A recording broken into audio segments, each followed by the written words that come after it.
Welcome back to the Omnisport in Dordrecht.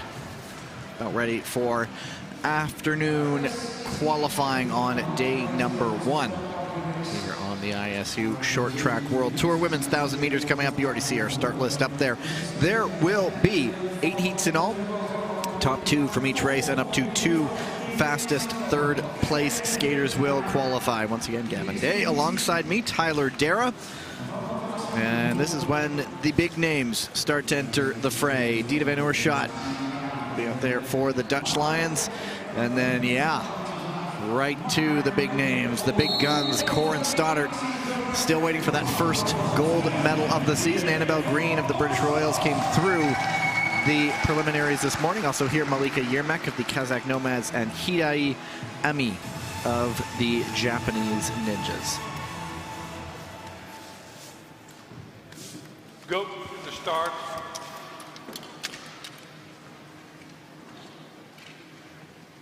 Ready. So we've spoken quite a bit. Stoddart so often on the podium this year, just missing that gold medal, and she's the first to say there's almost that mental expectation on herself, like all good athletes have. You get one win like she did on World Tour last season, and suddenly it's like, okay, when is the next one coming? But she's been so consistent throughout this entire World Tour. She's been on the podium on multiple occasions, multiple distances. She's knocking at the door. It's just a matter of time. And Van Oerschaut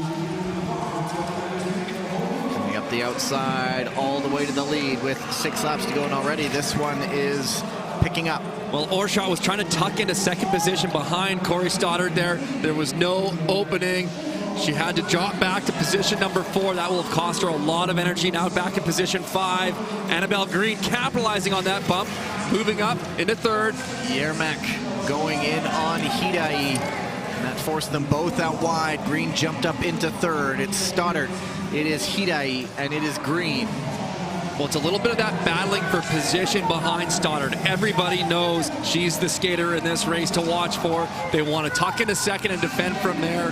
Be very difficult to get ahead of her.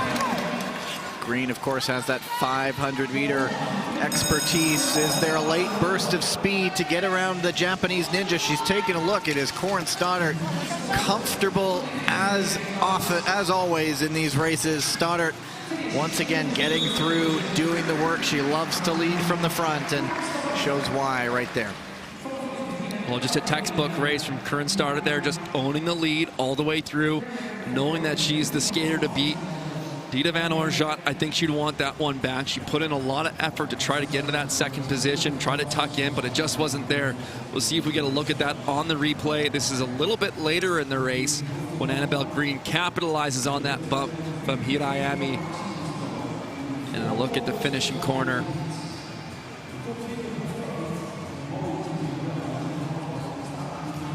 So just to watch Annabelle Green, 131.889 in 3rd place, and you see the fatigue a little bit with Dita Van Oerschaut. Spent a lot of time on the outside, and that burns a lot of matches, and then she drifted to the back, but we'll see.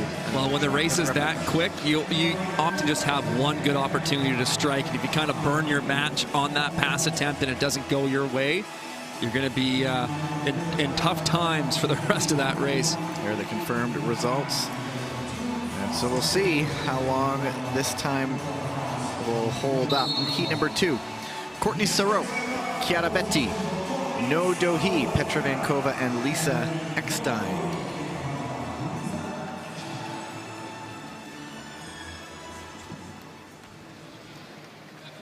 So we go from 2nd in the Crystal Globe standings in heat number 1 with Stoddard, and now the pace setter. It's about an 80-point advantage for Sarot. Ready. Betti making an A final in the 1,000 meters. We usually see her in the thousands, but she stepped in and didn't really see out of her own depth. Well, Courtney Sarot out early here. The pace already moving up. It's not that skaters are necessarily going for time, but they want to control the race. They want to be in the front. If you go too slow, someone's going to jump on, and they're going to take the lead. If you want to control it, you got to challenge skaters with the pace a little bit. And Courtney Sarot doing just that. No, gets into 2nd. Betti battling right back. No real settling in. They are just off to the races right now. Well, very similar to the previous race where skaters are trying to position behind Stoddard, trying to do the same here behind Sarot, knowing that she's so strong in the finish. If you can defend that 2nd position, keep a tight exit, you're going to be blocking the door for anyone trying to get by. Just no way through right now. It is Sarot, Betti, and No. So just watching Betti a little bit on a wider entry and then tight on the exit. That's how she's going to defend that inner lane from No Do-hee. And still no way through now. A bit of separation. Eckstein not able to hang on. Vankova losing contact. No. Trying to find the opening. Betti defending very, very well. And it's Sarot and Betti who will go 1-2. And we'll see a 1:29 and 7.9. So that is quicker by a couple seconds, just about 2 seconds over heat number 1. Well, that came down to the battle between No Do-hee and Chiara Betti there, wanting to battle for that position behind Stoddard. Sorry, Sarot, as we talked about. I'm already mixing up all my names here, Gavin. Well, they're both CS. Yeah, both CS. That's the problem. But Betti winning that battle to hold that position, and just a terrific job from Betti on that track pattern, that defensive pattern, not looking to try to make any passes on Courtney Sauro, but being in a position to defend. A little wide on the entry, tight on the exit, defend the inside, too quick to go around the outside for No Do-hee.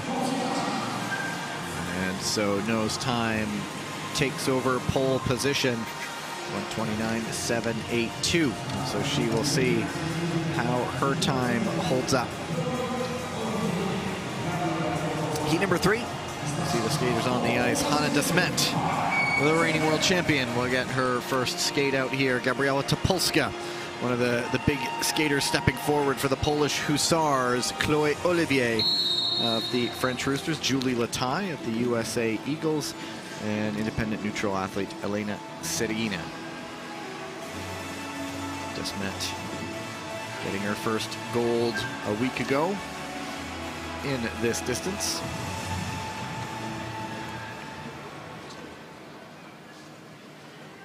Go, start.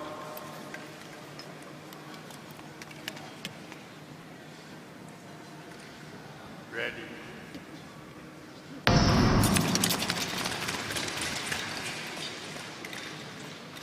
Now Topolska in Montreal in week number 2. She was 5th in the 1500 and 7th in the 1000. They were her first top 10s at this level since 2003. And so that was an 8th in a 500 meters. And so Topolska, if my math is sorted out correctly, she also had a 5th in World Tour number 1 in Montreal in the 1500. And so these are her first career A finals. One of the skaters who's made big leaps for the Hussars, and she makes the big leap from 3rd to 1st in the single straightaway. Well, Hanna de Smet winning gold in the 1,000 meter in Gdansk. For some skaters like Hanna de Smet that really know they're qualifying through to the games, they're taking a longer term approach to this season. She's coming into form at just the right time. You want to finish these final World Tour stops with confidence, knowing that you're at the best heading into the games. Still Topolska, but now de Smet making the move around the outside. She's never afraid to leave it late, but this time she wants to just hit the front and drive it like she's done last year. Really started to do that and winning some races on World Tour. Well, it was a good response from Lataille. She got up the inside, but couldn't get any crossovers to build speed. Topolska runs into the back of her on the exit. That drops her off the pack. And so Topolska all the way down to 5th, but Lataille trying to hang on. Here comes Serigina, here comes Olivier. And it's a drag race to the finish, and it is Chloé Olivier getting up to 2nd. So a good skate by the French Rooster, and sporting a brand new helmet, looking like she has the tricolore of the French flag on her helmet. It's a very sharp look, but she jumped up into 2nd behind Hanna de Smet. Well, that's just a huge finish from Chloé Olivier there. That's a tremendous result for her in her rankings. Serigina was one of those skaters battling to get into the games position, so she's going to have to wait. Hopefully try to get through the repechage. If she does not qualify through here, I don't think she's going to have the time.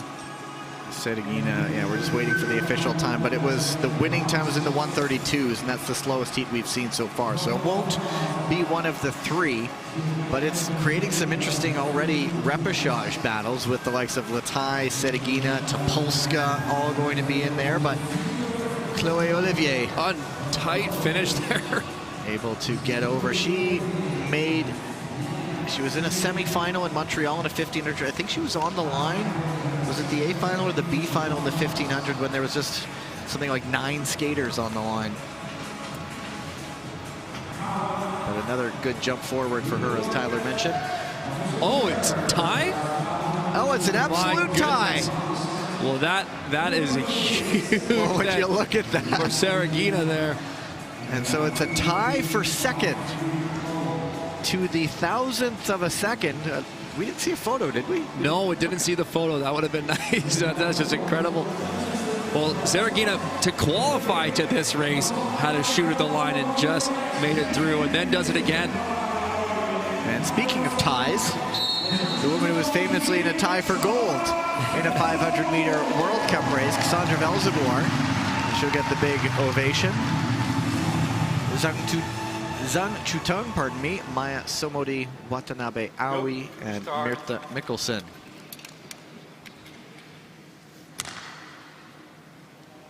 Ready.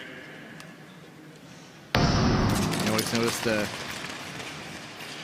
the routines or the traditions that athletes bring. Sandra Velzebor always really smacks that back blade down.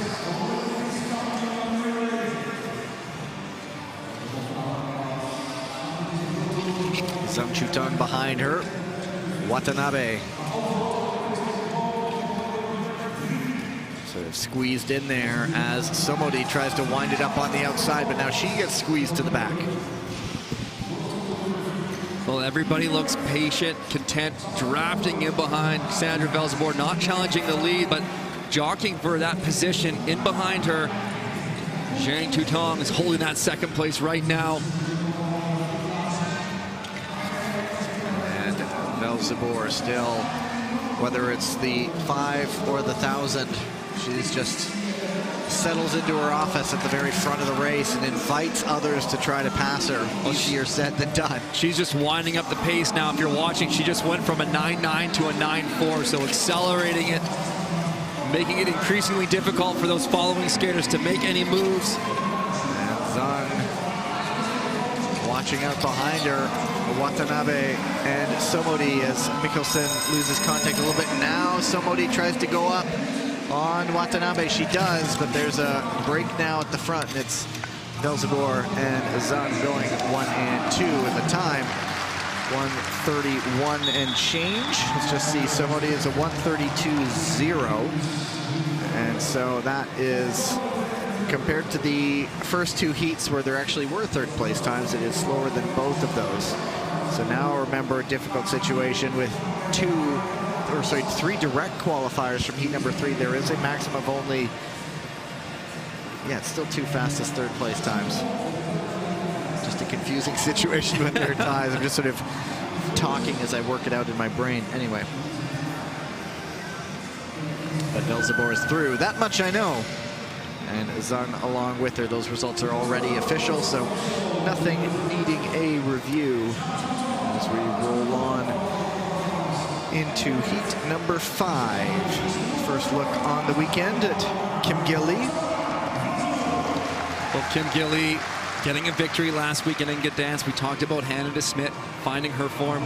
Kim Gilly doing that as well. She was looking right on point last weekend there, looking to continue that momentum into the games. Also here, Nakashima Midei, Tineke Dendalk, Holly Hoyland, and Aurélie Levesque. Nakashima quietly becoming one of those consistent skaters who always seems to be there or thereabouts. So we'll see how she could compare against Kim. Korean White Tigers, very good Sunday in Gdansk. We're just seeing so many skaters on form, just makes it so much more difficult to predict, but so much more enjoyable to watch. Go, start.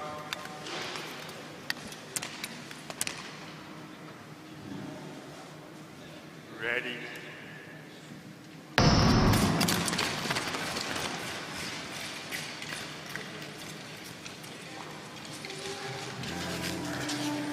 It is Hoyland who gets to the front. Hoyland missed the first 2 stops on World Tour in Montreal.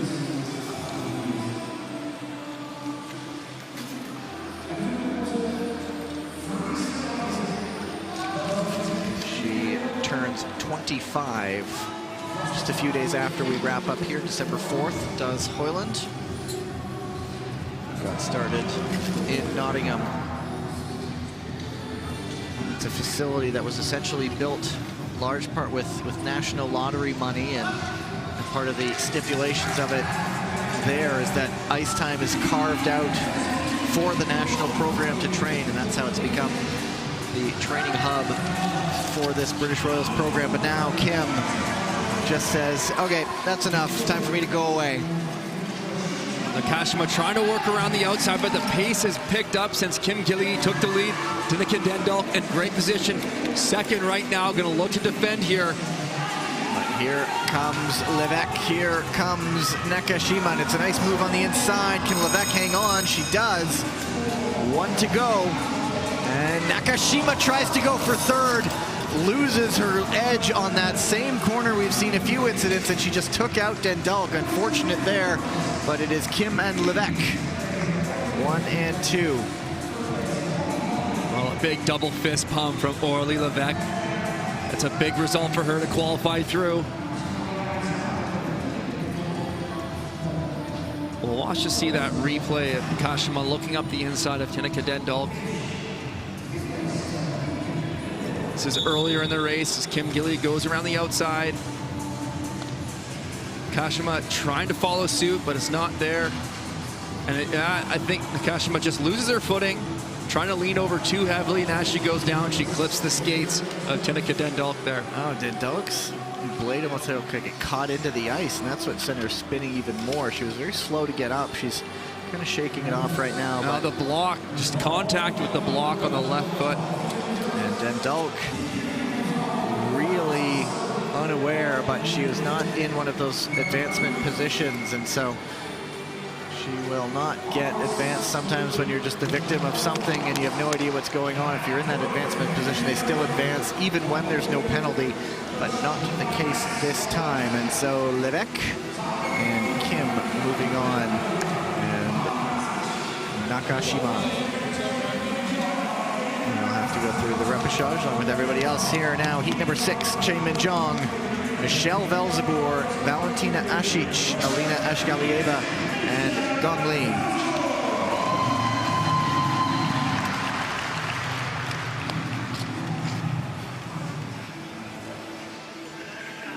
Velzeboer in the 500-meter A final in Gdansk, but penalized after crossing the line third.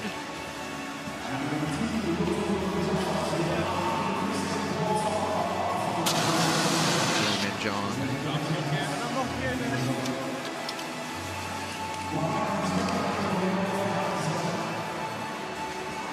Just fixing that corner again. Fixing up the scars that have been carved into it.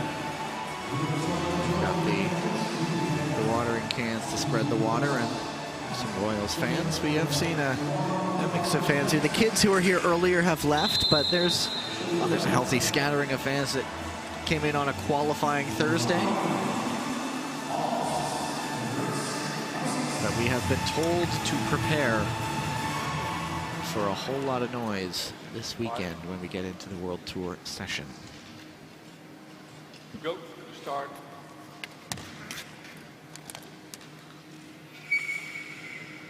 Ready.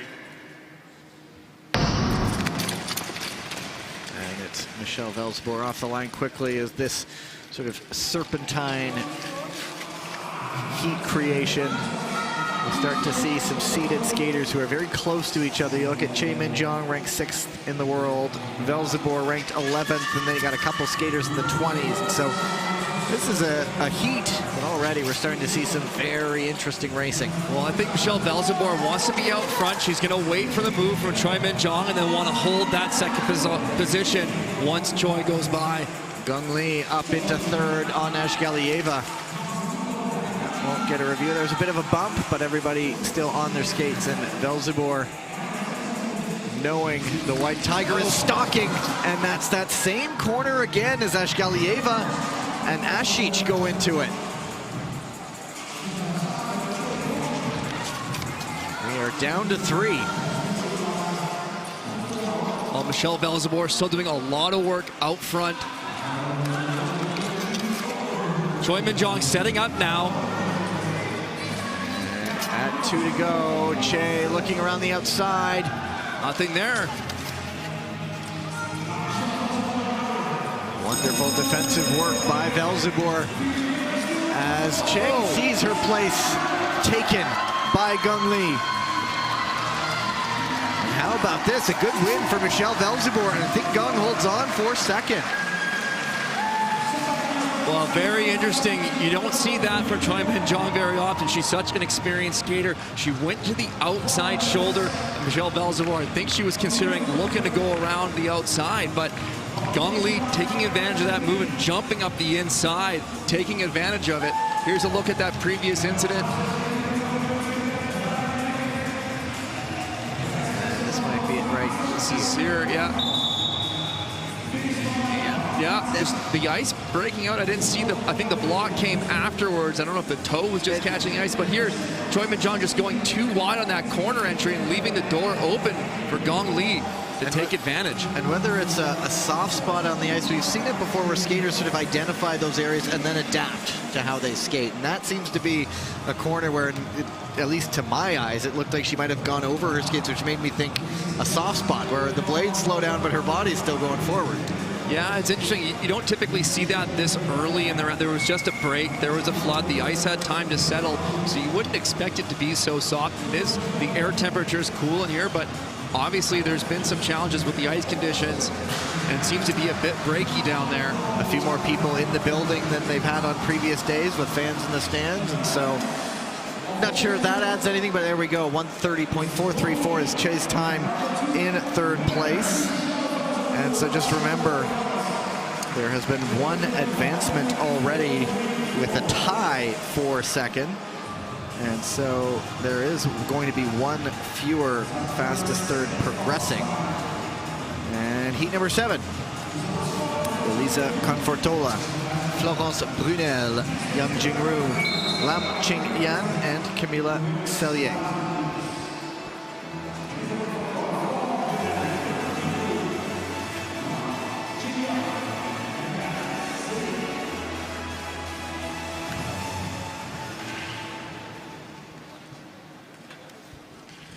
Go.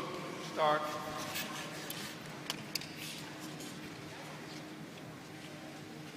Ready. So for Confortola, the Olympics will almost be a culmination of everything. She actually spoke as part of the bid committee for 2026 when Milano Cortina won the actual bid. So, presuming she gets selected, obviously can't get ahead of ourselves, but it would be a full circle moment for her, having been there right at the beginning of that journey. As she moves up into second on Brunel, who we know can also bring the speed. Well, Brunel responds, but she's still trapped on the outside and now falling back to position number 4. And Young Jingru on the front. Confortola now. Is she going to make a move around the outside for the lead, and makes it stick? And Cellier trying for second. It's not there on the inside. Brunel trying to find an opening in fourth. There's just nothing there right now. Yeah, and a few times Brunel, when she's trying to go out wide, just losing the footing a little bit on the left and losing speed, but that's a shoulder-to-shoulder on the corner. A lot of speed loss from Brunel. Everybody made it through there. Couple of gulp moments, but they all got through. But Brunel and Cellier both have lost a lot of speed. And Confortola showing you stay out of danger more often than not when you are at the front, and she and Young go through. There's going to be a review there. I think that's going to be on the contact between Cellier and Brunel.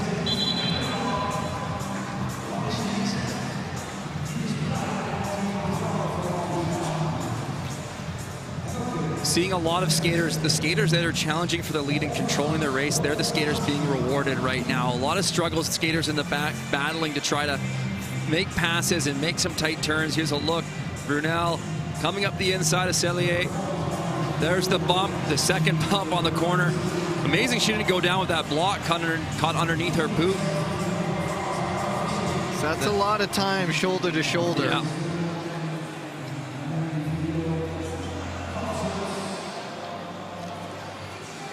I think they're going to be looking at Cellier there to see if there was that outside to inside movement on that block. There was the first bump, but then you see that return back in for a second.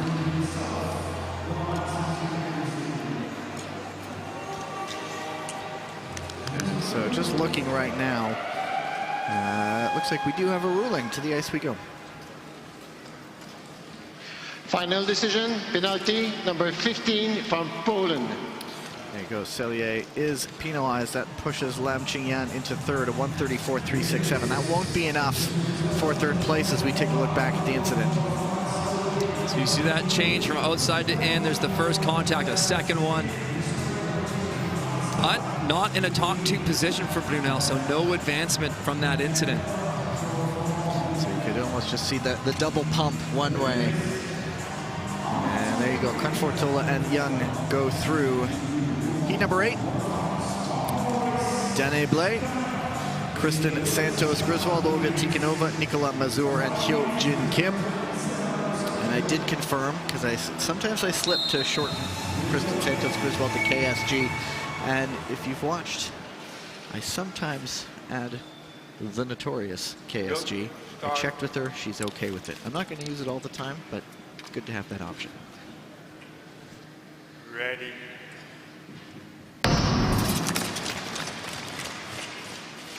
You might want to trademark that. I'm pretty sure someone else already has.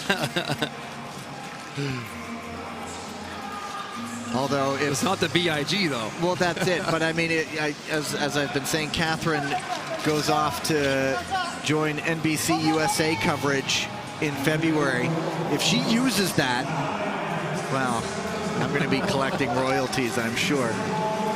So it's Blais, Santos Griswold, 1 and 2. The Canadians on a flight Monday morning from Gdansk. There were so many speed skating teams on it with equipment, and there was an issue with it was an overloaded baggage compartment, so they had to leave a bunch of bags, including about 30 Canadian team stuff. So they were sweating its arrival. Everything did eventually come in, but yeah, arriving in the Netherlands was a bit of an adventure for the Canadian side. And Santos Griswold on the front last year in winning the Crystal Globe.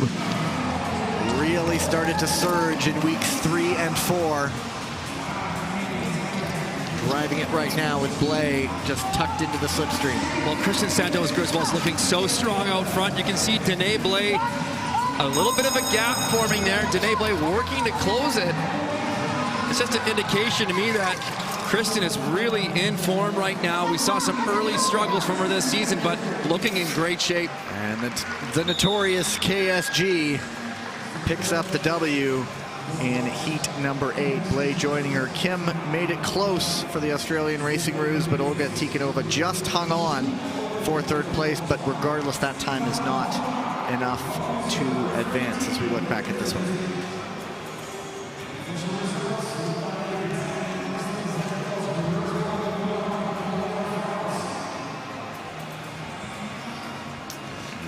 So, first test passed this weekend for Kristen Santos Griswold. Could very well see the Crystal Globe helmet and trophy pass to new hands. It will change hands this year. Kristen Santos Griswold with 325 points currently. Courtney Sereau already at 700. The maximum points Kristen could achieve over this weekend is 300 more points, which would only get her to 625. So there will be a changing of the guard on the Crystal Globe title on the women's side. We know that for sure. Who will it go to? TBD. It could go to a teammate. Stay tuned to find out. So Tyler was spending that week off doing all the math so that I don't have to. All the addition. And there you see a list of your qualifiers. We now head into our next ice resurface break.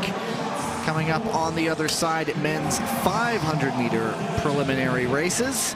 And that comes up in about 18 minutes time. So set your watches and we will talk to you soon.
Fresh surface on the ice. We'll come back out for the men's 500-meter preliminaries. First skaters coming out onto the ice. And there are a lot. There are 14 in all. And just the first skater from each race, and up to 6 fastest second place skaters will move into the heats. And heat number 1 is interesting as we see the return of Jordan Pierre-Gilles. He's been battling through some things, and he's back out now. And well, a tough start to the season for him. He had the crash, the Canadian selections, got an injury there, came back to the World Tour, had another crash, another incident. So it's tough for some skaters going through an Olympic, build up. Battling with injuries, and we've seen a few skaters like Kim Boutin also having to leave to just make sure she's recovering. So the path to the games is not always what you might hope it be, but you have to manage the situation that you're given. But he is a regular medal winner in the 500 meters. Pretty thoroughbred sprinter. But it is Pierre-Gilles, Tibor Komoritsky of the Slovenian Goldhorns, Kyle Russwedel, British Royals, Ernestus Czech, Lithuanian Bison, Jakub Karabin of the Slovakia Ice Deer. And it's just the kind of race, Pierre-Gilles diving right back into things on the World Tour, but not wanting to leave anything to chance off to the lead out of position 1. Well, Pierre-Gilles got that explosive start. A beautiful speed track right now, looking very solid as he works through these corners. Relax, put the hands up on the back. You want to make sure you're finishing with speed in the 500. Don't burn it out too early. Komoritsky really wanting to stay as close as he can, not so much to catch, but to possibly set up one of those fastest 6 second-placed qualifying times. And Jordan Pierre-Gilles, welcome back with a victory with the 41.06, 41.34 for Komoritsky in second. Well, 41.06, I think that's a solid time for this preliminary round. That's going to help Jordan Pierre-Gilles secure a better lane position in the next round. The men's 500-meter record still Wu Dajing's 39.505, set back in Salt Lake City in November 2018. And we just can't, you know, there's something to factor in times like that. Salt Lake City, known for the altitude, known for fast ice. I don't expect the ice conditions to be that quick here in Dordrecht.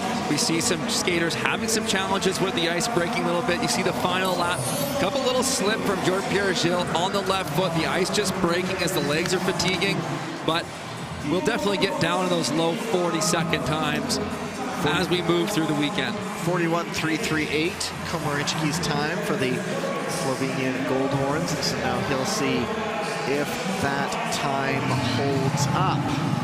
And you know how I like to make predictions. I think that one's going to be, I think that one's going to probably go through. That was a very clean skate. Jean-Pierre Gilles had the race going quick. I think that could hold for the 6 fastest second place times. And I've learned to listen to Tyler's predictions as often he's right. Often. But it's a bold prediction this early with 13 more races. But he is still human. You heard the engines revving right over the PA system. That's for Toon Boer. You got to look at him in position 1. Alejandro Rivero of the Belgian Ice Bears. Shin Dong-min back for more. Tariq Omeragic and Robin Bendig. Right. Lion, Ice Bear, White Tiger, Lynx, and Wolf. And they do not make it all the way around the corner as Alejandro Rivero, off he goes into the mats. He's up and he's okay, so they will try this one again. Well, a quick blade check coming in here.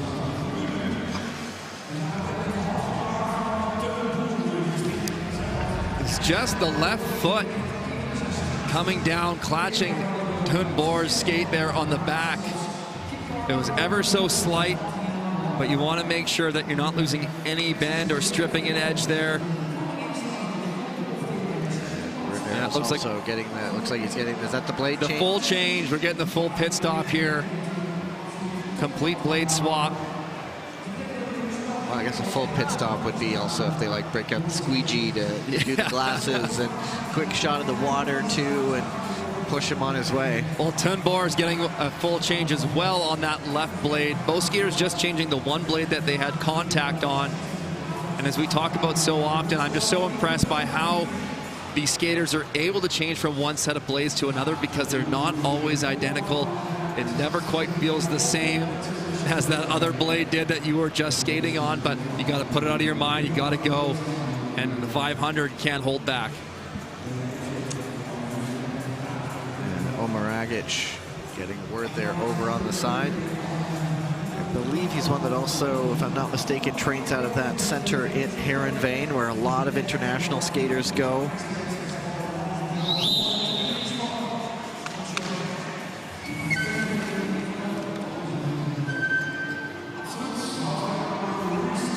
And so here we go. Let's see if we can get going on take number 2. Go to the start. Right. Hold your breath through the corner. Rivero with a great start. A bit of a stumble, but he holds his edge, and he's in the lead with Shin making a move for second. Well, Toon Boer was not expecting that Rivero to come over the top of him. Weierschacht just leading this out. And Shin on the outside. It's not there. That allows Toon Boer to sneak up the inside, and he just tries to continue forward into the lead, but he can't hold it. Toon Boer jumped up the inside. And Omeragic is also there. But it is Shin leading the way, and so that will get a review. But Shin Dong-min over the line in first with a 41.62. Unofficially 41.70 for Toon Boer, and so that is a bit slower than the first heat. Well, we're going to have to go back and see that inside pass from Toon Boer on Rivero Weierschacht. All this starts to unfold. Here's the start. Rivero Weierschacht over the top of Toon Boer. Did not expect to see that. Shin Dong-min jumping up the inside. A nice deep track here from Rivero Weierschacht in the lead. That puts Shin Dong-min back. Toon Boer tries to take advantage to go up the inside. We get that late entry pass there to bump out Rivero Weierschacht. Just the blocks went flying there around the corner. Took several out with them. Right here, that's what we'll be reviewing. Was this a late entry or a failure to give way potentially? It is possibly, yeah, it's Thunborg that's getting looked at, and it would be in a possible advancement position for Alejandro Rivero Meyershock. Well, I think the door opened for Thunborg to come into second, and then he just saw an opening to go to first, and he jumped on it. And it just might have been a little bit too much to overcome in that moment. We'll wait for the official decision, though. And this is another look at it. Trying to seize the opportunity. Was it too late there? Look, two blocks knocked off there as they approach the apex. And Omar Agic able to jump through.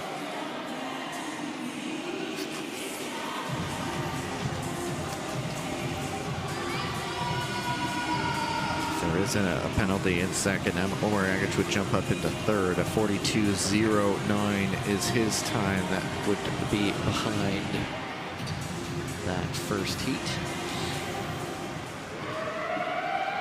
And here we go. Final decision, penalty, number 19, Netherlands. Advancement, number 76, Belgium. And there you go. And so Thunborg was never level, and it says he should have given priority. It's his responsibility there. There it is, the failure to give way on that inside pass attempt.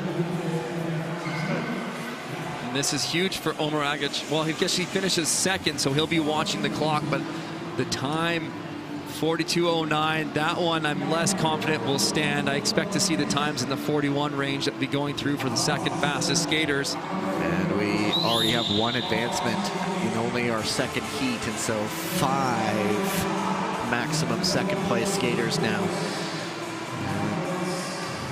This could start to diminish even further. Heat number 3, Martin Collins, Enzo Prost, Tobias Wolff, Jonathan Roskenblack, and Lai Tsai Huan Chen.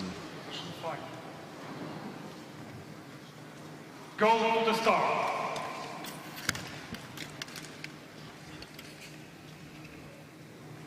Right.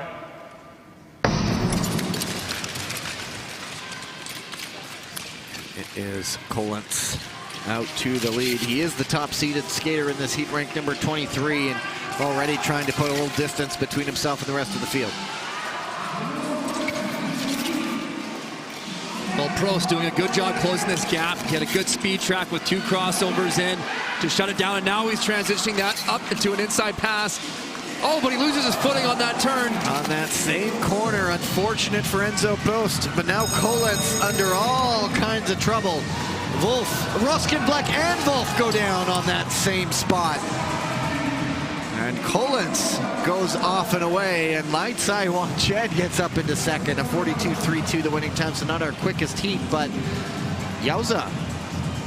Well, Prost was doing a tremendous job. He closed that gap down beautifully, transitioned all that speed he was carrying into this inside pass here, and as he had it complete, he goes to the corner and just breaking out on that left foot, and then only a lap later, we see another incident on this same turn.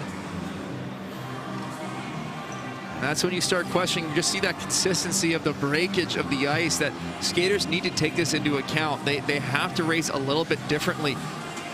And what I would say is that if I'm a skater watching, that's what I'm starting to think, especially in the 1,000 and the 1,500, when I have more control over my positioning. I want to be in the front. It seems when skaters are trying to make aggressive moves and apply a lot of force to the ice, that the ice is just not holding and it's breaking on them. So you'll start to see, I think, some skaters change their approach and their tactics to the races based on the ice conditions. Something of a bogey corner there. And we'll see what adjustments are made, as Tyler mentioned, but Collins is through 42.986 for Lai Tsai, and as second places go, that's the third of 3 that we have so far. And heat number 4 has DNA Cellier in individual competition. Pretty much just been deployed as a relay expert. A relay specialist, and he's been looking tremendously strong in the relay, so it's been a bit of a surprise not to see him in the 500 meter, where he really is a sprint specialist. So it's great to have him back on the track. We noticed him at World Championships looking more like the guy we knew last year after maybe a bit of a slow year, but he was looking more like himself in Beijing. And so when we came out and not really used in individual competition, it was of note. Other skaters in this heat: Mercedes Zaksabayev, Lucas Ku, Liu Shucheng, and Purapat Changmai. Go to the start.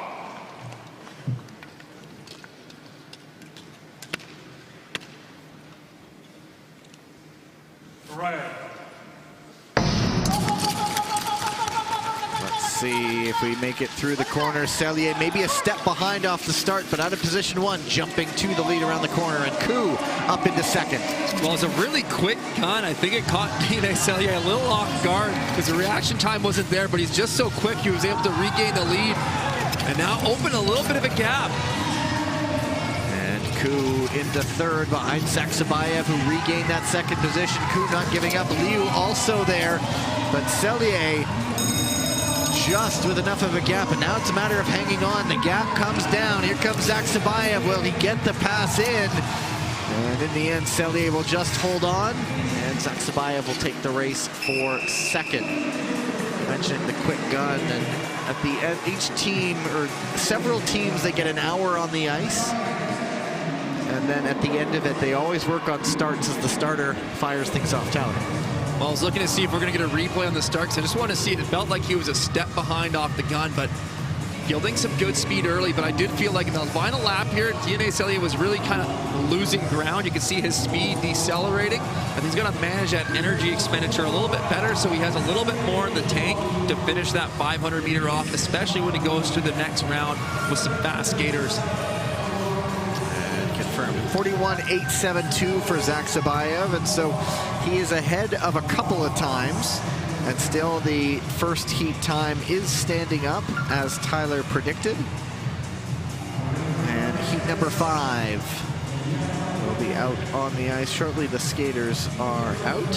So it's interesting with the 1+, 6 advancement here. The skaters, if they're in second position, they really got to be asking themselves, does this feel like a quick enough race where I'm comfortable just defending the second position, or do I have to make some late race heroics to get that first place finish? So I think it becomes, you have to be really assessing how fast does this feel. Has there been a lot of passing and that's slowing the pace down, or has this been moving along? I'm just going to take the second place finish. Go to the start.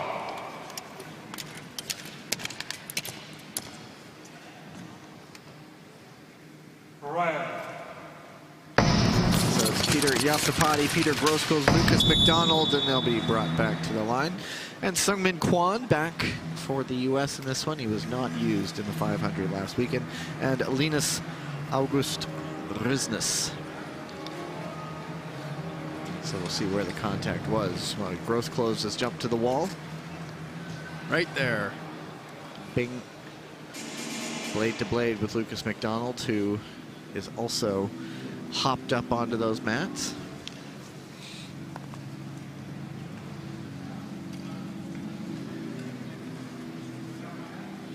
Well, it looks like Groskos is just getting his edge checked. Now the coach may be pivoting to do a full blade swap as he opens the blade case. I think he was hoping he could just get away with doing a quick deburr, but we're going to go with the full change here. And McDonald also getting the blade changed. He trains in the U.S., I believe. So we bring it up every so often, but it's the various training bases, the hubs, where you see a number of teams. Belgium now training in Budapest with the Hungarian side. Poland jumping around a little bit. They've done training camps in Turkey. And then, of course, the Bormio venue, which is almost like a revolving door of teams cycling through, and then even skaters who might not be on World Tour going through to do camps. Salt Lake City, Montreal.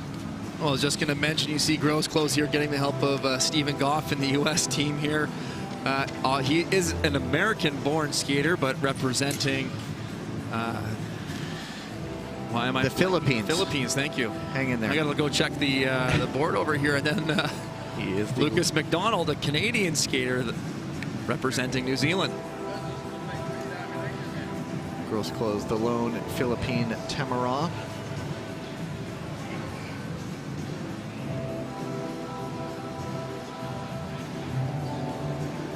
It's a bit of an extended, because yeah, it's taking a bit longer, because as Tyler noted, they tried to keep it and then decided the blade change was the better option. So that just added a bit of time to the look. Quick tap on the leg, we're good to go. Gross close is back out.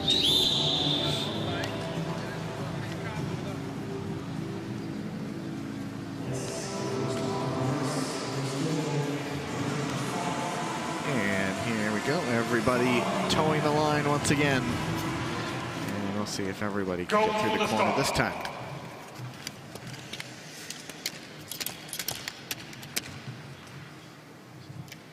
Right. Good jump by Yasapati, just getting away from everybody. Forget the drama. He's just going off the front, but he has Gross close right with him.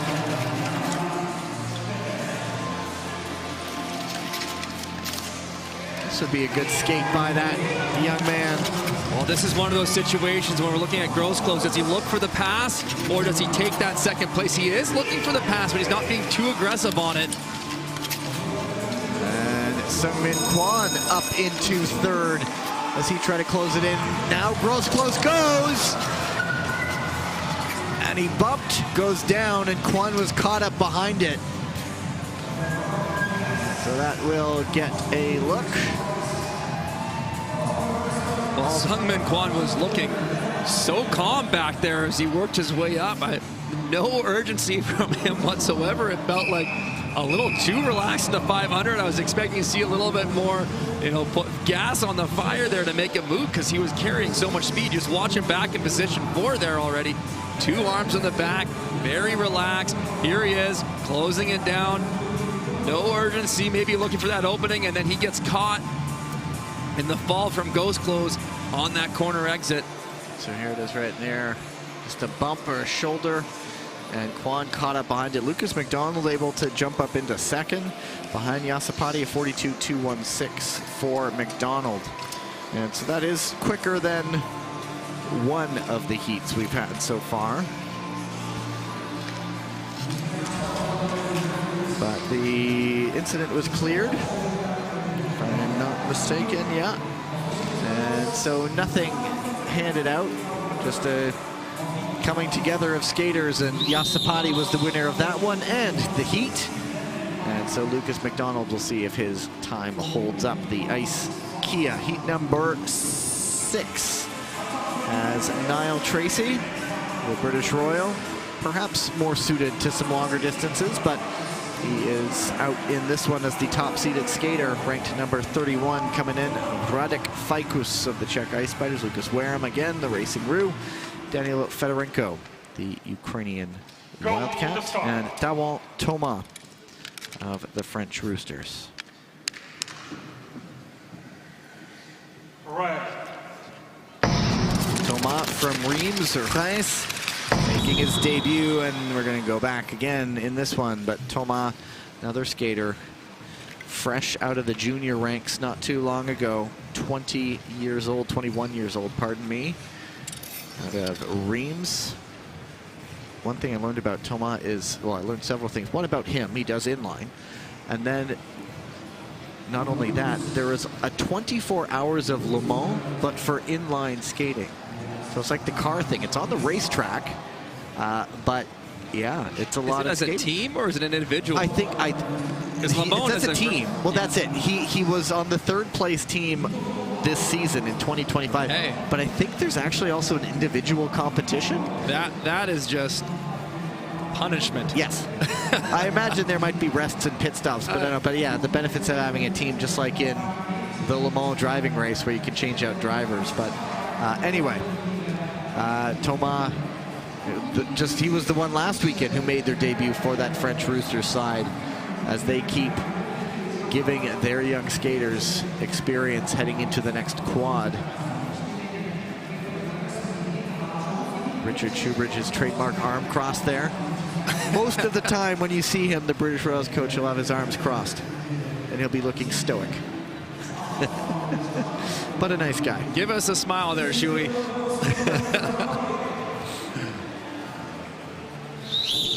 And will be brought back to the line. And the coaches all came down from the coaches box when there was the equipment check. And they all will head back up to the box.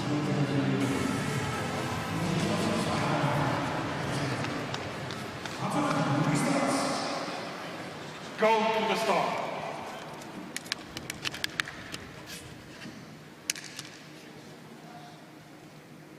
Right.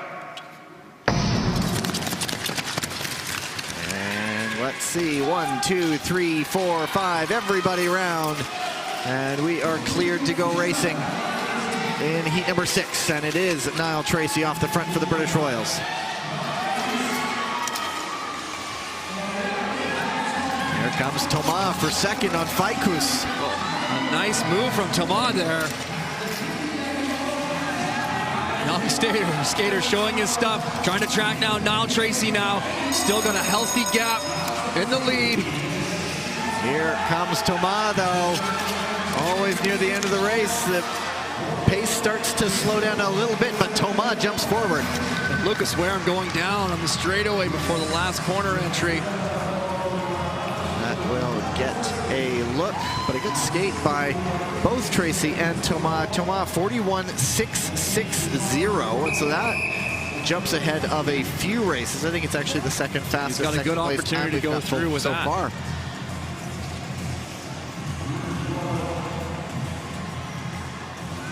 Strong race from Niall Tracy there. I think this 500-meter event for him is just a great opportunity to get a feel for the ice, get some confidence in how he's skating. That was a nice, smooth, controlled race.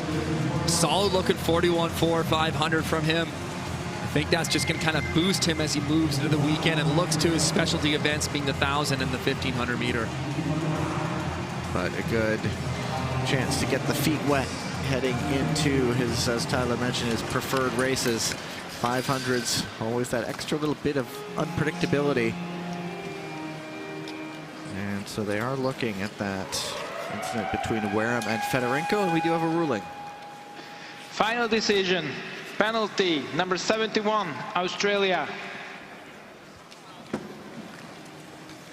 And this kind of happened at the end of the race. We weren't really watching this moment, so we'll get a look at it here at the back, down the straightaway. Lane change outside to in for that block by Lucas Wareham. And again, just referencing that red line down the straightaway. That's how they're gauging the movement of the skaters and the lane change that they're making. It's red here, but normally it's blue in a lot of the places we've seen. And heat number 7. Lorenzo Previtali, Rostislav Leontenko, Frederick Pedersen, Maxim Maximov, and Rio Ong. Pedersen just asked for a bit of a pause. He spotted something in the ice there.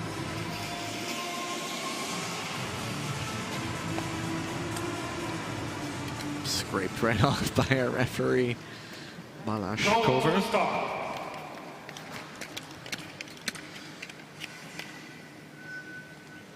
Right. Pedersen a stumble off the line. They did end up bringing that one back. Thought originally might have stumbled on his own. They want to have a fair and equal, a clean start. That's what the officials are looking for, the starters are looking for. So when they see these contacts happening there, they're going to call it back. Even though it's not something as dramatic as a fall, they can still call it back on a contact that impedes the start of another skater. And maybe a quick opportunity to talk about the Italians right now. They are holding the 32nd spot of the 500 meter for the Olympic Games. So Previtali is going to want to deliver a good performance this weekend to make sure they retain that spot so they can have 3 skaters racing in Milan Cortina in the 500 meter event. So just looking back at that replay, it looks like just the slightest of bump between Leontenko and Pedersen. And we will try this one again. We've had plenty of restarts.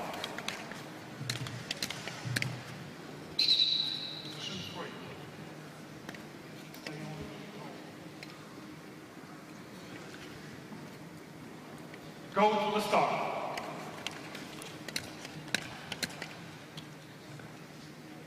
Red. And this time we are all through. It's Previtali leading Leontenko. And Pedersen closing up. Didn't quite make the move, just the door was not open enough for him.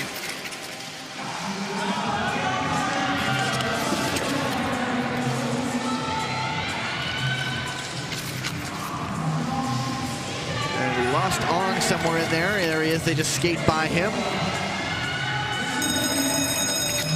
Looking like as it was off the line, so it shall be at the finish. Maximov trying to make a move for third. It's not there, but it will be Previtali. And Leontenko with a 41.53, and so that's another quick one. That jumps ahead of Tawan Toma. Well, Leontenko, he was looking up the inside of Previtali, going into the last corner there and kind of backed off.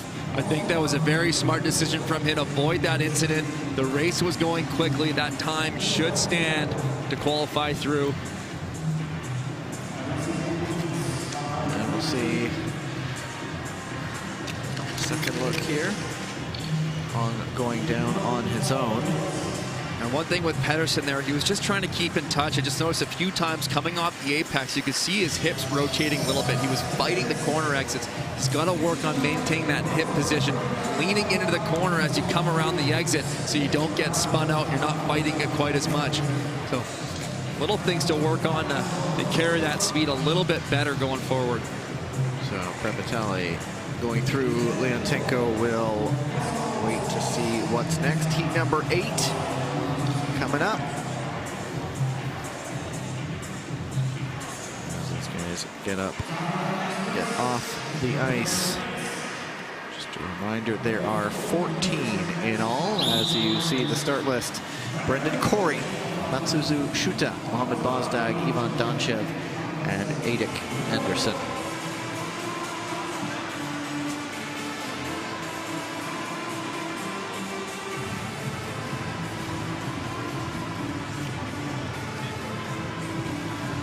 Matsuzu in position number 2 has shown some pretty good flashes. The Japanese side, on the men's side, more than just Miyata Shogo and Hayashi Kosei. They're getting contributions from other skaters as well who've made real good strides. So let's see what Matsuzu can do.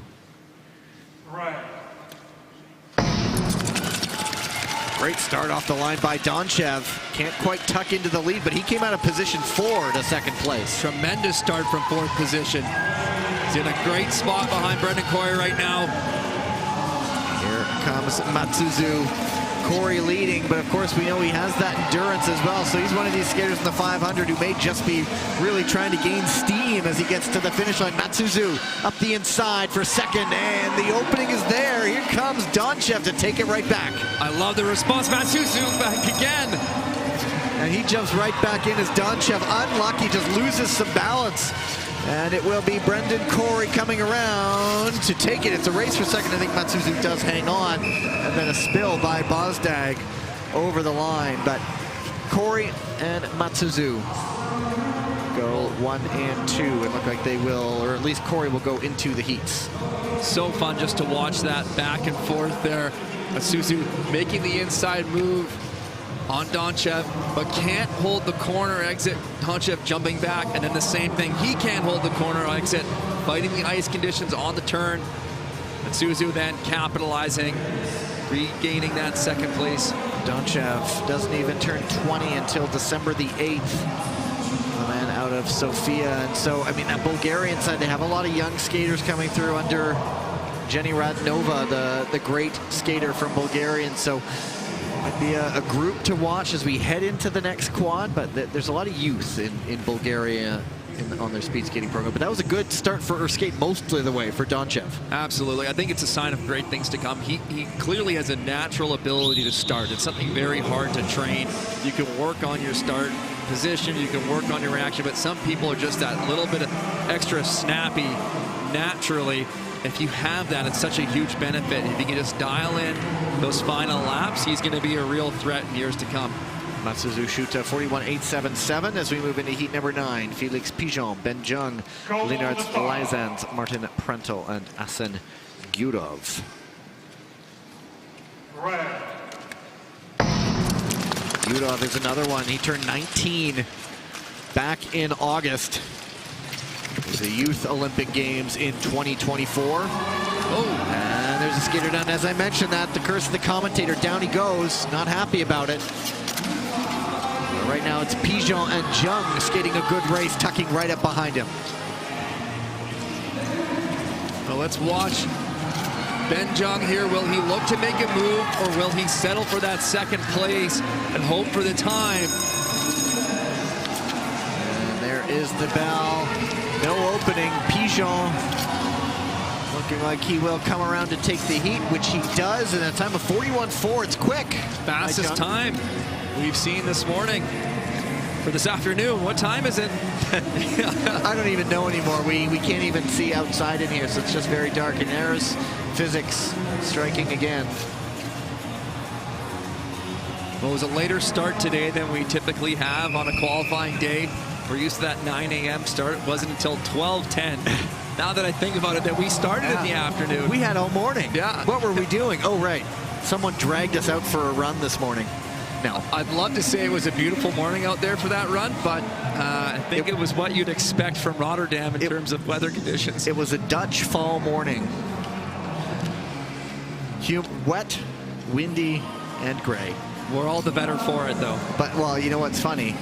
It was me last night. I sat with a few of us and went, hey, anybody running tomorrow? And I can't believe those words came out of my mouth. You set it up. Give me a bike and I'll be a happy, happy man. Anyway, that is for another day. Pigeon goes through, and Jung, it's actually the second fastest. He 41.4 even. Tibor Komarichki with his 41.338 is still the fastest time right now. And heat number 10, we are graced by the presence of one Hwang Dae-hyun. And he is in this heat with Wonjun Moon of the Hungarian Falcons. Certainly a guy who's been at the front of a lot of races this year. Is Zdeněk Sapal, the Czech Ice Spiders, Jonathan Moody of the British Royals, and Munk Erden Bileg. Right. And there is a false start. When it's the double gun, of course, something could change, but the double gun makes me think someone moved, and there is no second chance. Well, we'll see what they call here. They're also looking for blade position on the line. You see there's 3 starters up on the booth there next to the ice surface. I think Moody might have gone. And let's see what they say. False start. Penalty. And it is. So that is a penalty. Unfortunate for Moody.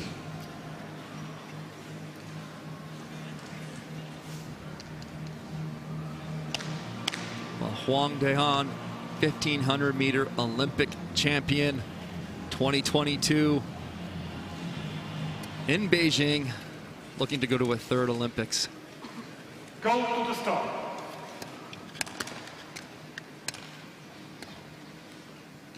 Red. Wonjun Moon has had some pretty good results, pretty good skates, but he'll settle in behind Hwang this time, and just it's these two already with a huge gap.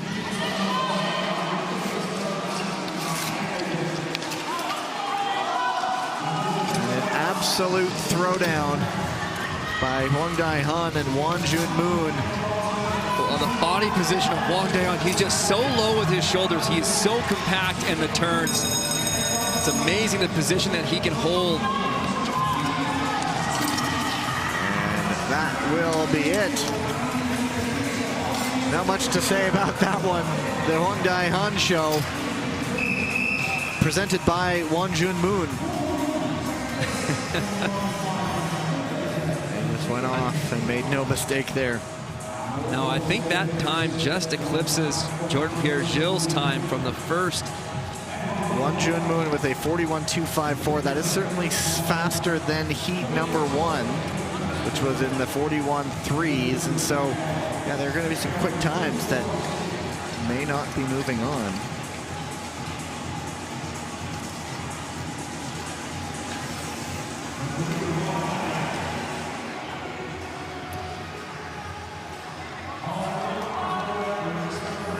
Results will come up. There you go.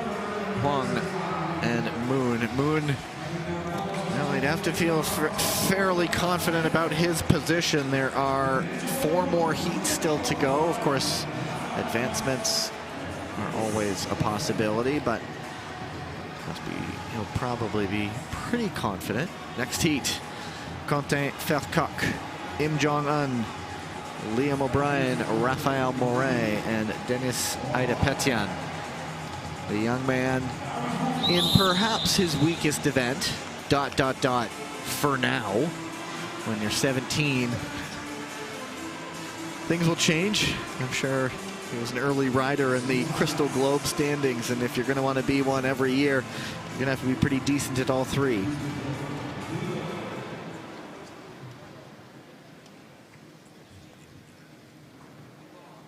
Go to the start.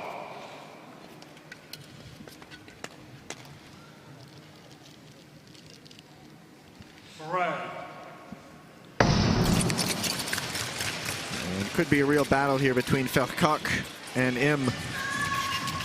Well, I expect Im Jong-un to stay calm and then set up probably a spectacularly beautiful pass at some point on Vercock towards the end of this race. He looks so calm in second position. He's winding up out wide. Is he going to hook in tight here or carry it around the outside? He can go anywhere he wants. Oh! Goes right up onto Vercock, and that might have cost him a bit of speed.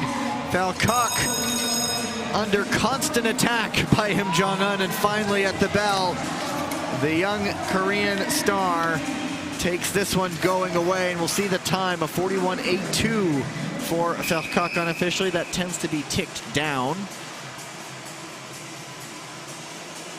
but constant pressure eventually pays off for Im Jong-un. Well, Im Jong-un, he almost had too much time to decide what he wanted to do. He could go outside, he could go inside. He was carrying so much speed so comfortably here. He went so deep. He was looking to hook tight here, but as he came in to make the inside, he ran up on Vercock too soon. He had to back out of that pass and then go back again, but just making it look so easy. It's not even fair how easy he makes that look to carry that much speed and do a 41.4 like that.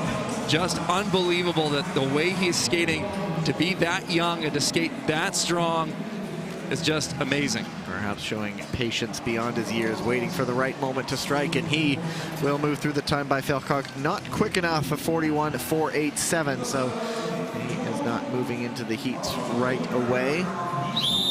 Well, so difficult to be Vercock there in that situation when you're just under all that pressure. You're doing everything you can. You're like, what else can I do? I can't stop this guy. Heat number 12 of 14, Nico Andermann, Lu Jianshuo, Peter Murphy, Simon Bastier, and Sujun Peng.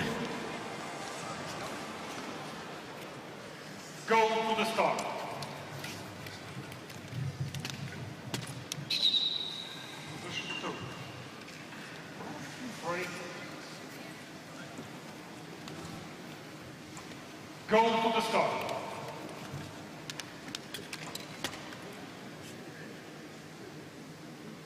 Right. And a good jump by Bastier, 4th to 2nd.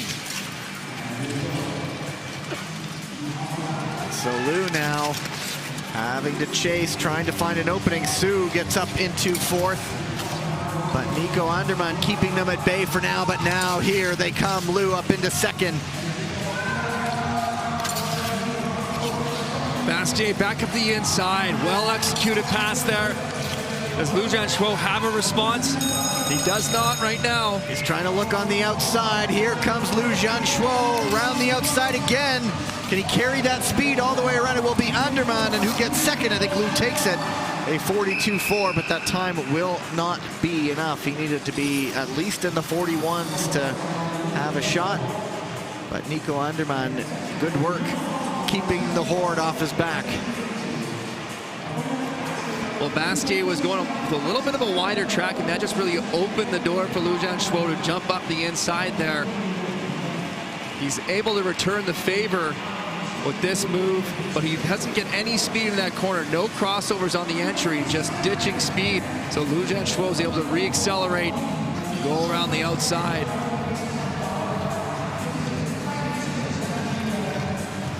And so nothing getting reviewed there, so those times are official. Just the one moving on, and that is Underrun.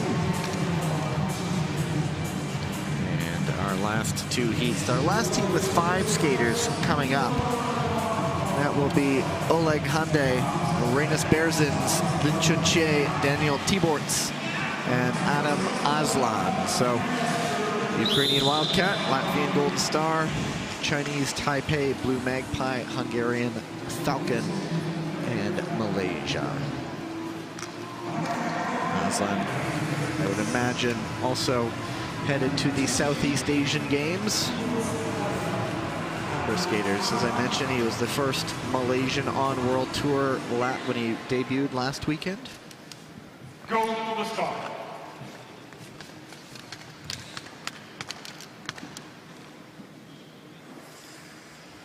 Red.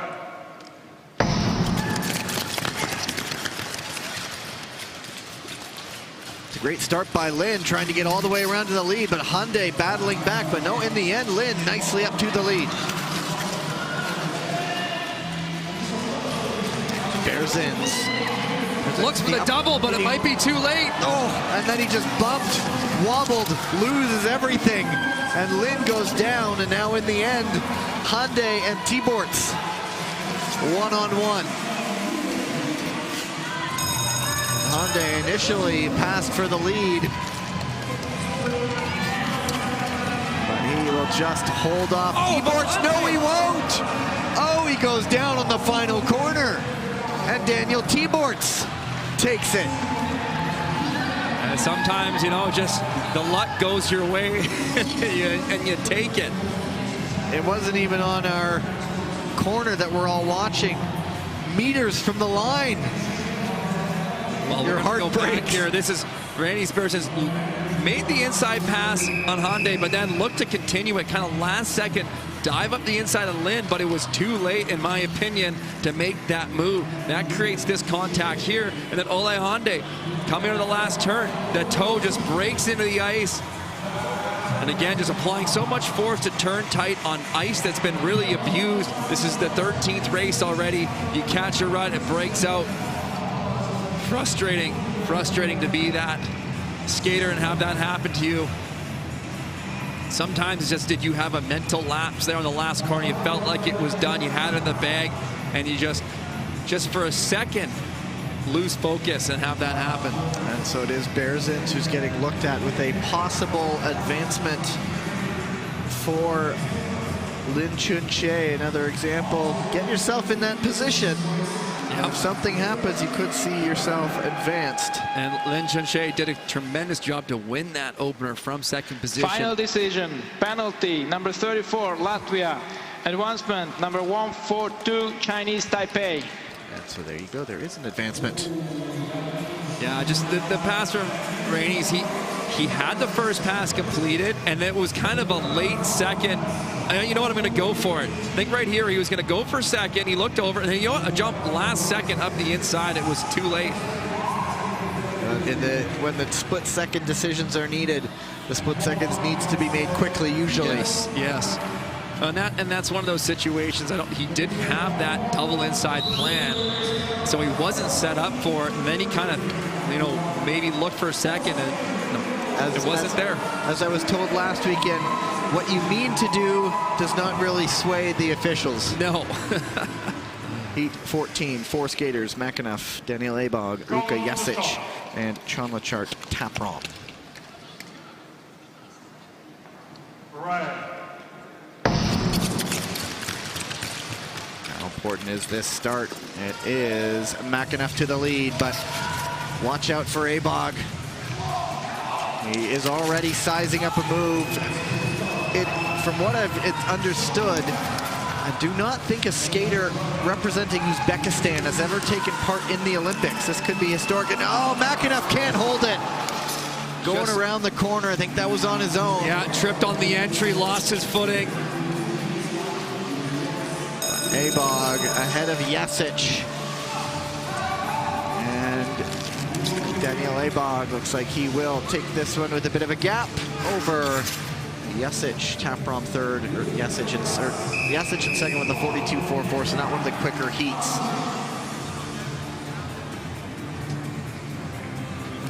And there goes Makinov over the line, unfortunate for him. Watch this turn right here. Sean Makinov, I think he's looking to try to get 2 crossovers in, but kind of stumbles on that left toe catching the ice. That just puts him off balance into the corner. Unfortunate fall. And Abog stays clear of danger. He has been to an Olympics, but not with Uzbekistan. And those results are confirmed.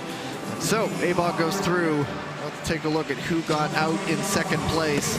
There were some advancements. So Tibor Komarichki all the way back in heat number 1. And the man next to me made that prediction that he would likely get through, so he did.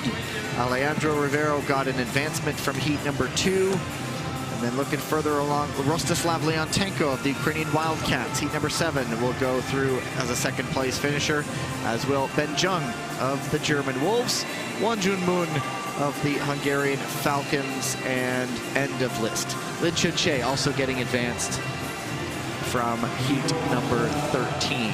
So there are your skaters moving through to the heats, and now the ice will get a well-deserved resurfacing. We are going to go into a flood. Quick break. It's going to be about 11 minutes, but on the other side, men's 1,500-meter quarterfinals. Stay with us.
perhaps the break was a bit too short for the ice resurfacer to finish the job. Just a few spots remaining. It was scheduled to resume this moment, but when we went into the break, we knew it was going to be close.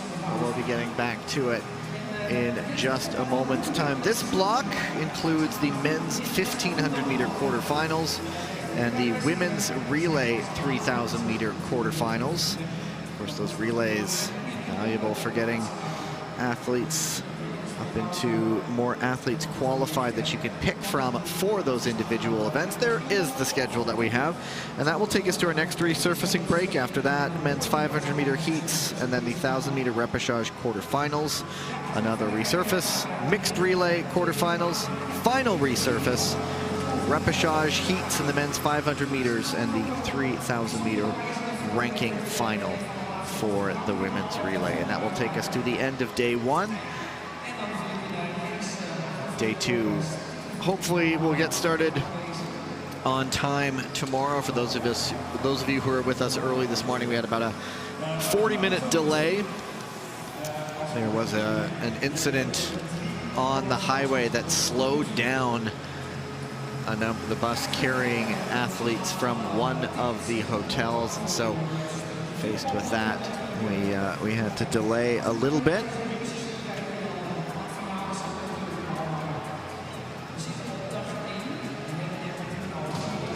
Looks like they are just finishing it up. Impressive work to get that done quickly. And now we are going to get started post-haste with the men's 1,500 meter quarterfinals. The big names enter the fray now. 7 heats in all. Top 2 skaters from each race and up to 5 fastest third place skaters qualify for the semifinals. And there is that man right there, William Dongenou. If he hasn't mathematically clinched just yet, he is very, very close. It's not quite there officially, but with 6 wins already on the World Tour, it is going to be very difficult to overcome that lead. You take your 9 best of the 12 races from the World Tour. 6 of his best are already victories. No one can beat that at this point, because the other 3 have gone split between 3 other different individuals. So, you know, it's difficult to overcome. That second weekend in Montreal, sweeping the individual distances by himself and just establishing, well, not even establishing, he's already the Crystal Globe winner, just reinforcing his mantle as the man to beat as we roll on or skate on into February. And interestingly, he's undefeated in the 500. He's taken every 500 this season. That's not something that we would have predicted 2 years ago. Last year, we know he got one in there or two, but to go 3 for 3 so far this season. I remember you and I in the Worlds where he was in Rotterdam a couple of years ago talking about that very thing, where an injury meant he went into the 500, if I'm not mistaken. But now here he is, just absolutely dominant. He's earned a bit of a following here as he is fond of stroopwafels. Well, I mean, who isn't? I know. He is particularly so. I love actively stroopwafels. seeking Where's my out. following? Well, we actually got gifted some at Tilburg last year.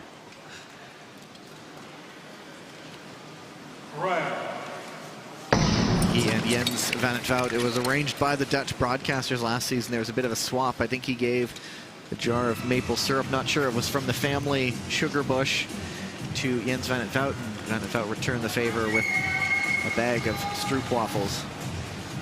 And we'll just run through the rest of it. Niall Tracy, Andrew Heo, Shin Dong Min, Nico Andermann, and Etienne Bastier. And so lots to unpack in this one. Tracy, a guy who likes to be at the front. Heo, sort of a silent assassin at times, jumping up for some good results. And then you look at the likes of Bastier, who we know has it within him to reach World Tour levels and semifinals and all that. Shin Dong-min working his way around the outside. You know, it's tough for Andrew Heo and William Dongenou. They haven't been on the ice yet today. All the other skaters racing this 1,500 meter have had a race in their legs already. They kind of got the first one out of their way. William Dongenou, though, getting the feet going right now. back and forth position. Now he picks it up. I wonder if anyone told him about that corner that's caused some chaos as Shin hits the front. Dongenu winds his way around inside into second. And now the lead, just effortless. Just carries the speed beautifully. And this is really, you want to be out front here, controlling the race. We've seen people, as they're trying to make aggressive passes, starting to break out. So I think it's in your best interest to try to be in the front, be in a qualifying position as Andrew Hio jumps up the inside. Good move by the USA Eagle. Andrew Hio, watch out for Niall Tracy in fourth, lining something up on Shin, but nothing there just yet.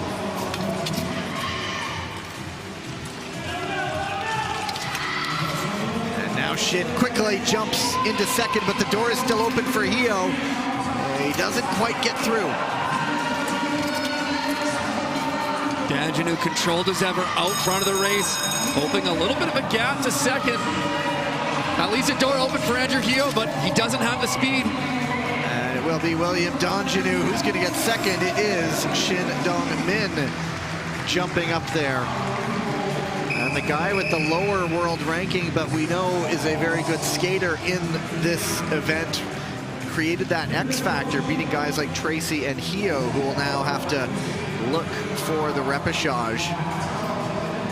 Well, this photo finish could be critical between Tracy and Andrew Hio, because this is a quick time, a 2:13 is the time, 2:13.0 from William Dongenu, so we'll wait for the official on Hio and Tracy here, but that could be the difference, that third place, as to who may get through on a time advancement there.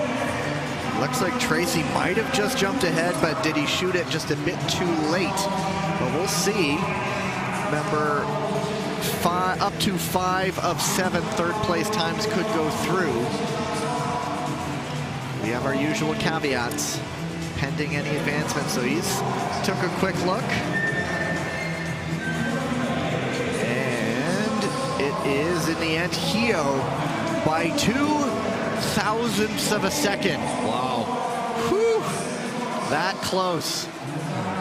And so Andrew Hio, but that's not even guaranteed to go through. But as you mentioned, it's a quick heat, but getting into the semis is a big savings where you avoid repechage on Saturday. Look at Jens van 't Vout, and an interesting heat in the offing here. It has van 't Vout, Brendan Corey, Yoshinaga Kazuki, Luka Jasic, Stan de Smet, and Gleb Ivchenko.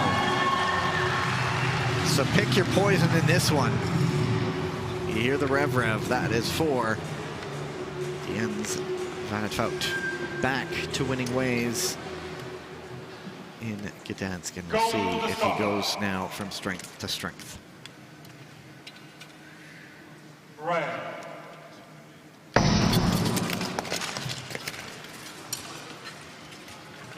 Jasic, the one taking it out, before Corey takes over. Spent a lot of time leading races last weekend. Well, we saw Jens van 't Vout in that 1,000 meter that he won in Gdansk. He went to the front. He just showed his strength to lead it start to finish. I expect that Brendan Corey's positioning himself here with the expectation that Jens van 't Vout's going to take that lead and pull it home, and Corey can tuck in on that second place and just try to ride that. But Stan de Smet now moving up. He wants to be there. Yoshinaga going with him. This is a deep field. Very deep. And so who's the train if you're not wanting to take it out from the lead? Which skater do you want to wait to tuck in behind? Corey goes back to the front. Everybody queuing up behind him. Van 't Vout wants it. Ivchenko chasing behind him. De Smet not one to be outdone either. Well, Stan de Smet responded beautifully to the Corey going inside. He saw Jens van 't Vout going outside. He responded to get that second place position now. You can see him leaving a little bit of a gap between him and Jens van 't Vout. It's a great way to also defend, and not only to set up for passes, but if someone's looking to pass you, you can accelerate into the skater in front of you. But Ivchenko able to capitalize on that gap and take second. Everybody cleanly through with 5 laps to go. It's Van 't Vout, Ivchenko, and de Smet, 1 through 3. See, is that a gap that Corey is going to accelerate into, or is it just too much for him that right now? gap in size looks to me a little bit more like he's falling off the back than trying to set up something tactically. And Yoshinaga's going to jump into 4th position there. But this pace is really going at 8.7 now. Van't just skating his rivals off his tail. Watch Standish Smith here in 3rd. On the outside shoulder of Chenko. But Yoshinaga looking up the inside. Brendan Corey jumping the inside, and who's going to come through? Wow. 4 skaters going for 1 spot. You know, just tremendous effort from Brendan Corey. It really looked like he was kind of falling off in that race, and to battle back and to go for it. You gotta love to see it. Don't hold back in these races. Do whatever you can. That was just one of the tightest last corners I've seen in a long time. The 3 skaters were all kind of shoulder to shoulder. There was that slight opening that Corey tried to accelerate into, and then they all came together. Here it is. Everyone just looking for an opening somewhere. Standish Smith a little bit on the advantage of being on the outside, able to carry that speed. And so you might want to look at maybe did Ivchenko go outside to in? Did Corey try to perhaps leave it too late? That's not our job. It is so hard to look at because Yoshinaga on the inside then is trying to work his way back onto the track. So that creates this squeeze effect of all the skaters coming together. Standish Smith's on the outside, pressuring on the inside. So everyone out and then fanning in, trying to dive into that corner. But Jens Van Wout looking like the form we're used to seeing him in. He was dealing with some illness earlier in the season, just wasn't quite there. He showed up last week, got that first gold, and now he's continuing that momentum. So can't wait to hopefully see that showdown between him and William Danjanu and Im Jong-un. It was not as quick as that first heat. Still, yeah, not the 2:13 time is quite fast. The 2:15 is still a quick time. That's a solid posting, but. And so what is getting looked at is a possible arm block by Gleb Ivchenko on Brendan Corey. That was the opening. Corey sensed it. And then what position was Corey in at that moment? They were all aligned with each other. Yeah. Was he? So here it is. Okay, we'll watch the left arm of Ivchenko, but watch Yoshinaga too cutting back in. And so, I mean, it was almost 4 guys level. I know, but there's an argument to say Corey's in 2nd at that point. Yeah, but there's Desmet on the outside, but Corey is inside of him. Yeah. So if you're looking at shoulder position relative to the first block. And so perhaps looking at Yoshinaga going off track, but all part of part of the consequence of that shift to the left. Well, Yoshinaga was off track. You could see him going inside the first 2 or 3 blocks there, but there is a rule in which if you are avoiding a dangerous incident or a collision, you can go off track as long as you don't gain an immense advantage. And then you're also just looking for the safety of the race. To me, he wasn't intentionally going off track, although he did get forced off track. And they've taken a look. Final decision. Penalty number 43, Kazakhstan. Advancement number 60, Japan. And advancement number 20, Australia. So there you go. Ivchenko ruled for the arm block, if I'm not mistaken, outside to in. So he was ruled to be the first domino. Yeah, push everybody over. inside. You can see Corey just on 1 foot there. And then you see Yoshinaga. He goes through the first 3, but it was only a result of the contact from Ivchenko on Corey that he was forced that way. So that's where it's not, you know, an off track to make it an advantage. So out of that heat, 4 skaters are going through. And so that rules out 2 of the fastest 3rd place opportunities. So we are down to 3. And we go into heat number 3. Miyata Shogo, Im Jong-un, Clayton DeClemente, Nathan Thomas, Lee Wen-long, and Furkan Akar.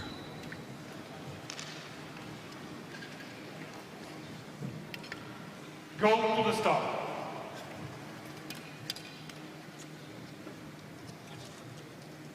Right.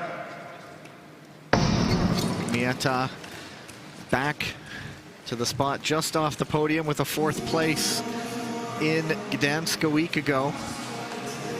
and not representing the Ninja helmet that we're so familiar He with. did not have it last weekend either. That one was one of my favorite new ones that he wore in Montreal. Some of those designers getting so creative, and this time I don't think time is going to be a factor. And when you have Furkan Akar, real 500-meter specialist, getting to the front saying, "This is good. I like this. This pace is good. Don't go any faster." De Clemente on the front. Of course, Im Jong-un, his first senior gold medal in week number 1.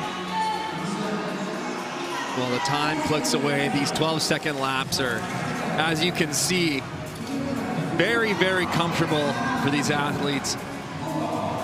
But as you mentioned, Gavin, it starts to play to the hands of the sprinters that might be better off at the finish.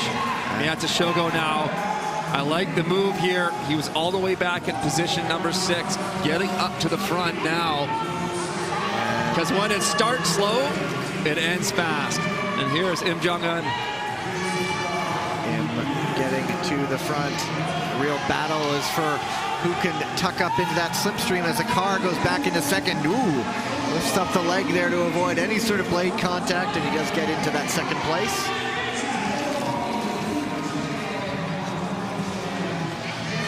But when will Im decide to drop the hammer?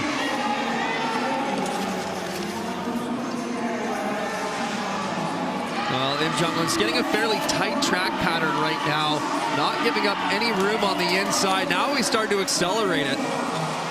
Let's watch these lap times from 9.2, drop to 8.7 there. You could just see that slight change of rhythm from him and power to the ice.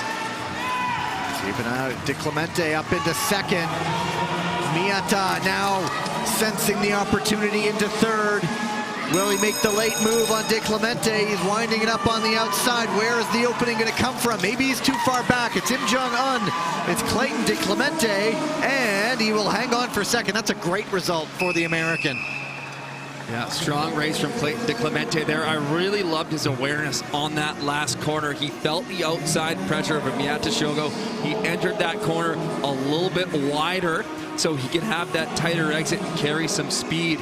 And it's just so critical to stay calm and stay relaxed in those situations. It sounds so easy just to say it, but to actually implement that when you're under pressure in a race from some of the best skaters in the world, it is not easily done. That is the slowest heat we've had so far, but there's a look at that last corner. Sorry, Gavin. Just you could see the offset of the track, so he wasn't diving into the entry and ditching speed and then swinging out wide to give an opening for Shogo. I'll stop cutting you off. Oh, no, it's fine, because I was running out of words to say, so thank you for picking that up, because I'm not sure where that sentence was going. And Im Jong-un, Clayton De Clemente go through. Miyata Shogo, 2:25.523. That kind of is the bubble time right now, with just 3 possible third place going on. There's Wilf. Maybe he's listening to us. Maybe. Remember the Dutch staff, but once a skater for Great Britain. World champion. Go to the start.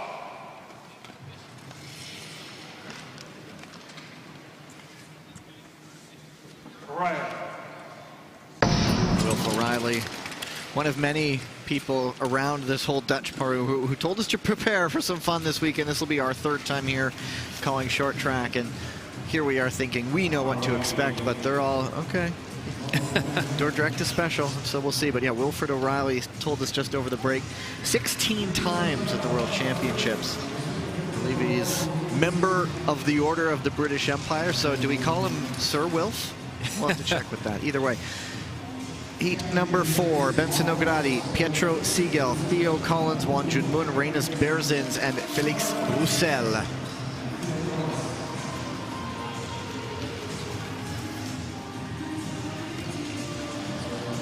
It is Theo Collins on the front. The Royals sort of looking at that top 36. They have at the moment 3 qualifying spots.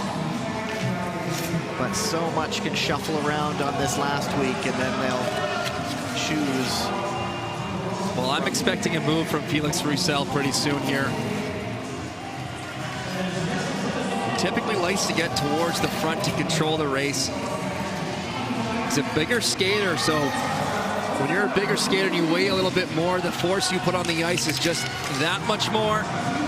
It lends to breaking out more easily, but he's just not finding the opening. The way is shut right now. But Siegel gets to the front. Collins working to stay with him now. Roussel tries again. And this time he does get to third. He gets to second. That's a lot of time on the outside. Moon following him. Nicely done by Wonjun Moon. Well, this is where you got to make a decision. Do I want to look for the leader defend? He's choosing to defend that second position. A beautiful deep track there from Felix Roussel. That sends Moon all the way back to battling for the third position again.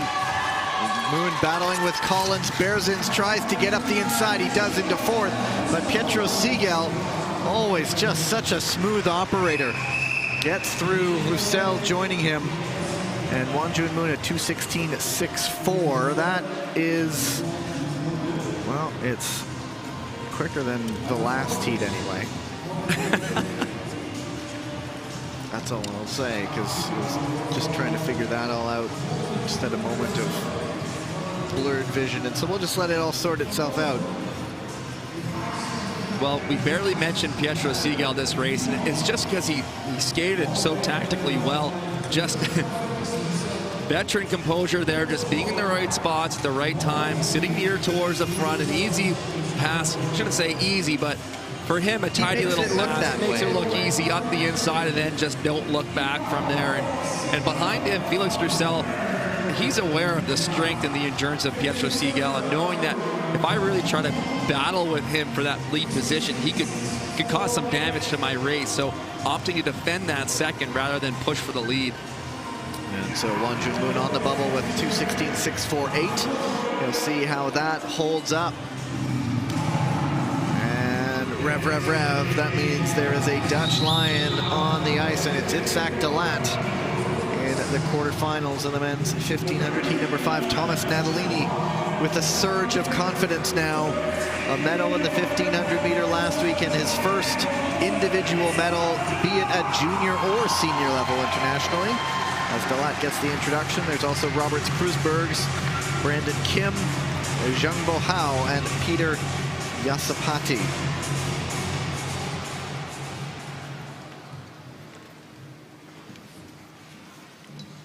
Go to the start.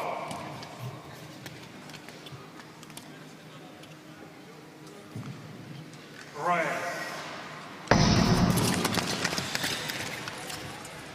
That is Medusa on his helmet, one of the Gorgons of Greek mythology. Look into her eyes, turn to stone. You're safe though when you look at the helmet, although it seems to me that it could be glow in the dark, but I have no way of proving that just yet. Well, for Natalini, it was really surprising to realize, oh yeah, this is his first individual World Cup medal, because we're so used to saying his name, and he's always up there in the A finals or the B finals, and you know, knocking at the door. So great for him to finally get that breakthrough, and really kind of expected at this point, because he's been performing so well over the course of this season. And the second half of last season on the World Tour, he was really right there challenging for those lead positions. So, you know, a step in the right direction, gaining some momentum, going towards the games. The home games where the home side seems to always have a little bit of extra step. But Natalini silver medal in the 1500 to William Dongeneau. He was penalized from the A final in the 500, and then that memorable two-man B final in the 1000 on Sunday. Him and Roberts Krusbergs mano a mano. And in the end, Krusbergs going off into the mats, and Natalini graciously waiting at the finish line before stepping over. Now it's Natalini leading with Krusbergs right with him. Part 2 of their battle. Nice tight pass from de Laat up into third, sorry. And Brandon Kim into fourth. Sizing something up, not there, but Itzhak Dalat into second.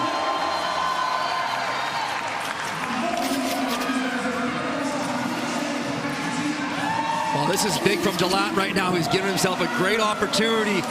Natalini pushing the pace still out front.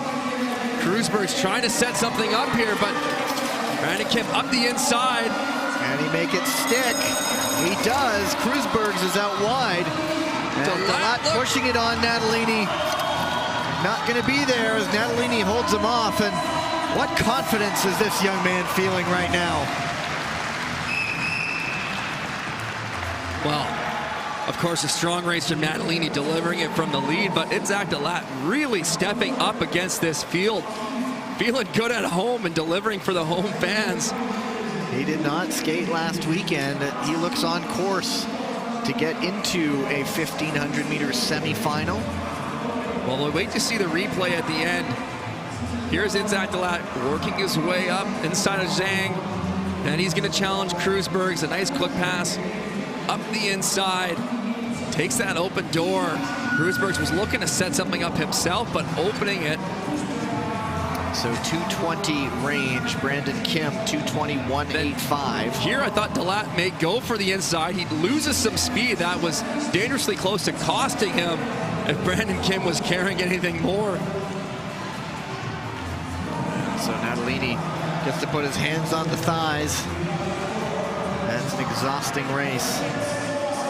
So that time was a little bit slower than the last heat. We have 2 more to go.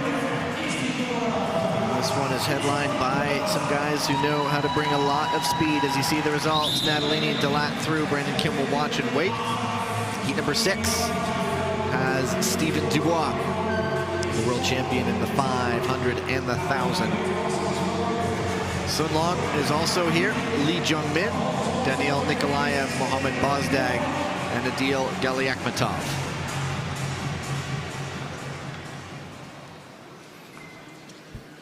Go to the start.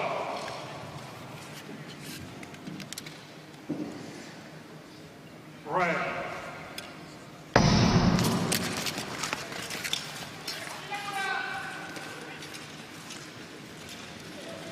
And it is Nikolaev taking this one out.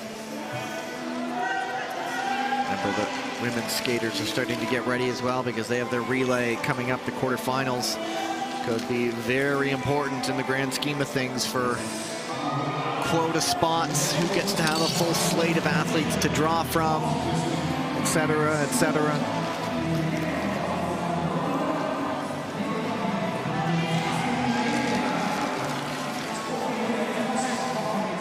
And it is Bozdag sneaking up to second. Well, it's a nice move from Bozdag, creating that space. He comes up the inside of Steven Dubois and really kind of, I want to say shoulder checks him, but forces Dubois to the outside to create room for him to fit into second. And now just a quick jump out of the corner. And Bozdag can hit the front now. Quick check behind him, looks through the legs. Well, Sun Long winding up here. The response from Bozdag, you know he's coming, but Sun Long had just way too much speed, and he went all the way around to the lead.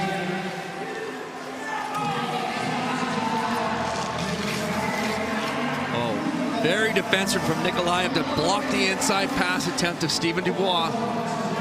Once Dubois decides to build up some speed, he is tough to stop, and so Nikolaev stunting one attempted foray forward. Here comes another one up the inside. Dubois now, this time into third.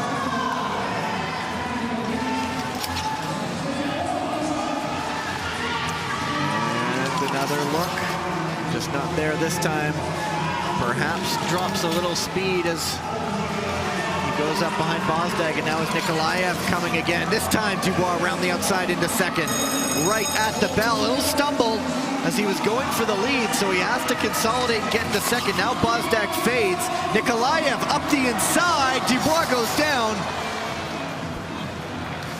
And so Sun Long takes it. Nikolaev a fist pump, but that will be reviewed coming around that last corner.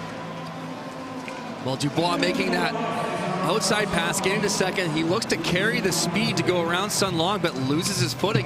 And then going to the last lap, I think it kind of just threw him off a little bit, made him panic because he was okay in second position, but he decided to go again on the outside, and that just opened the door for Nikolaev inside of him. So we'll get another look here. So this is that outside pass into second, loses some footing there, and then he decides to go again, and there opens the door for Nikolaev to come through. And just goes down And really goes on his down. own. It was cleared in the end. I think that's one that Stephen Dubois would have liked to have back. It just wasn't really needed. He was comfortable in second. Could have looked to defend there rather than try to sell him, send himself out too wide. And so Daniil Nikolaev, the independent neutral athlete, into the semifinals. That certainly will help his qualification aspirations. So Lee Jung-min, a 2:17.748. That forced out Brandon Kim's third place time. And so the final heat. Interesting battle with the 7th and 8th ranked skaters in the world, Luca Speckenhauser and Hayashi Kosei. But also never looked further beyond than Friso Emons, Michal Nivinsky as well, Nerdowat Kajgali and Felix Pigeon. So a lot of guys who can really challenge in races. You look at the likes of Pigeon, who's really been an animator lately. Nivinsky, Emons, Hayashi, Speckenhauser. Good luck picking a winner from this one. Go to the start.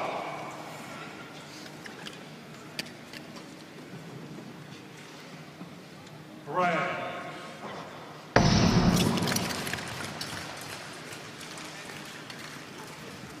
And it is Speckenhauser, but Emons wants to get around to the lead, and Speckenhauser holding off Nivinsky as the Hussars go 3 and 4 with Pigeon there.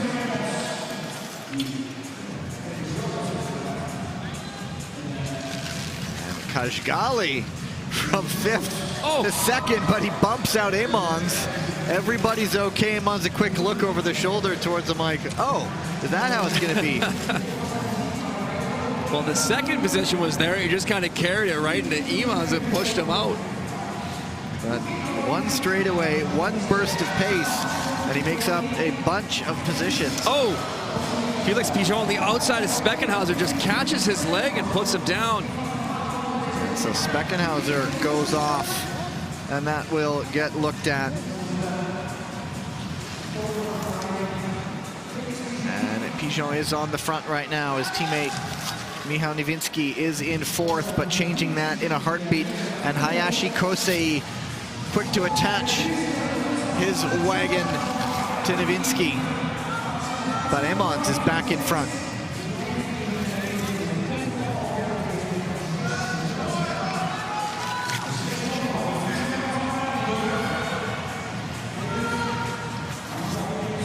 Kajgali now jumping up into 3rd position, deep on that entry. That blocks Kosei, and Pigeon now falls off the back. And Pigeon shrug, what was that? But it's Emons and Nivinsky 1 and 2. Kajgali and Hayashi trying to close it up as we go down. Inside 3 to go.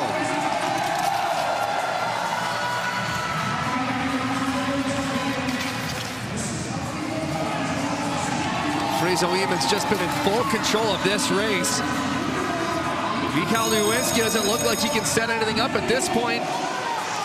But Nivinsky, this would be a great result for a guy who has not been at his absolute best results-wise, but to get into a semifinal in the 1,500 meters, that is a good result for Nivinsky, a great result for Emons as well.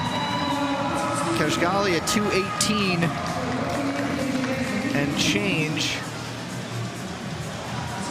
That might vault him ahead of somebody, maybe not. We'll just let that be official. There's a look at the incident again.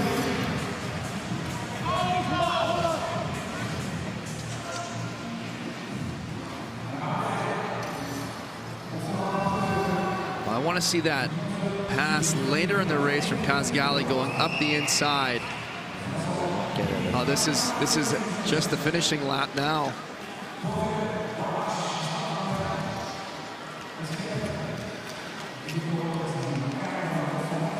do you feel about that one? There you go. It's always nice when they let us know that they're happy with races, because we did see skaters winning races in Gdansk, but then grumpily shaking their heads, not happy with it. But then later on, that kind of changed. But anytime a skater lets us know how they feel, it's like, okay, I think they're happy with that race. I don't even need an analyst to tell me Well, that. I think Friso Emans executed his strategy to a T there. And when you do that and you win, that's when you have that fist bump. Sometimes you may win a race, but it really didn't go the way you expected it to. And so Emans and Nivinsky going through the 2:18.191, not enough. But Nivinsky, that's a real good move for him to get into a top 21 position in the 1500. It's top 21, right? 3 heats of 7. I get a nod. I always want to check. And so qualifying in 3rd place, Andrew Hio, all the way back in heat number 1, and Won Jun Moon, as well as Lee Jung Min. And then, of course, you see the 2 advancements, Yoshinaga and Corey. So then we move right along. 3 more races before our next break, and they will take their toll in that ice. The women's 3,000 meter quarterfinals, 1st and 2nd place teams from each race, and up to 2 fastest 3rd place teams qualify for the semifinals. Heat number 1 has the Dutch Lions, also has the USA Eagles, fresh off a medal from Gdansk, the Chinese Lungs, and the Ukrainian Wildcats. There's Selma Poutsma on the ice for the Dutch Lions. Zoe Deltrap joining her, and the 2 Velzebor sisters. It'll be Poutsma to start things off. Corin Stoddard for the USA Eagles. Zhang Chutong for the Chinese Lungs, and Yelizaveta Sidorko for the Wildcats.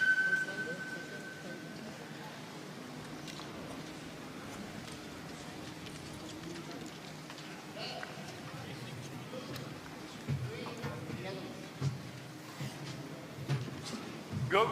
Start.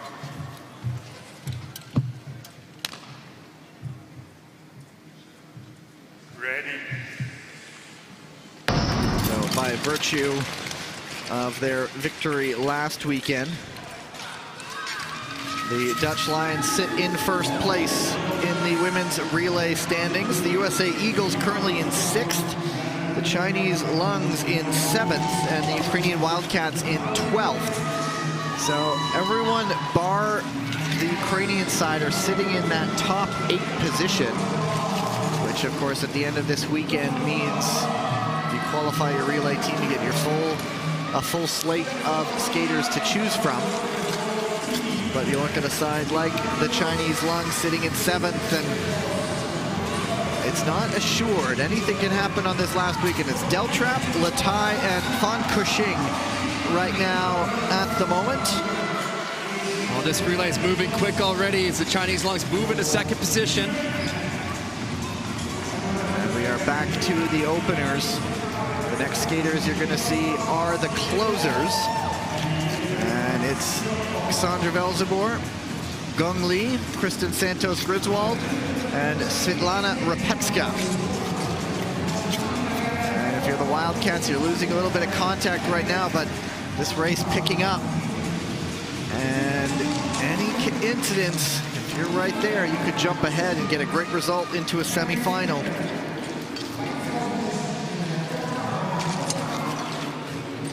Last year in Tilburg, the Dutch Lions, the women's side, had to wait for the photo finish to see that they'd claimed victory, and there's a lot of anxious waiting, just kind of released in exultation when they had won. Well, currently the Chinese Lungs are sitting ranked 7th in the relay. It's top 8 that make the game, so they want to deliver a big result to secure that position. So a lot of pressure on this race right here. The Eagles, as I mentioned last weekend, picking up a medal, but they're still just sitting in 6th, so it's not secured. The Dutch Lions really in control as Michelle Velzebor on track for them. Wang Xingruan for the Chinese Lungs, and Eunice Lee on the ice. The Americans have also gone with Cameron Lute at various times. Vacation up the inside of Zoe Deltrap. And it is Fawn in the lead, the great sprinter, and now almost irreplaceable on Chinese relay sides, be they women or mixed, as Stoddard gets up into second ahead of Poutsma. Well, let's see how the Dutch Lions react to being in third position here. They're used to controlling from the front. Sandra Velzeboer not used to chasing skaters down. When she's in individual races, she's used to being the fastest off the line. She's sizing something up, not gonna find anything on the exchange there. Now looks up outside, there's contact. And Eunice Lee goes down, and the U.S. did not tag up there. Yet, no tag up yet, they didn't make the first one. And Latai said, no, Kristen, they did talk, as Latai goes to tag up on Lee. But that was Michelle Velzeboer going in, and so that's what'll get looked at. Velzeboer stayed on her feet. And so the Lions are in second, and so right now, the Ukrainian Wildcats are in third. One exchange to come. The USA Eagles have to close this down now. Stoddard chasing it around. Here goes Santos Griswold on Sidorko. Now, are they both on the same lap here, or the Wildcats ahead by a lap? They were on the same lap, as according to our scoreboard, as Sandra Velzeboer takes the lead. That incident will get reviewed. The Americans just exchanged now, which means they must have two to go. But if they don't, then they're past the line. They still think they have one more lap to go. And so I think they did still have a lap to go. And so there's a lot to break down there. It is... Oh, but the Wildcats come back. Oh, she pushes late and the Wildcats take it. So much confusion. Well, that could really shake things up, because if the Dutch Lions were penalized for that incident, then the Wildcats would be second. And then, of course, there could be an advancement as well out of top two. And so we were confused as you were, folks. It is what is... So here's a look here. It is a possible shared responsibility. The flash here. of the blades there that takes out Julia Latai. That was Eunice Lee. And then Latai missed the tag. But it gets missed. And so then Santos Griswold then came around and missed the tag. And Latai said, no, I didn't tag. Circled back to tag with Lee. Well, it was an interesting series of contacts. It was first a contact from Eunice Lee on Michelle Velzeboer, but then a contact Velzeboer back on Eunice Lee. And so that's why they are looking at possible shared responsibility in the end.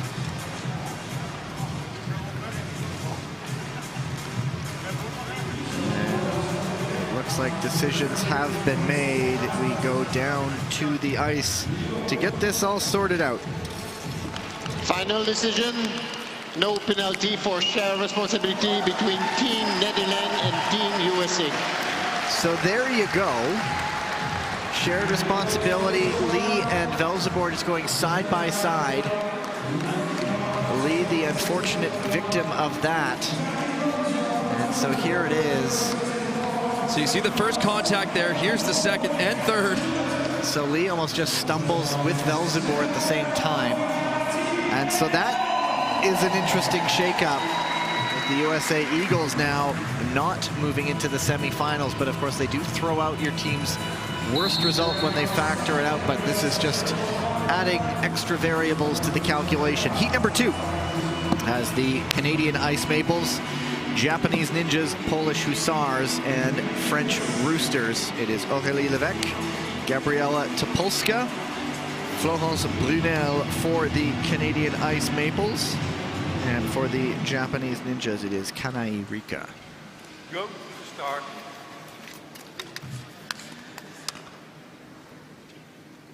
Ready. And so just going through where the teams are in the discipline standings.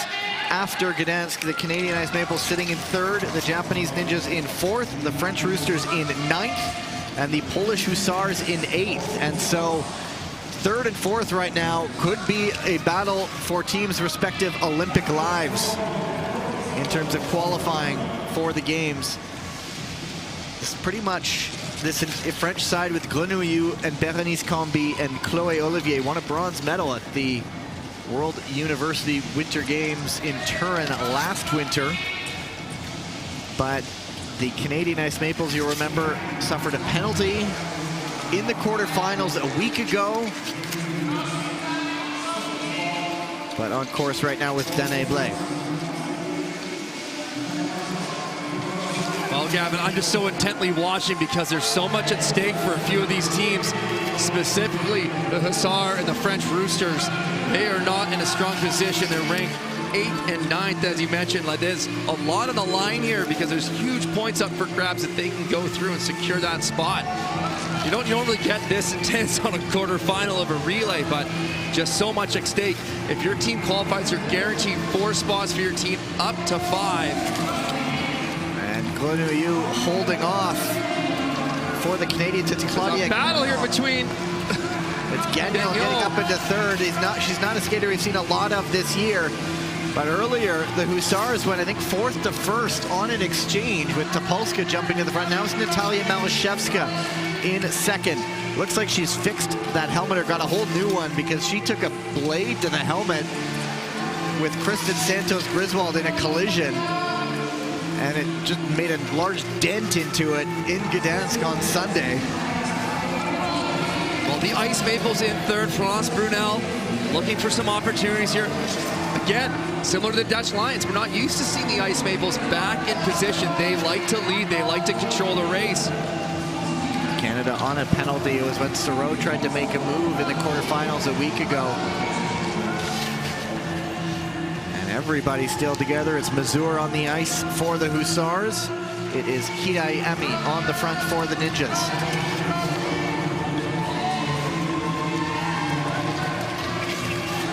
Bit of a poor exchange there from the Ice Maples. That opens up a gap between them and the Ninjas. Does that open the door?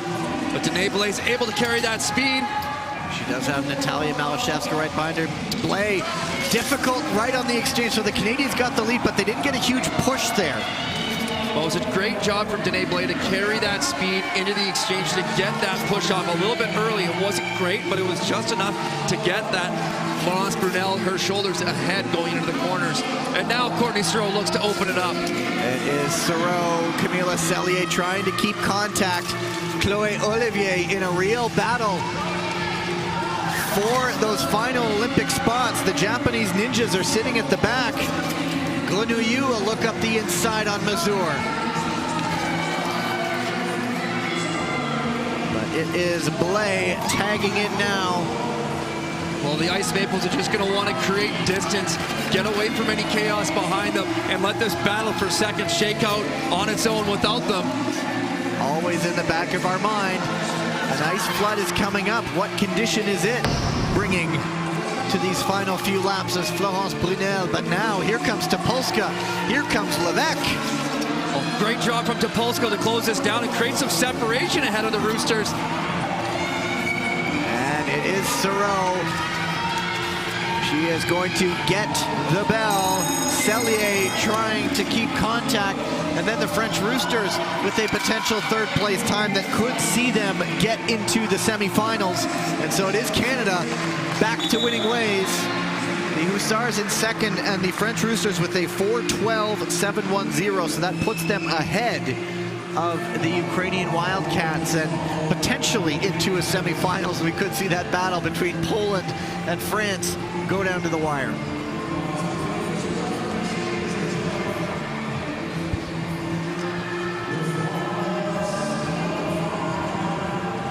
You know, it just adds such an interesting dynamic to this World Tour when we just know what else is happening beyond this weekend, looking to the games and the battles that are going on the ice just in the quarterfinals already. So the Japanese Ninjas sitting in 4th coming in the women's 3,000 meter relay standings. We'll see how that all plays out for them. But the results have been made official. Canada and Poland 1 and 2. France a 4:12.716. Sit in a pole position as far as 3rd place teams go. Bringing up the 3rd and final heat. It has the Italian Gladiators, Korean White Tigers, Hungarian Falcons, and Kazakh Nomads. On the ice for the Italians, I see Elisa Confortola, Ariana Fontana, Gloria Ioriatti, and Ariana Siegel. Just seeing who else for Korea. Shim So-ki, Lee So-yeon, No Do-hee, Seo Wee-min. Hungarians have Rebecca Silidze-Nemeth, Maya Somodi, Saraluca Baksky, and Diana Laura Vegi. And the Kazakh nomads, Yana Khan, Olga Tikhanova, Alina Ashgalieva, and Malika Yermak. And then after this, we will head into the next resurfacing break, back on the other side with the men's 500-meter heats. So starting, Ariana Sigo, Shim So-ki, Diana Vegi, and Olga Tikhanova. Ready. She started last weekend, so I got to make my jibe. Hey, is Shim So-ki in this race? And she holds her hand up. Yes, she is. Everyone with their different start routines.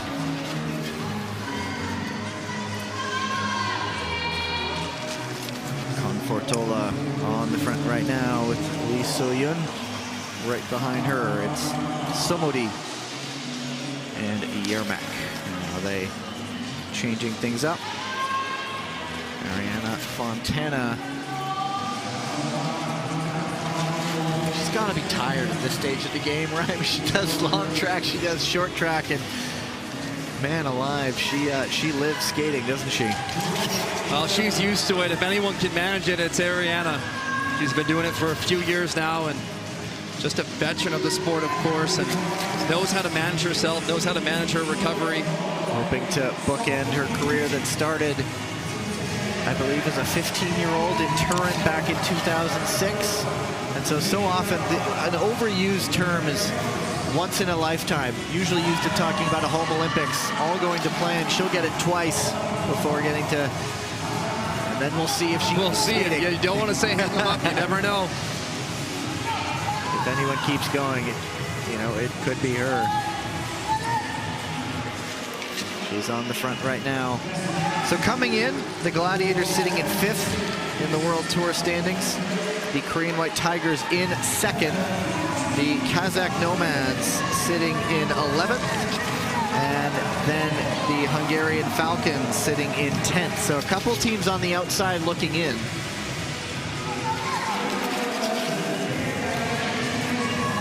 And so one step going awry from either the Gladiators or, look up the inside, it's not there. The White Tigers could mean an opportunity for the two teams sitting at the back. Everybody together right now.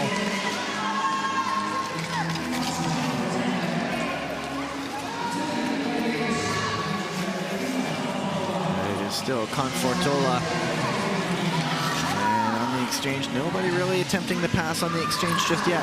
Well, you want to be really confident in that move. If you make it, you don't want to risk falling or disqualification this early. You may have to save that desperate move for later. If you can make it early, you want to make it clean. Barring any advancements, that 3rd place time is really still on the table, because the Ukrainian Wildcats got 3rd with a drama-filled race, but it is the Gladiators going away. Shim So-ki really just on a defensive. Well, the Falcons right just now. putting all the pressure on the White Tigers. They're back in 3rd position, but Shim So-ki creates a gap now. And real battle between the Falcons and the Nomads. How invaluable might this 3rd place be? The Nomads picking up a 1st senior medal, individual or team, by any Kazakh women's side in Beijing when they were on the podium in this event on World Tour last season. Now it's closed back up. Silidze-Nemeth on the exchange. Baksky, can she make it? No, it's just not there. Wisely opting to not try to force it through. Well, the Gladiators all the while so strong out front. They're really a well-oiled machine today. Very comfortable in the lead. One more exchange coming. Ariana Sigo will give way to Eliza Confortola. Lee So-yeon to come in for the White Tigers. And they just need to keep the Falcons at bay, but there's a move for the lead. And could the Falcons also jump up now? It's not not there just yet. Somodi looking. But it is the Korean White Tigers leaving it late to claim victory. Just looking at the time, the Hungarian Falcons unofficially at 4:13.59. That would move them ahead of the Ukrainian Wildcats.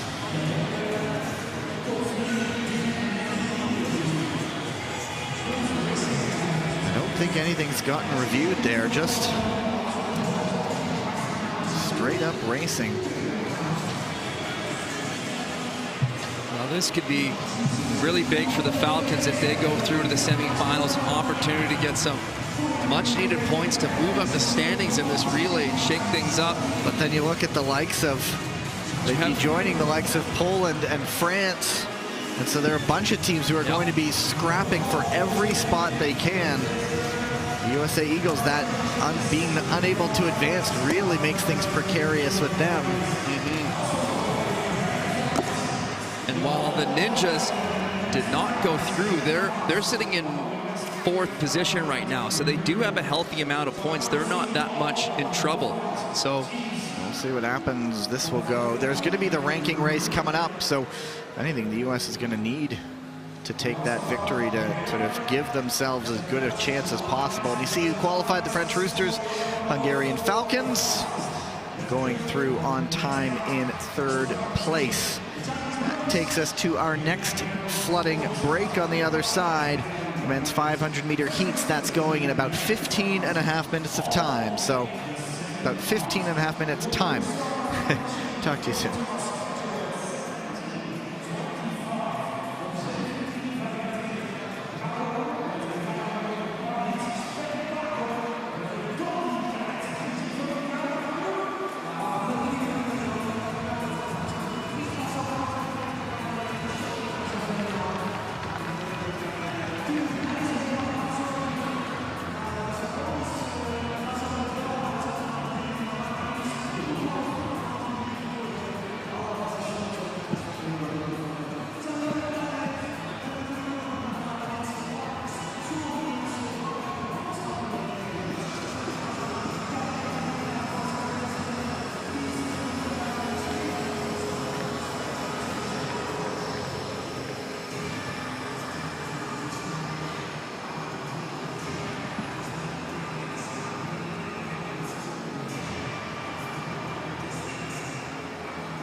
Next block of racing coming up in just over a minute's time. This next block will see the 500-meter heats for men, as well as the 1,000-meter repechage quarterfinals for women. As has always been the case this season, with so many more skaters trying to secure Olympic spots. We have 2 days of qualifying, so we have a bit of everything, including getting into the repechage session already, usually reserved for Saturday mornings. But first, the heats in the men's 500 meters. There will be 8 heats in all. Top 2 from each race, and a maximum of 2 fastest third-place skaters qualify for the quarterfinals.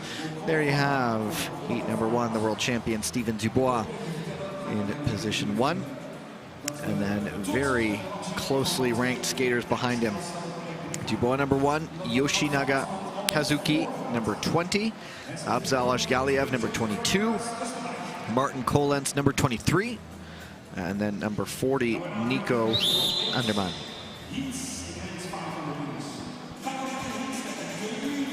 Well, Steven Dubois is going to be looking to do what he does best, win the start and deliver a quick time to better his lane position in the subsequent rounds. He does it time and time again. That's why he's so consistent and so successful in the 500 meter. He knows how to work his way through the rounds. Go to the start.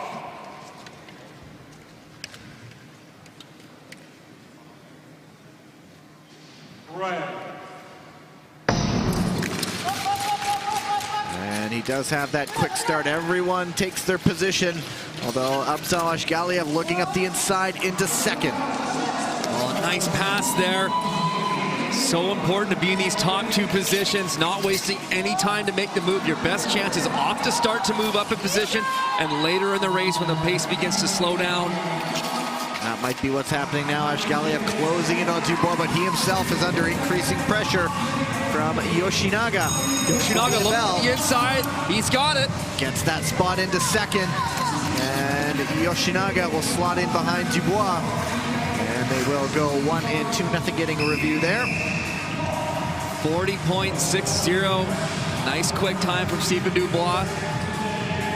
Doing what he does like clockwork. As I said before the race, take the quick start, settle in, put up a quick time, make sure you got that first or second lane position in the next round. I think that 40.6 is quite quick. He looked quite relaxed doing it. A nod from teammate William Danjanu, who gets onto the ice. Yoshinaga, the 26-year-old from Miyoshi, hoping to continue the family business. Mother and aunt, both short trackers, as Anne actually competed in long track speed skating at Lake Placid in 1980. Yoshinaga moving into the quarterfinals, as does Steven Dubois. So watch up, Abzalash Galiev, 41.119. And heat number 2, as Tyler mentioned, William Danjanu, Dennis Nikisha working his way back to full fitness. Andrew Hio, Daniel Eibog, and Daniel Tibortz. Nikisha wasn't really at full steam in Montreal. Well, Daniel Eibog looking just to get a quick bolt check, making sure everything's tight here. Perhaps he was adjusting his offset and just wanted to make sure that he had cinched that bolt back down.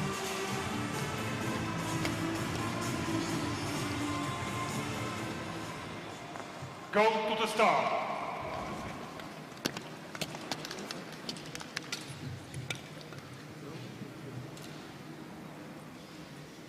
Right.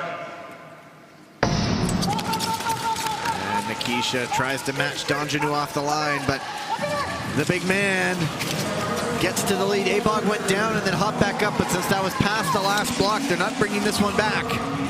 But William Danjanu was so tight on that entry. He was leaning over so far. He was kind of missing the first 2 crossovers because Nikisha's so quick off the line. But there's Andrew Hio moving into second. Hio up to number 2. Nikisha now chasing, but Danjanu on the front.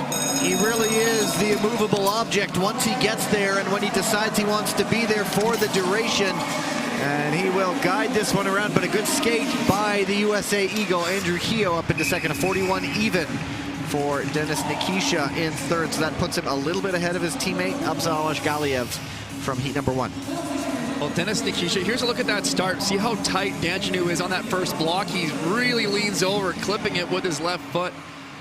But he's doing whatever he can to make space for himself as Nikisha's so quick off that start line. And there's that save from Ibog in the back. I wonder if he hit that block that was drifting across the track. Unfortunate for him, but it is Danjanu doing Danjanu things. Well, Andrew Heo looking very comfortable there. It was a very well executed pass and then looked very relaxed in second position. Didn't try to challenge Danjanu there. I think he just wanted to assure his spot through. So, doesn't look like he was made to work very hard, does it? Danjanu goes through. Heat number 2 results. So Nikisha, we'll see how his time stands up. Remember, there could at most be just 2 out of 8 heats, but we've had 2 clean heats so far. And we'll move into heat number 3. This has Pietro Segal, Stan de Smet, Dennis Ors, Tibor Komarichki, and Peter Yasapati. Komarichki and Yasapati coming through the preliminary stage, and Komarichki put together one of the faster times to advance. The lone gold horn. But in any race, Pietro Segal, pretty much always one of the men to beat.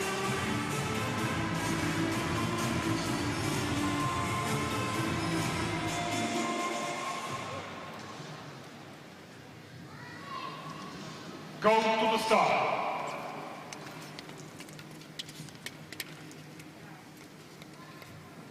Red. And it is Segal, Ors, and de Smet go into each other, and they do not make it all the way around, and so they are brought back. Well, Ors was just so strong on the outside of Stan de Smet. I thought Stan de Smet had a pretty quick start here, but Dennis Ors just kept powering around the outside, got that shoulder ahead of Stan de Smet, pinching him off there. See the blades clash.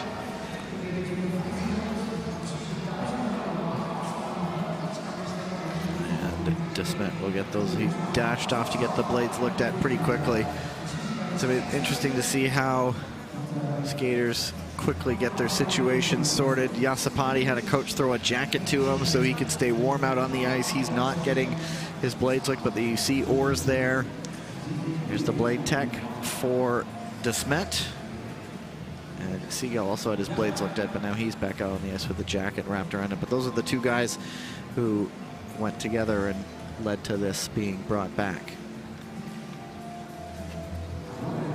Talking with Stan de Smet yesterday on the bus, just asking him if he's a skater that likes to change his setup from ice surface to ice surface. Some skaters, they feel that they need to change their rocker or their bend, and they spend a lot of time playing with that. Stan de Smet just saying, you know, no, I know my setup, I know what I'm comfortable on, I just keep it that way so I know what I'm used to, and I'm not spending too much time chasing my tail trying to find something better. Just go with what I'm consistent with. 2 different colored blades there. It's interesting. I want to ask him about that later because I actually think they're 2 different brand of blades potentially. We've seen that with Dubois wearing 2 different brands of boots. Go to the start.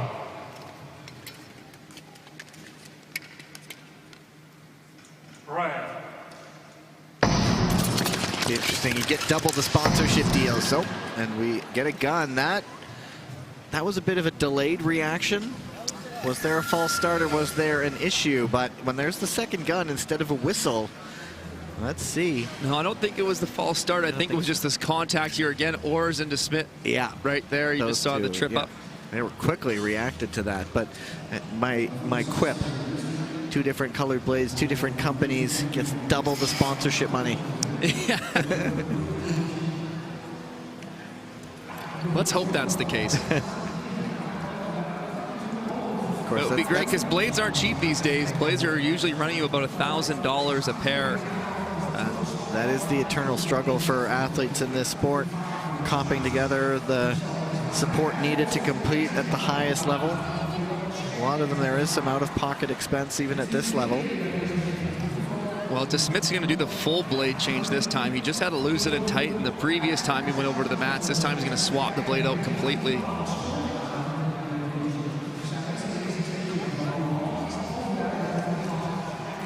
There's Komoricki getting support from Hungarian staff. Again, the small community in the sport with so many nations training together. And there is a lot of working together, even if you're not wearing the same flag or the same colors as someone else. Well, something that's nice about this sport is that it is so close. It's such a tight-knit community, and so often there's so much crossover between coaches that were formerly from another country working with a new country now, but they've built relationships over their past, and they're all out here supporting each other. And even as we talked about athletes who grew up in one nation skating for a different nation here on the world tour, maintaining those friendships. All right. And we'll see if the third time is the charm. Go to the start. Or 3 strikes, you're out. You never know. Hey, nice. Red. Nobody jumped the gun there, and this time will they all get through? Yes, they will, and it is Seagal when the dust settles out in the front. DeSmet in second, Yassapati up to third, Orrs down to fourth. Well, Dennis Orrs, that quick start from third position, but caught on the outside. Yashipati able to make his move up the inside and capitalize on that. A little bit of a mix-up. I think that was a block coming out of the corner, tripping him up. But Seagal just building that gap, making it almost impossible to be caught, and he won't be caught. It will be Seagal, the race for second. DeSmet just ahead of Yassapati, who made it very, very close. A 41.05 for Yassapati. Be interesting to see if they change that one down once they adjust the timing. Remember, Nikisha had a 41.004 officially. That was in the third position, right? So yes. DeSmet will be just a... I was looking, oh yeah, you're right. 41.059 for Yassapati is the adjusted time, and so it's a little bit slower than Nikisha's, but we're just waiting for the results to be made official. They are now. So Yassapati is ahead of Abzal Ashgaliev. But Seagal just doing what he needs to do, going away to another victory. Just one of the most consistent skaters you'll see on the circuit. Heat number 4, pardon me, has Sun Long, Mela Vanatvout, Łukasz Kuczynski, Wonjun Moon, and Brendan Corey. Now this is a doozy of a heat, isn't it? Mela Vanatvout on the line. Back, skating some pretty good races after missing just about 2 years. There was a ligament injury. He tried to do treatment without needing surgery. That didn't do it right, and so then he did do surgery, and that cost him another year, but he's back and skating pretty well when it just matters perhaps the most. Right.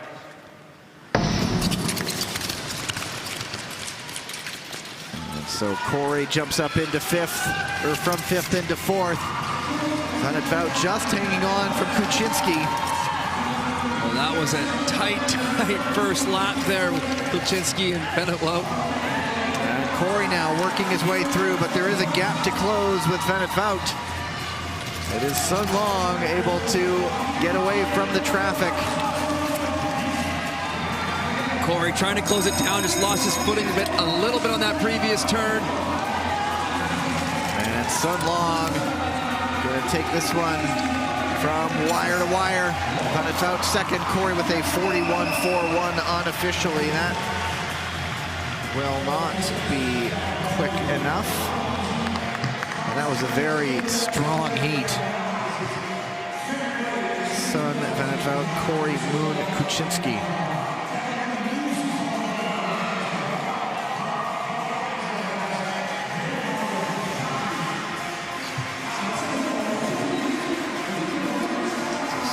Really just took off, and as the moves and the coming togethers happened behind him, he was able to just scoot off into the distance. Sun and Van het Vout confirmed to be going through.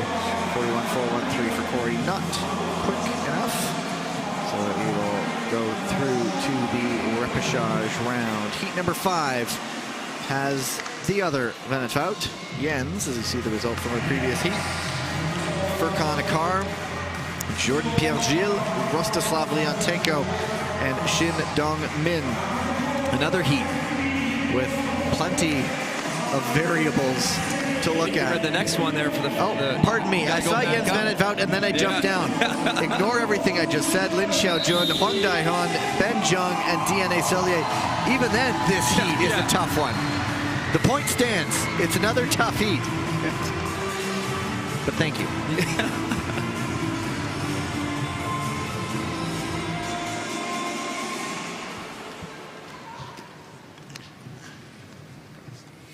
Go to the start.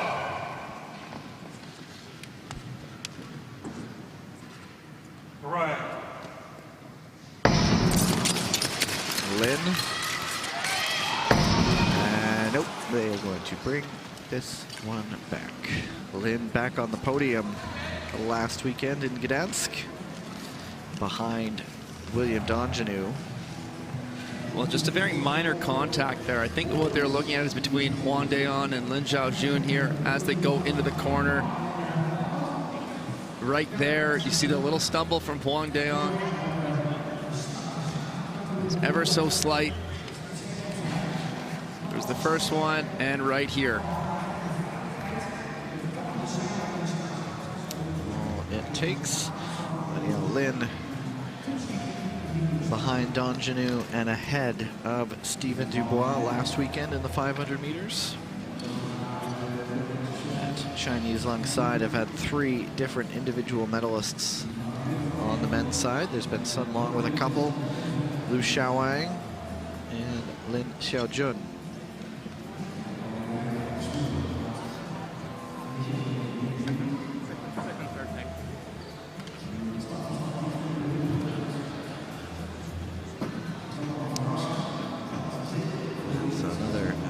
Full, and to get the drill out, that means the full repair is likely coming. And it's going to be an interesting race if Huang Daihon can beat Lin Xiaojun to the corner again, as we saw in that first start. Lin Xiaojun is such a capable passer, and he's going to be putting a lot of pressure on Huang Daihon. That may put Huang Daihon in a bit more of a defensive position, giving Jens Van het Vout the opportunity to maybe skate away or create some separation. I kind of see that playing out in this race, where then it becomes really this battle for the second position, as Jens Van het Vout was looking so strong earlier today when we saw him in the 1500. He's got that inner lane advantage. I'm quite confident he can win this start quite handedly to accelerate out of, and then pay close attention between that battle of Lin Xiaojun and Huang Daihon. Lots to watch for in this one. You can even just go up to position number 5 with Sellier. One that can jump up there and ride at top speed. Right. And Huang does get in front into second. It almost just sort of knocks the shoulder in there to take the position. Ben Zheng tried to wind it up. Now he looks up the inside into 4th, but it is Jens Van het Vout off the front. Now we watch Lin Xiaojun. Can he make this move on Huang Daihon? Huang Daihon's going to have to be defensive here. That's going to allow Jens Van het Vout to skate away with it. And here comes Lin around the outside. It's not there. Huang defending well. And it will be time for the bell. Is there an opportunity for someone else as they battle for second? Sellier in 3rd, or 4th rather. But it is Jens Van het Vout and Huang Daihon will hold them off and move on into the quarterfinals. Well, Lin Xiaojun was putting all that pressure on Huang Daihon. Huang Daihon doing a terrific job on that deep track entry to trap Lin Xiaojun on the outside shoulder with nowhere to go. He kept looking for it. Huang Daihon kept defending. Nice little battle there. And the time there is right around the marker of a 41.004, which I think that matches Denis Nikisha's time from earlier. It does. It's a 1,000th of a second. Well spotted. And that's kind of interesting because normally when you see a battle like that, it really slows the speed of the race down because the skaters become less focused on the velocity or the speed they're going and more focused on the track pattern. Had a word for the starters. Not sure what that was about, but he is through, Huang and Lin. And so it's remember, 2 third-place times could move on, and 2 have it at the moment. And so if someone does go faster, there could be a situation where 3 skaters could be moving on out of third place. But if someone is slower, then obviously it's still those 2 guys. And so lots to watch for. Now it's that 6th heat. Miyata Shogo, Furkan Akar, Jordan Pierre-Gilles, Rostislav Leontenko, and all the way up to position number 5, but really not to be ever overlooked is Shin Dong Min. Go to the start.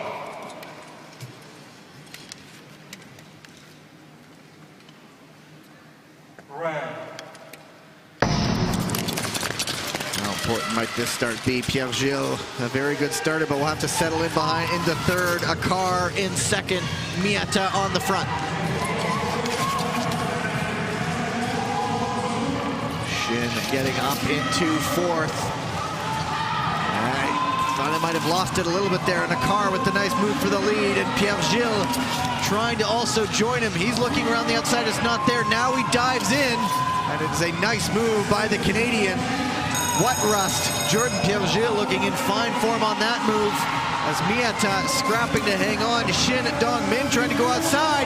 Miyata on the inside, and I think Miyata took it.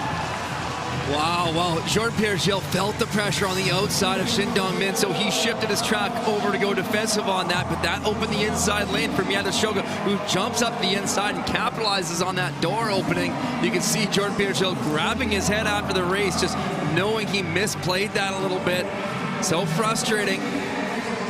So he was up into second as Shin started to wind up. It's really, he was flanked on both sides, was Pierre-Gilles. No, he steps out, he looks over his outside shoulder, but neglects the inside, and that's where he gets attacked.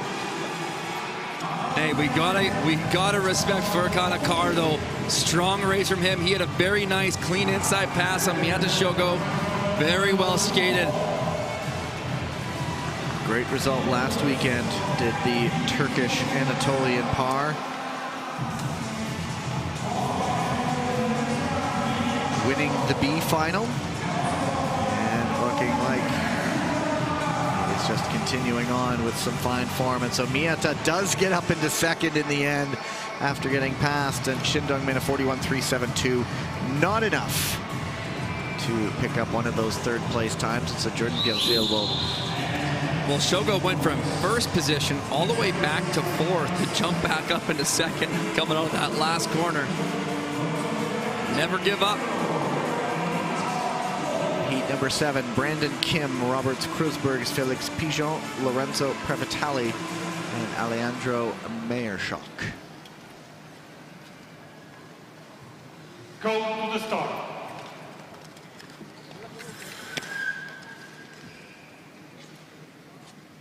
Red. What a quick start from Brandon Kim here. And the USA Eagle with a gap. Kreuzbergs, very tough to pass in second, but Kim taken away from this one. Inside, 3 to go. This challenge is when you have a lead like this, staying relaxed but not being too relaxed where you let the rest of the pack close in on you with more speed. And Pigeon with the jump into second on Kreuzbergs. And there's a move for 4th, but Brandon Kim will ride a great start. A great victory ahead of Felix Pigeon. Roberts Kreuzbergs a 40.75. Not quick enough as one of those third place times, but it's not. Noted. I think that's the fastest race we've seen. 40.4. Yeah, we're under. The other ones were all in the 41 range. You're right. Starting to get cross-eyed here near the end of this one. I'm the one who's jet lagged. What's going on here, Gavin? I have no snappy remark of any kind. My brain is empty right now. You had a week's rest. Yeah. So yes, with a 40+ time by Kreuzbergs, that is the fastest third place time we've seen. There is a review in that race.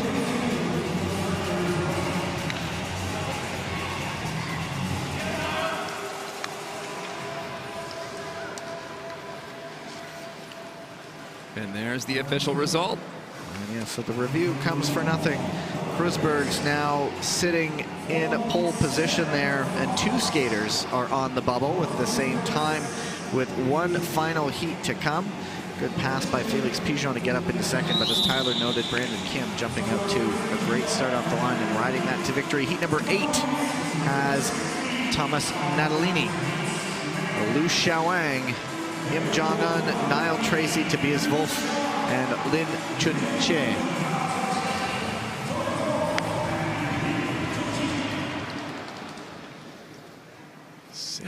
Skaters on the line.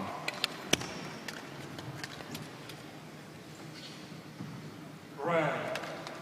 And the likes of Natalini, Liu Xiaowang, Im.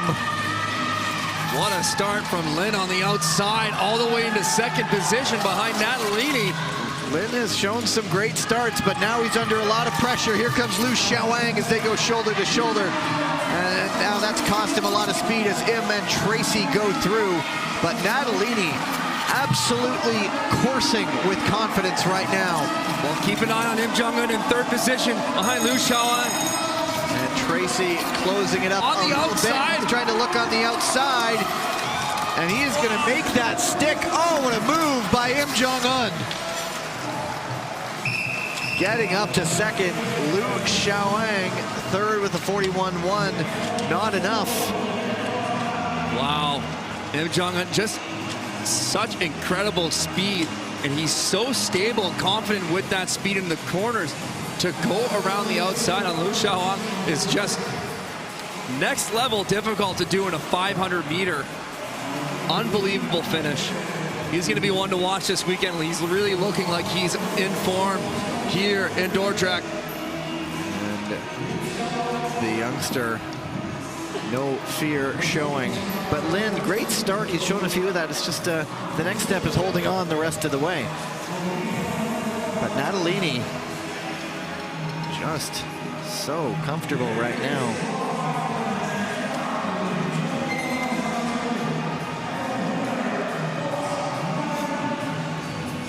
And Liu Xiaowang's 41.115, not enough. And so that ends the men's 500 meter heats with Natalini and Im moving on. And then you'll get the full list of qualifiers. Let's just see here. Nikisha, Lin Xiaojun, and Robert Kreuzbergs going through as the fastest third place. Of course, So that tie. Yeah, results in both going through. That's really big for Denis Nikisha. He's been battling with injury. Not having to do those extra rounds is going to really work to his favor. There is the list of qualifiers, the 3 little Qs. Yeah, there you go, 41.004. And we will change it back up, back to repechages for the women's 1,000 meters. There will be 7 heats in all. Just a winning skater from each race, and up to a maximum 3 fastest seconds. Ready. Jae Min-jong perhaps in the unusual situation of being in a repechage. Lisa Eckstein, Betty Miska, Danucea Chataisong, and Valentina Asic, another skater we often see in World Tour portions of the competition, but it is the task for the 4 trailing skaters right now. Stay with Choi Min-jong as much as he can. See if she can't guide you to one of those times, or you never know, if Che does go down, he might jump up for the win.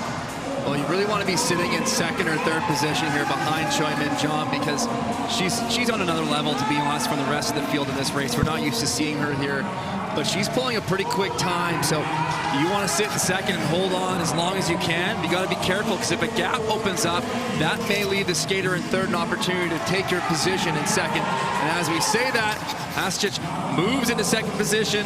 She's now going to try to tuck in behind Choi Min-jong. It's Eckstein getting up into third as Chitaisung starts to lose the speed.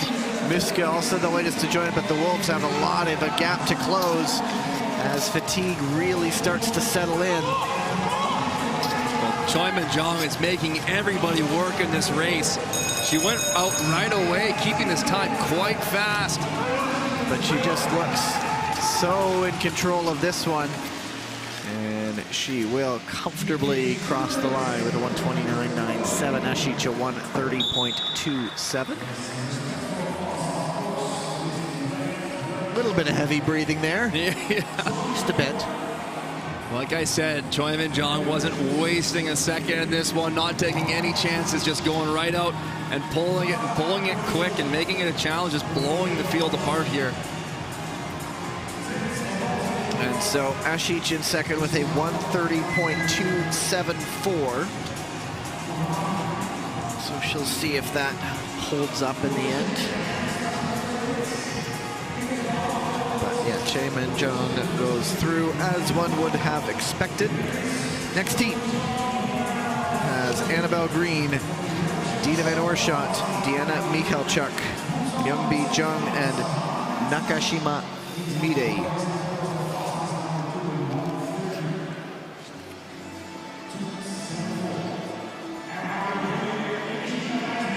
So, chant for the home crowd to bring the noise again.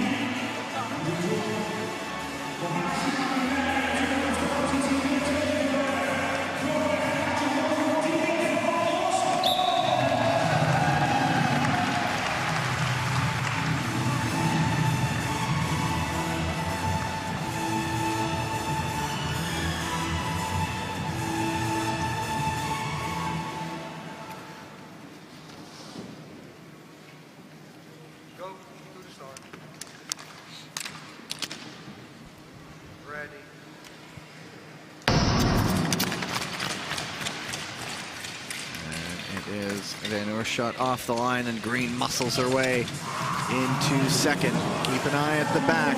Nakashima will be one to work her way through, and she's already starting to. Into fourth, into third, into second.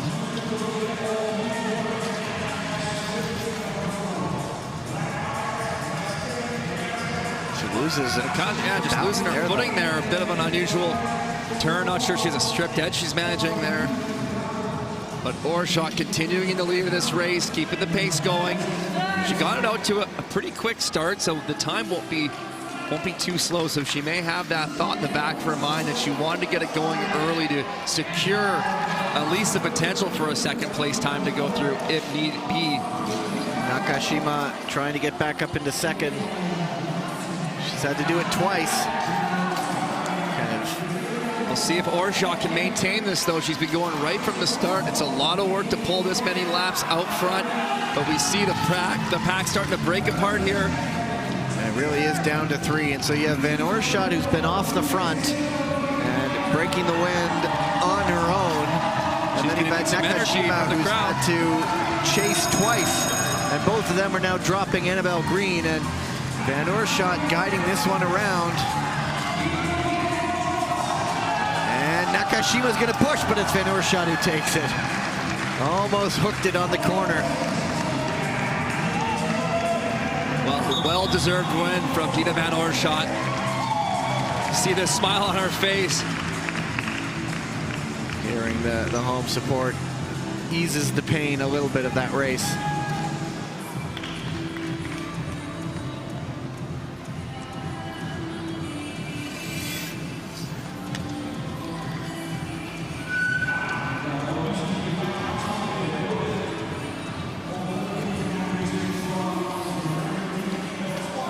Finish there.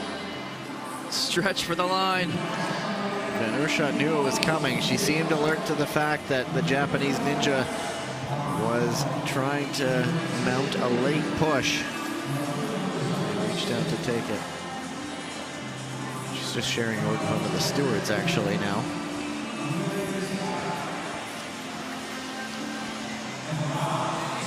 There are the confirmed results. Nakashima and wait. see, 132.625. That was slower than the first heat, so she is behind Asic right now.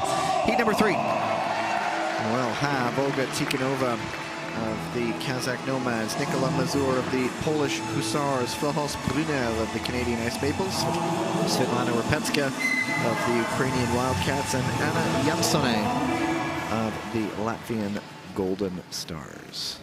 Go to start. Ready.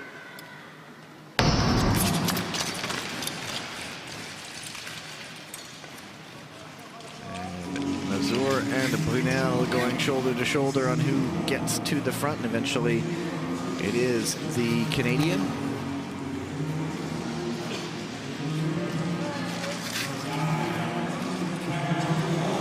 Already this one now setting off, and there's Repetska goes down. I think she just went down on her own. She's up, seems to be all right. But Jansone really going wide there. Wonder if she's planning something while she's trying to move forward. She gets around Mazur for third. Well, Tikhonova and Mazur have been getting a pretty tight track in front of her. You can see them getting their hands down. If you're back in fourth position, you want to be in that little bit more of a relaxed speed track, carry your speed a little bit more easily. You can tell the skaters in front putting their hand down or just working that little bit harder, trying to turn a little bit tighter. That hand on the ice is helping them kind of balance, but also helping them turn and pivot through the corner. Brunel really stretching it now. They've dropped Jansone, and so it's Tikhonova and Mazur inside, 2 to go.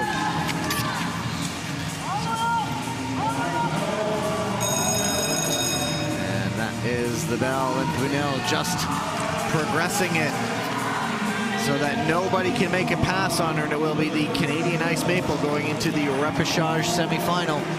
Tikhonova a 132.63, and so that was a little bit behind. Well, even the wait for the second official, though. That might change. Yep. I think that might move up.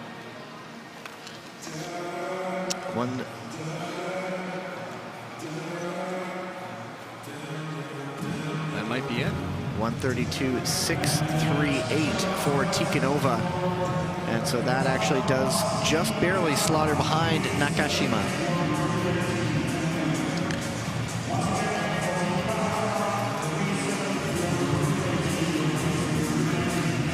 And so Asic still the fastest time right now. And we've reached 3 second place times, but now they'll start to disappear as we have 7 heats.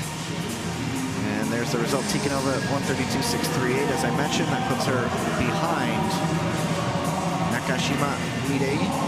And heat number 4 has Maya Dora Somodi, Julie Latai, Mirta Mikkelsen, Leia Popovikova, and Phoebe Stens.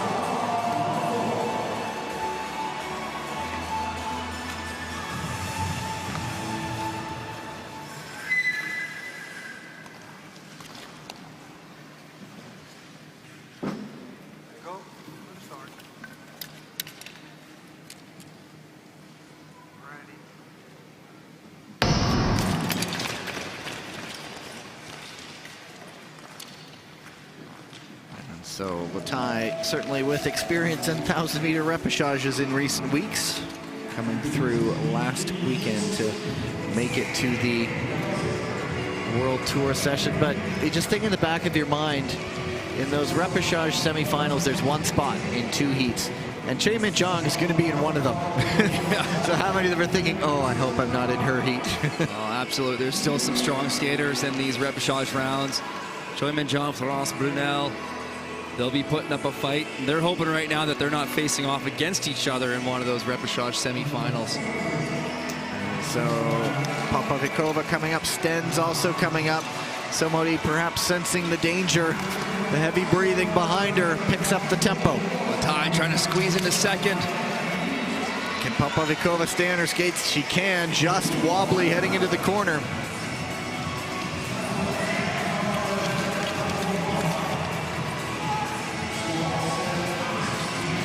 Latai looking up the inside.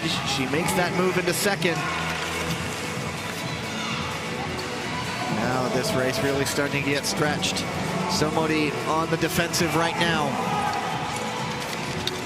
Latai setting up, looking to get 2 crossovers in, try to build some speed here. A grit of the teeth. On the outside, will she hook it in? Oh, hits she's the ball. Down, unfortunate for her. And Somodi can breathe easy. Tough break for Latai. She was winding it up. She was gritting the teeth. She was ready to go, and just fate had other plans. Well, she had set everything up to make that inside pass, and as she was hooking tight on the exit, just clipping her left foot on the block. And that's all you need, just to lift that blade contact from the ice and put you down. This was the move for second. Oh, actually, that was earlier. And Popovikova stumbled, but kept it up. Now here's their completed pass on Popovikova. Still very tight at the entry there. Squeezing into second position. Popovikova doing a good job staying on her feet there. And here's a look. The left foot goes down right there, clipping the block.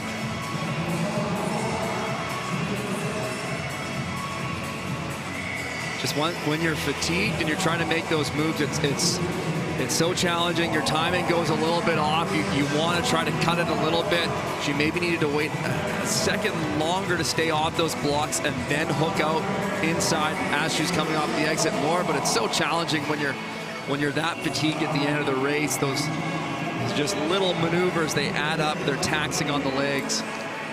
So Popovikova's second place time was not enough to move on. We're into heat number 5. Watanabe Aoi from the Japanese Ninjas. That one right there. Lam Qingyan of the Hong Kong Ice Chillins. Gabriela Topolska, perhaps an unfamiliar territory in the repechage semifinals. Hedvig Hilda of the Norwegian Vikings, and Eva Grenouillou of the French Roosters.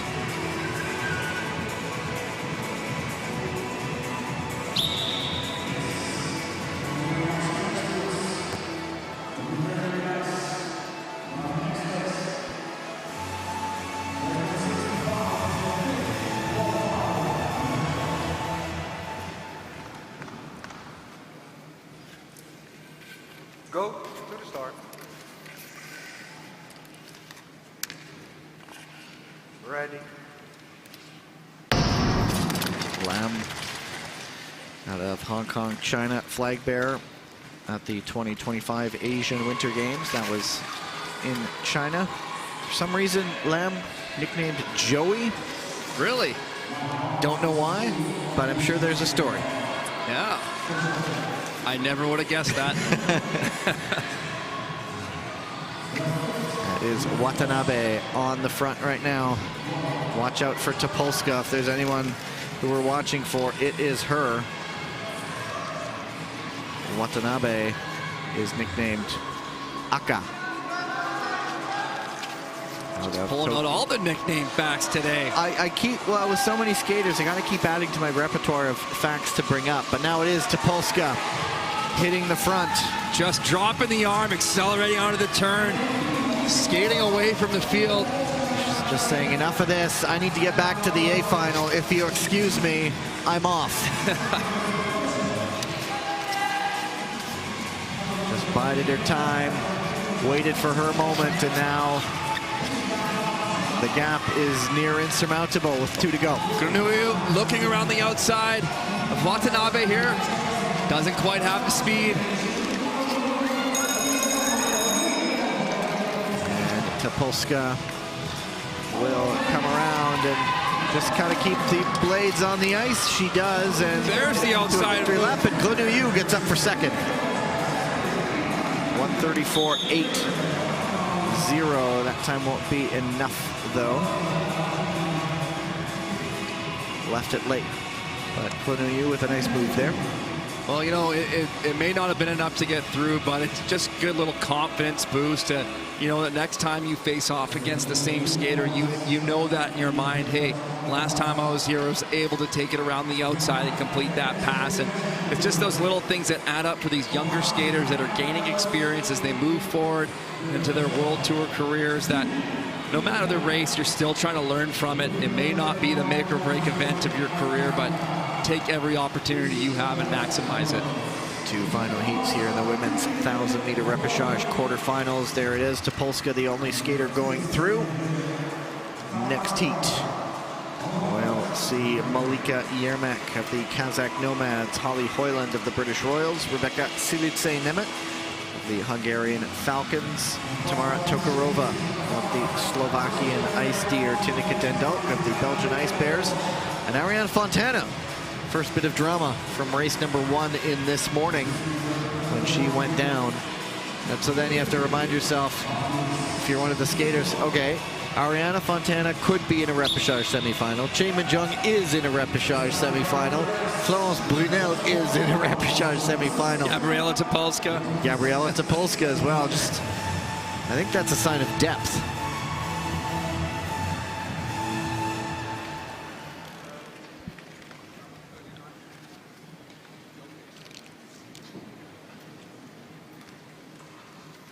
Go to the start.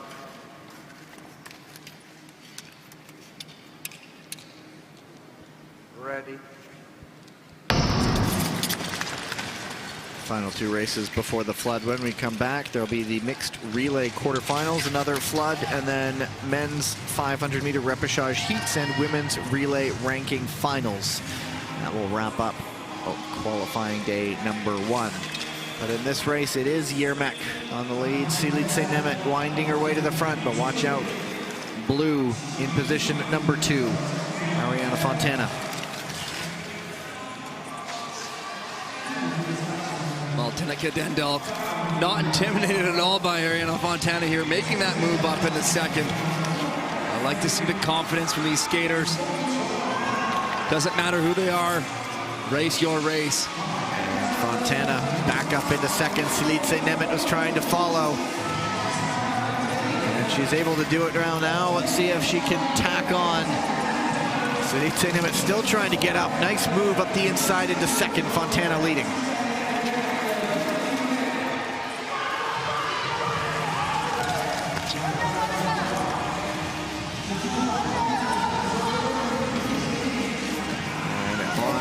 Just strong in the lead. Silice-Nemeth looking, but you can just see she's battling to hold on.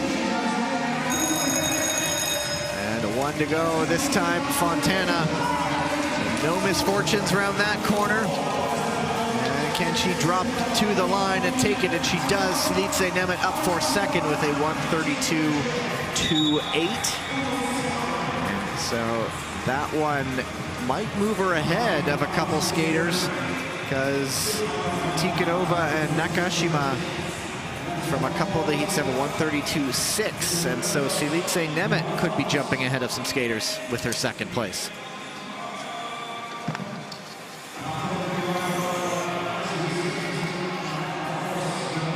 But Fontana this time around, no drama, no misfortune, race win into the repechage semifinal.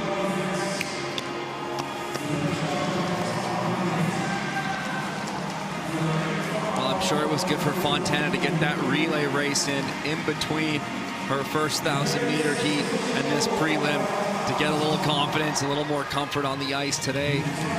Shake that fall off, you know, move on.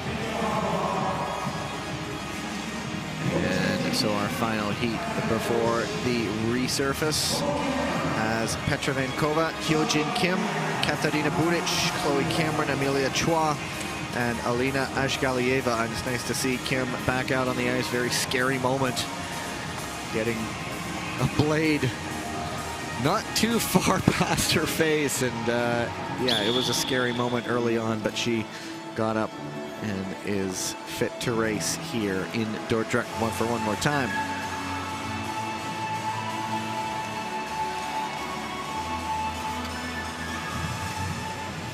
So we've done. I'll let the race start first before I say anything more. Go to the start. Ready. So we We've done that calculating where we're sort of looking at if you're looking for a top 32. If you're in the repechage semifinal, you're doing okay. And then in that race, of course, if you move on to the World Tour, even better. But the higher you finish in that repechage semi, that helps your overall result. Yeah, it can boost your ranking a little bit there, secure you some points in the Olympic qualification classification. And Budic is taking this up ahead of Vankova and Kim. Galieva is right there as well.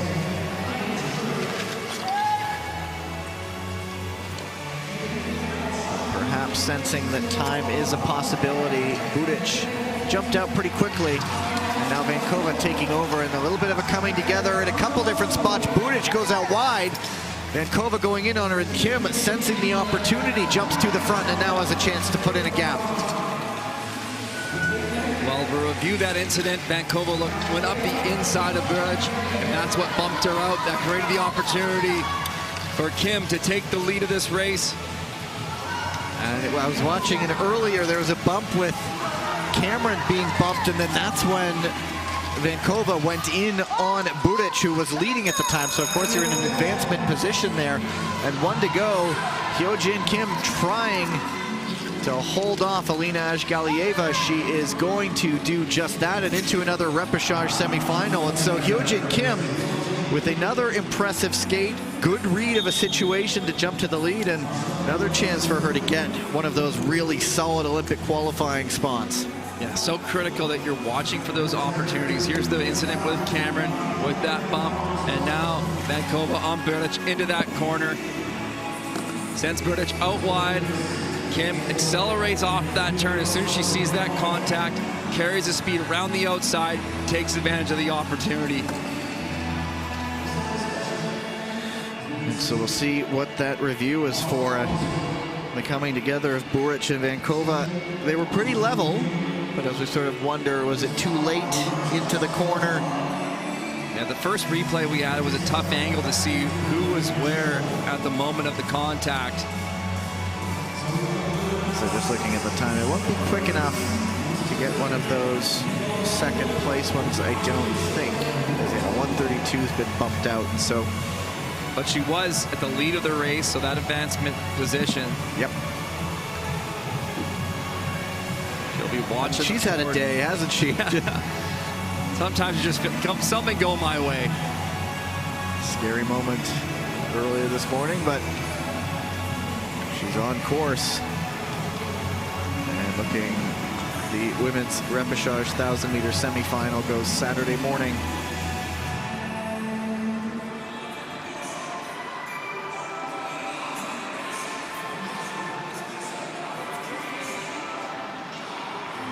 So we're still taking a look there. Yeah, the officials are still investigating. Budic will be back in mixed relay duty, I would imagine, when we come back out, because the Croatian Dalmatians only have 2 men and 2 women entered, and so she'll be tasked with coming back in. The Dalmatians sitting in 10th place in that mixed relay standings, and they'll be defending that position tooth and nail. Well, it's always easier for the coach to make the decision of who's starting that relay when you only have 2 of each gender. Sometimes it's a challenge, but when you have a larger team and you're trying to pick and choose, you're balancing the workload of how many races the skaters are doing. And, you know, the racers want to race every race, and they often, you know, you have to try to make it not personal when you may not select them because somebody might be better suited just on account of their race schedule that day and having had maybe more rest. So sometimes there's some drama that comes from that when coaches have to determine who to put into their race. This one's really, this is the longest review we've had so far in the weekend. Budic is still watching. And so, I mean, they're level. It's just a matter of not where. too much dramatic movement from either. It could be a racing incident. Here we go.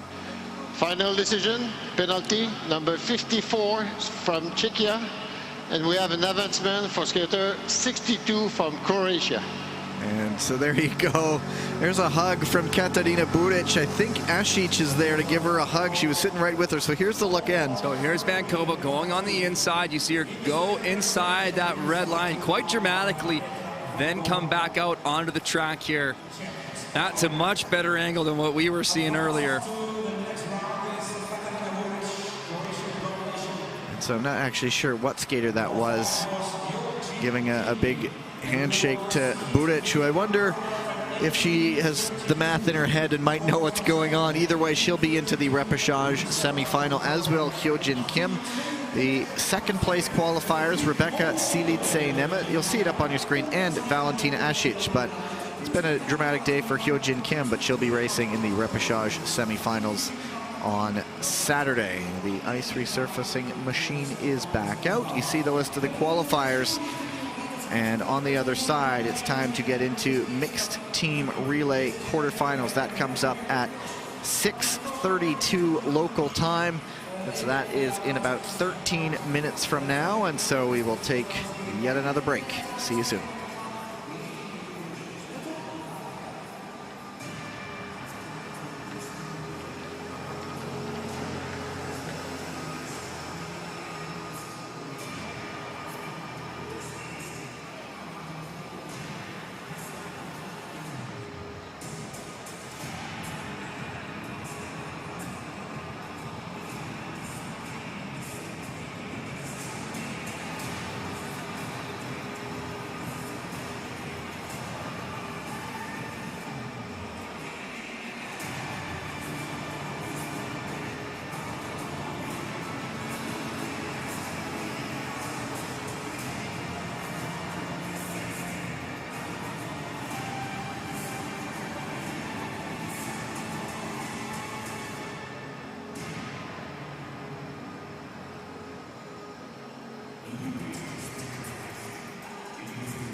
May we ask for your attention while our cabin crew demonstrates the safety features on this flight. Please raise both hands up in the sky. Next, slowly move from the left to the right.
Winding our way closer to the end on day one of qualifying for stop number 4 on the ISU Short Track World Tour. 4 races in our next block. It is the mixed gender relay. There will be 4 heats in all. Pretty straightforward. Top 2 in each moving on. At least pending advancements, of course, but there's no time consideration, no best third place, none of that to worry about. Heat number 1. As the Dutch Lions, USA Eagles, Hungarian Falcons, and German Wolves. And coming into this one, reminder, it's top 12 for a nation to get on into that qualification situation for the Olympics. And so, coming in after 3 events, the Dutch Lions, there's Jens van het Vout, sitting in 3rd. The USA Eagles in 7th. The Hungarian Falcons in 9th. And the German Wolves sitting in 15th. And so all the teams bar 1 are sitting in an advancement position. Did I get that right? You're just nodding along.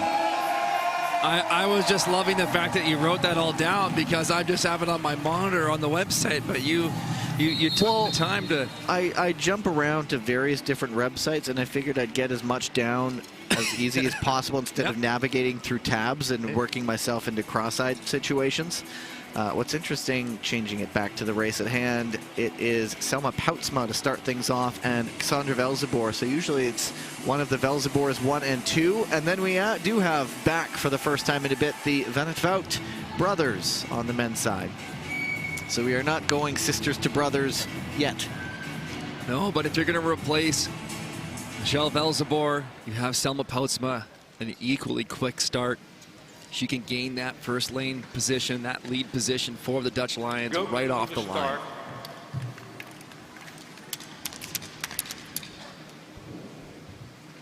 Ready. Corin Stoddart, Diana Laura Veggie, and Lisa Eckstein to start things off. If I'm not mistaken, nope, it isn't. They've made a change since we last saw them. It's Betty Muska on the ice right now.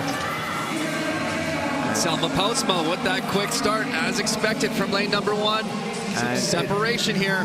It will be 1 and 2 from last season's Crystal Globe now, going skate to skate.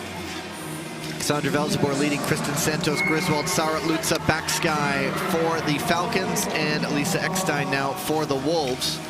She will go to Jonathan Ruskenblack when they do the exchange. It's going to be Marcus Howard, Mela van het Vout, 1 and 2, and for the Hungarian Falcons, it is Bensit Nogradi.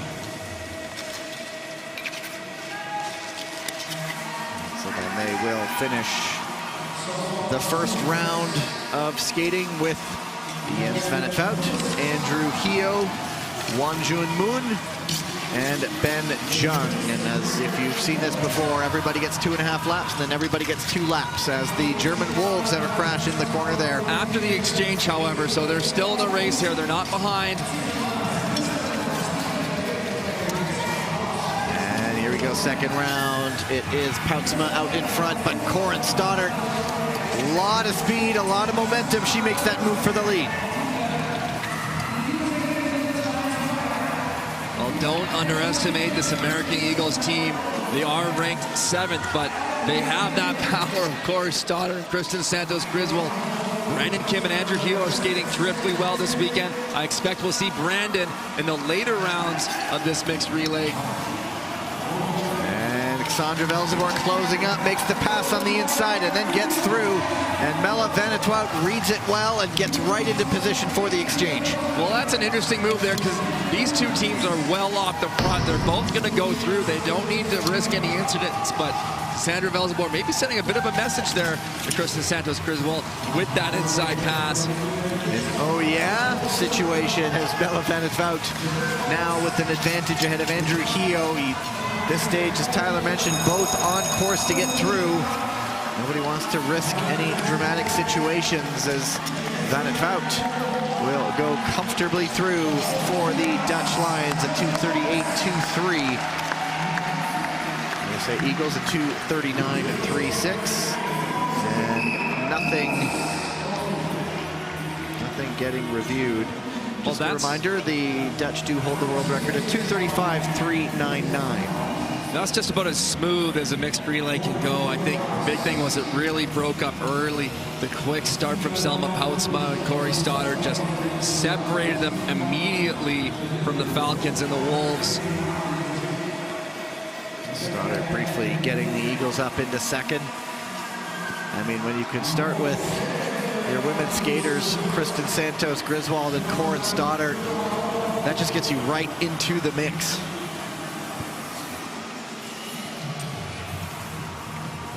Van het Vout and his brother, the Van het Vout brothers, made it late to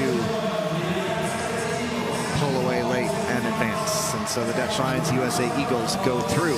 Heat number 2 has the Canadian Ice Maples, Japanese Ninjas, Belgian Ice Bears, and British Royals, as you see the previous result confirmed. Just looking to see what the Canadians have a glut of options to choose from, and they have William Dongenou, Felix Roussel, Danae Blais, and Courtney Sereau. The Belgian Ice Bears, they have Hanne de Smet, they have Tineke den Dulk. They have Ward Petre and Stan de Smet. The Japanese Ninjas have Nakashima Midei, Kurokawa Ki, Miyata Shogo, and Yoshinaga Kazuki. And the British Royals, Chloe Cameron, Holly Hoyland, Willem Murray, and Kyle Ross Waddell. It's Sereau, it's Kurokawa, it is de Smet, and it is Cameron.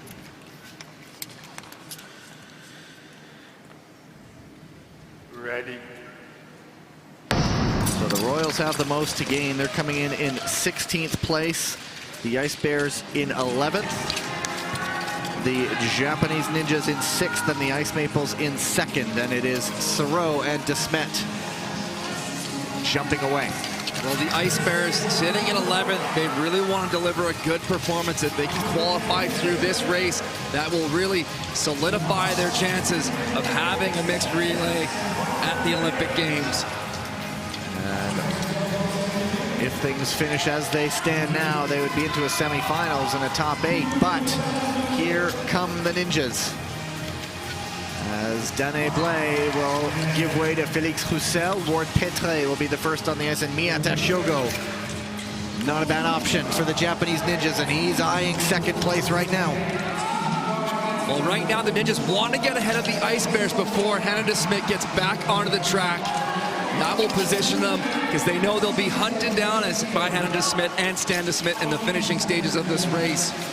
Yoshinaga Kazuki on the ice for the Ninjas. DeSmit, Stan on the ice for the Ice Bears. As William Dongenou, oh yeah, the Canadian Ice Maples off, staying away from all of this drama. And here comes Sereau getting ready to come back in. Second time through the order. Well, so much speed carrying around this corner. Hannah DeSmit able to handle it, close that gap down. Can she transition that to a pass right now? She's on the outside. She's running out of time. The exchanges are coming. Nice move as DeSmit gets back into second. Just in time, and there's a fall. Sereau goes down, but that's after the exchange is made. Now, Tineke Dendal trying to defend that second position right here. And Nakashima gets up into second. Roussel on the ice. Now Miyata with a chance to close in on the Canadians and pull away from Petre, who just wants to give Stan DeSmit a shot. The Canadians about ready to bring on their victory cigar. William Dongenou.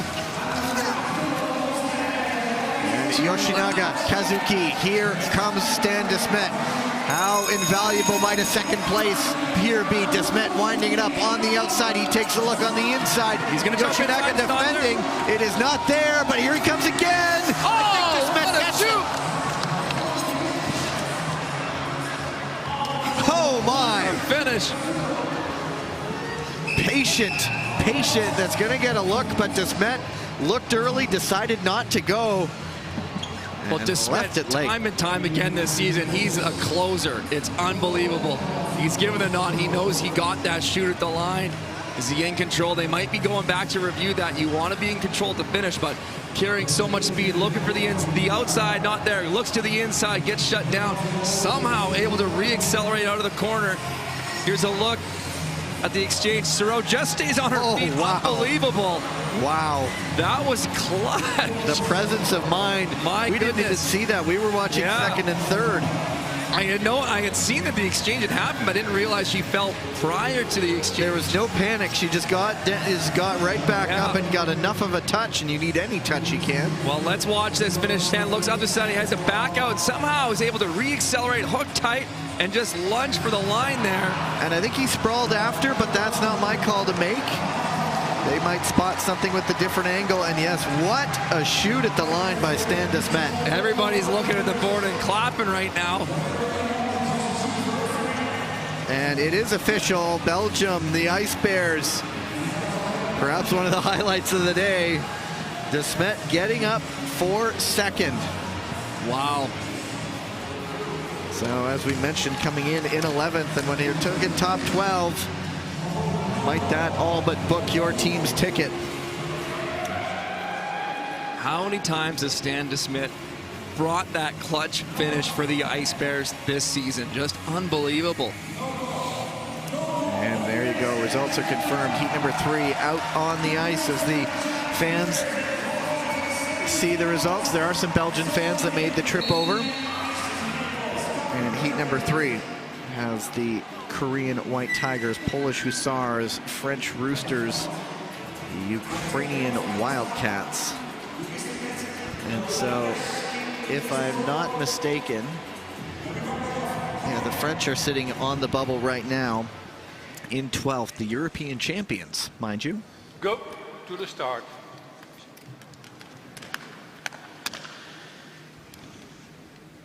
Ready. And So on the ice right now, it is Natalia Malashevska for the Polish Hussars jumping off to the lead. Lee So-yun for the White Tigers, Aurélie Levesque and Yelizaveta Sidorko. Chloé Olivier will come in for the French. Gabriela Topolska about ready to come in for the Hussars. And it is No Do-hee who will come in for the White Tigers, still up there as well, Svetlana Repetska. And then it will be the two Bastiers for the French to finish things off. But right now, a great start by Malashevska has given the Polish Hussars a great lead. Right now in the mixed relay, the White Tigers are in the lead after Gdansk in the overall. The Hussars are 5th, as I mentioned. The French Roosters are sitting on the bubble in 12th, and then the Ukrainian Wildcats in 14th. And the move for the lead, wow, that turn of pace. Lee Jung-min up the inside on Michał Niewinski, and Im Jong-un in, and Felix Pigeon back to the lead. Well, a wide entry from Im Jong-un there on the corner, opened it for Felix Pigeon, but he takes it right back.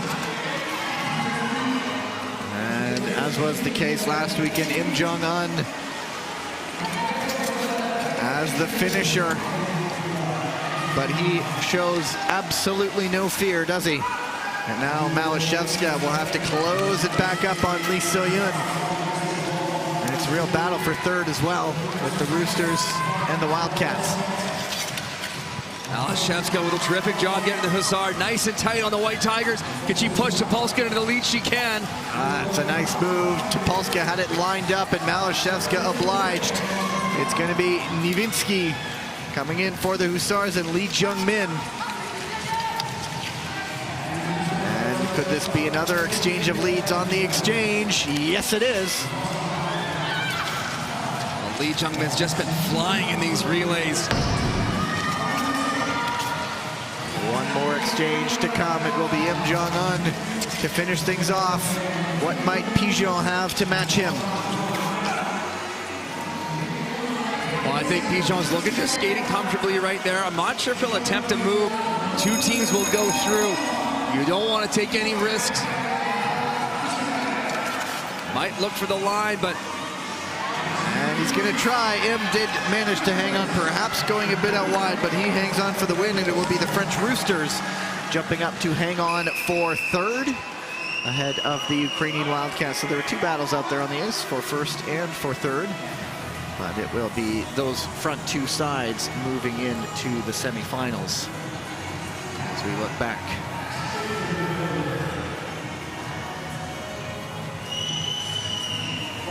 So this was the move for the lead when the Hussars retook it.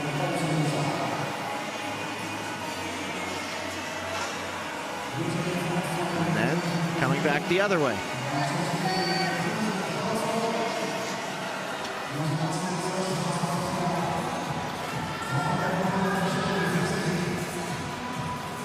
And one more heat still to come, as nothing needed a review there, and so those results have been made official.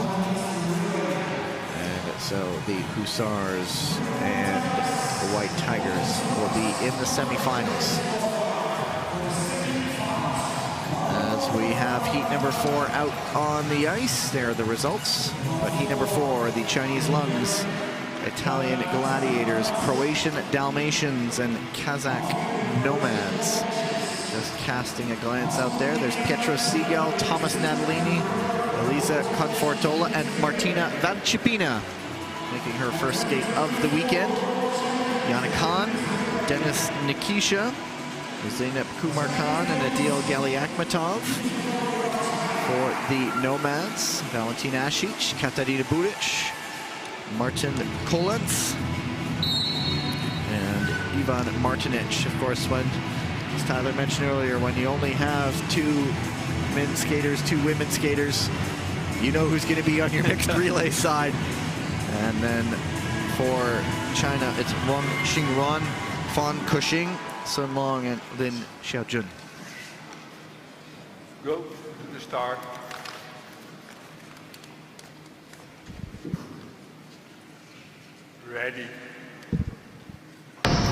So So it's Fan, Valchipina, Asic, and Khan. And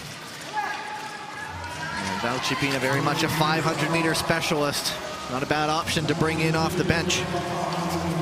Well, the mixed relay is truly a sprint event. You only each skate 4.5 laps in this race, the equivalent of a 500.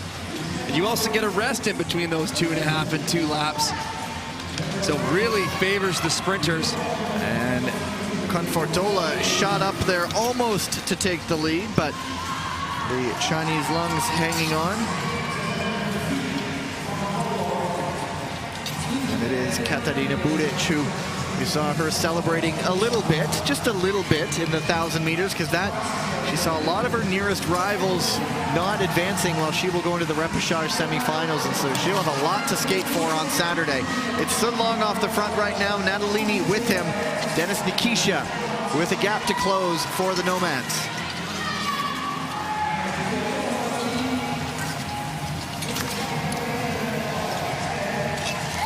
And now it's Lin Xiaojun and Pietro Segal. These are the skaters who will likely finish things off. They're allowed to switch position, but we don't often see that changing. Well, Segal not on the offensive right now, staying very calm in second position. May look for an exchange pass here with Valchipina. There it is, a strong push. It put her off balance, but she hung on. And a nice feature of these races is the teammates are lining the side, cheering them on. Valchipina ahead of Fan Kushing. And it is Wang Xinran coming in, and they get it right back on that exchange. Well, the Nomads are actually starting to close this gap a little bit. We'll see if they can claw their way back into this race for a chance. And so while the battle is happening at the front, there is an opportunity now for Denis Nikisha to close it even further. Sun Long is worried about Thomas Natalini.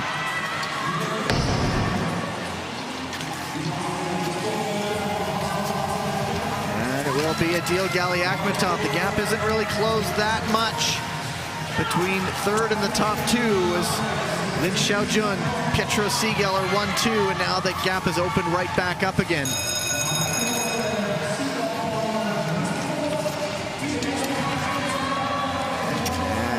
Segal, is he going to push for the win? I think he gets it. That was tight. We have had one tie today. Granted, they were in separate races.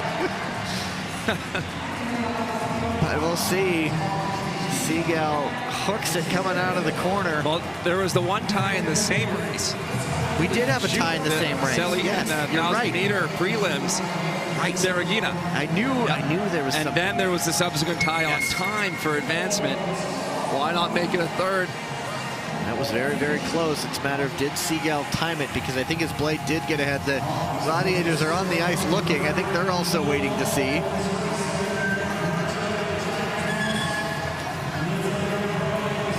Will we get a photo? There it is. Oh!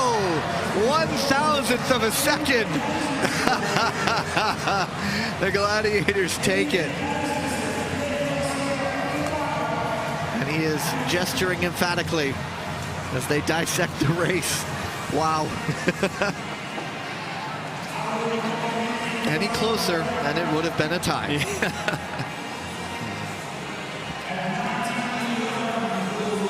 And that will take us into the final resurfacing break of the day.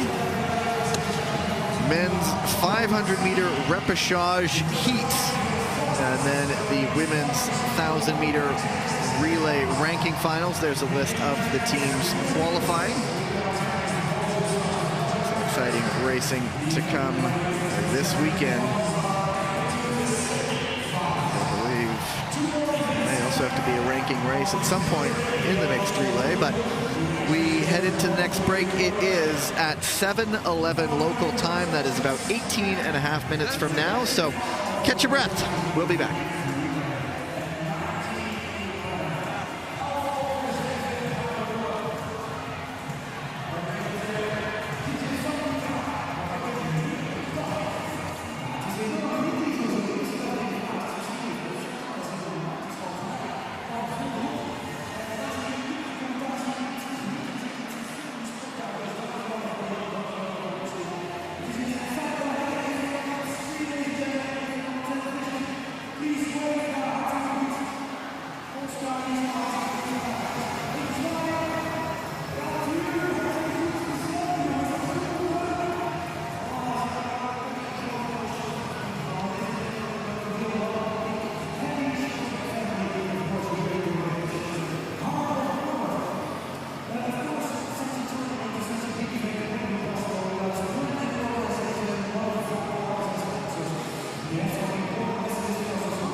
A minute away from our final block of racing.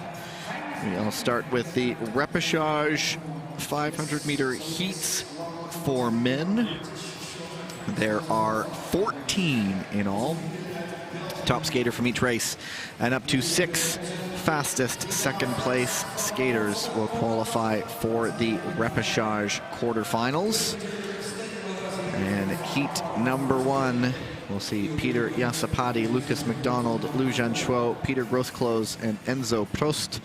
And Tyler, in these races, since there really is no tomorrow in this one, this is where we might see the aggressiveness come a bit more to the fore. Well, something that we talked about, Gavin, is that skaters are going all in. This might be their last shot. They're going to take chances. They're going to start taking risks, whatever they can do to get through. There's no tomorrow after this. You go out earlier in the qualifying rounds, you know you have that second shot in the repechage, but nothing after this. You got to go for it. So could be some dramatic finishes coming up in these races. And the top seeded skater in this race, position number 1, Peter Jasapati, ranked 29th in the world.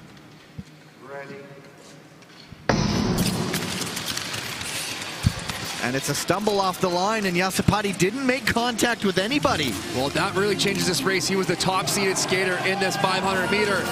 Now you have the skaters that are battling it out for qualification positions to the Olympic Games. And, you know, I'm going to give special kudos to Jasapati. He probably could have veered into one of the skaters and taken some contact, but he skated honestly. And it's Grosclose leading McDonald right now. Lou Jean-Chou trying to make the move. It is 1 to go. Lou going up the outside. There's nothing there. Lucas, McDonald loses his footing there. And Grosclose, he's hanging on, and he will hang on and take the heat ahead of Lou Jean-Chou with a 42.14. And so he'll see how that stands out. But Jasapati off the line, out of position 1, and it almost would have been easier for him to drift further out and get somebody, but he didn't force a contact. He just a toe in there. And just a panic moment from him once he tried to chase, but the gap was there, and so they won't bring that back.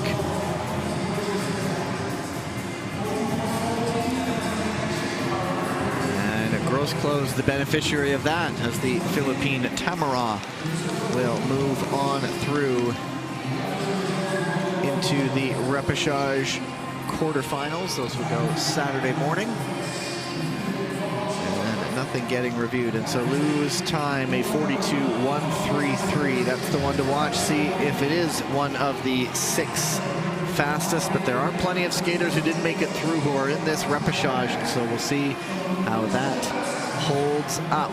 Well, Peter Grosclose right now is 38th in the 500-meter Olympic qualifying classification, so he's trying to move up to one of those top 32 positions, which he could do with a big result in the 500-meter. I'd expect he would still need to get through to the semifinals, at least in the repechage. Quarterfinals, actually. Yeah. So get through the repechage semifinal to the quarterfinals, but he's still in it. There's still a chance. And that's all you need, and that can really boost you when you know the opportunity is still there. And so heat number 2, Liu Xiaowang, Tariq Omaragic, Luka Jasic, Martin Prantl, and Sean McAnuff.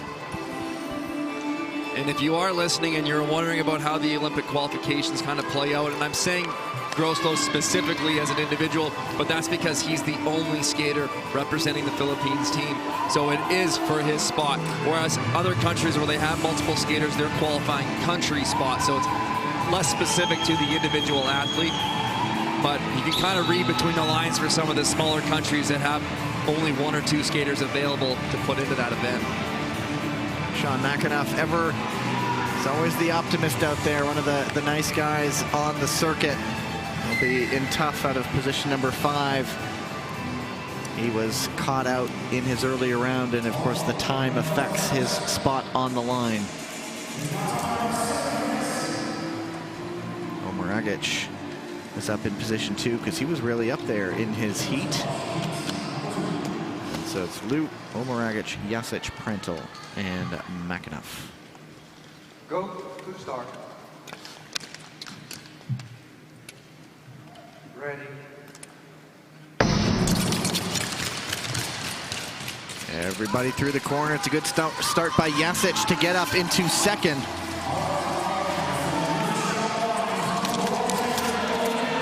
Liu Xiaoang smooth out front. Jasic sitting right there. Jasic, another skater trying to get through. He's another one of those guys just on the fringes of those spots, and if he's not going to pass, he wants to keep it close to see how his time holds up. McAnuff closing in on Omeragic in third, but it is going to be Lou leading this wire to wire. Check the time for Luka Jasic. He'll go 41.41 unofficially, and so that is quicker than heat number 1. If I remember correctly, Jasic also sat, waited, and watched in the 1500 as well. Yeah, he's getting pretty good at this. Omeragic for third, McAnuff for fourth, Prentl for fifth, but Lou leaving nothing to chance, getting away and then staying away.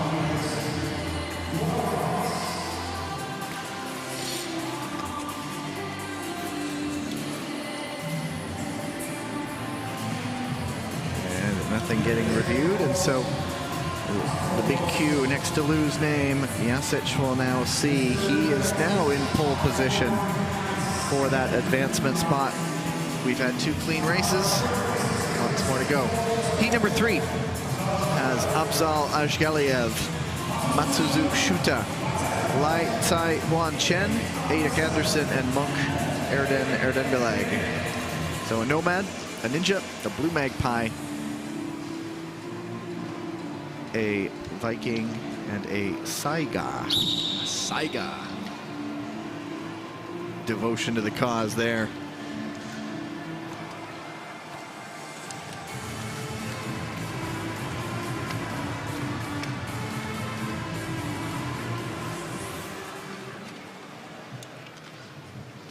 Go to the start.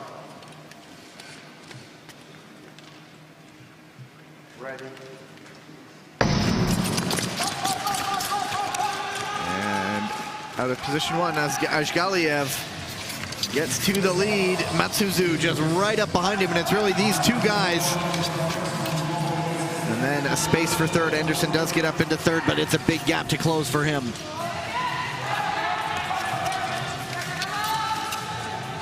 Ajgaliev creating some separation on Matsuzu. Matsuzu closes it up though. And where will the move come? There is the bell. Matsuzu. Here's the setup. Little stumble perhaps coming out of the corner. Ajgaliev hanging on, and we'll take this one. And Matsuzu with a 41.34. So that's a little bit quicker than heat number 2. So quicker and quicker. And how many heats do we have in total? Is it 8? It is quite a bit. Oh, it's 14. Geez. Yeah, 14, and it's the 6th fastest time. So up to. Yeah.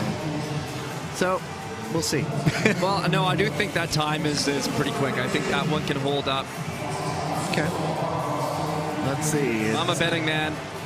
And Jasic is not far behind that. So official time, Matsuzu 41.344, slotting him in just a little bit ahead of 41.397 for Luka Jasic. So Tyler's gotten that one his luck of the week. Yeah, he actually made a good prediction earlier on, and so you look at the times, and that one is quick. Heat number 4. There's the smallest flag in the building. Well, fans have noticed a few times they get their flags on their phones. Yeah, I like it. It's an interesting touch.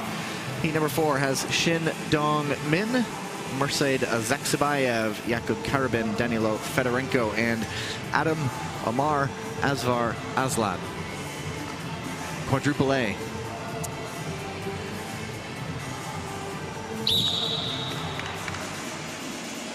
It's probably the most alliterative name in short track. It is. And from Malaysia. And so, of course, watch out at position number 1, Shin. He's proven to be an interesting card in every race he's been in.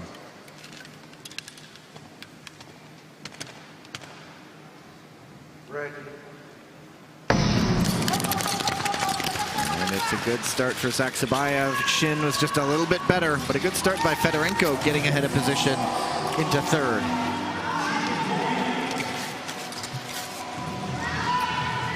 Zaksabayev's going to want to stay in tight on Shin here. He's moving quite quick. This could be a fast time again in this race.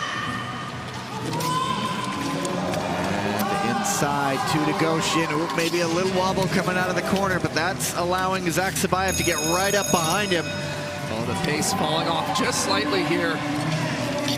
You can see the pain with Zaksabayev just trying to keep it close. It is Shin with a 41 even, a 41.17. And so, yeah, we do keep getting faster and faster.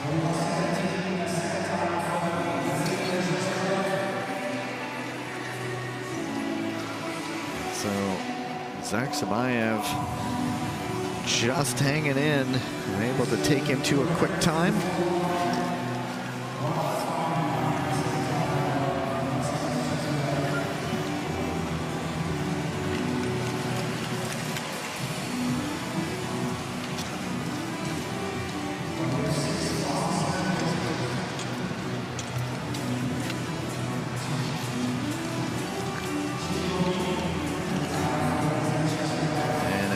Right along. Pretty even one in the offing. Brendan Corey is the seeded skater, but he and Quentin Felcock are separated in the world rankings by a mere 3 spots. Frederick Pedersen also in this one, Ivan Donchev and Purupat Chiangmai. So the Australian Racing Roo, French Rooster, Norwegian Viking, Bulgarian King, and Thai Elephant.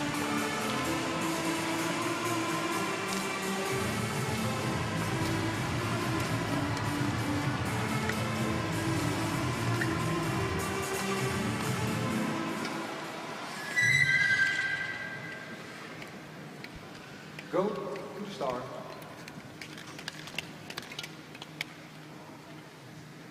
Ready. 5 underway, repechage heats, and it's Corey out of position 1. And so if Corey stays away, if you're not going to pass him, get into 2nd and stay as close as he can and see how the time holds up. Here comes Felcock.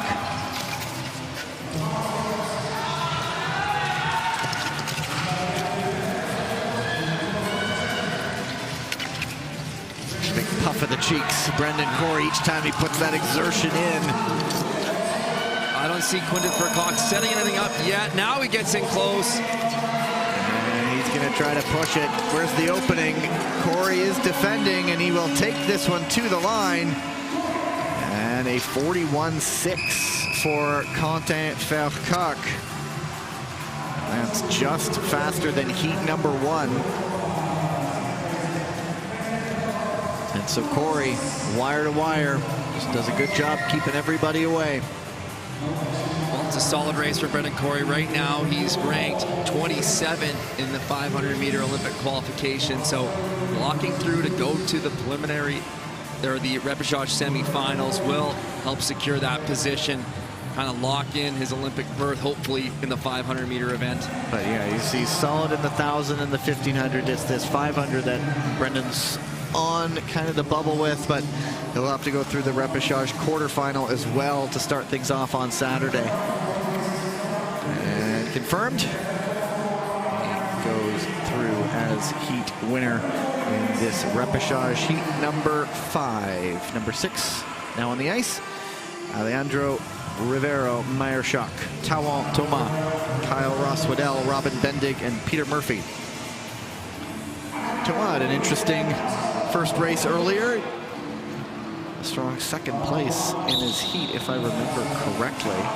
Getting right up there, showing the ability to pass.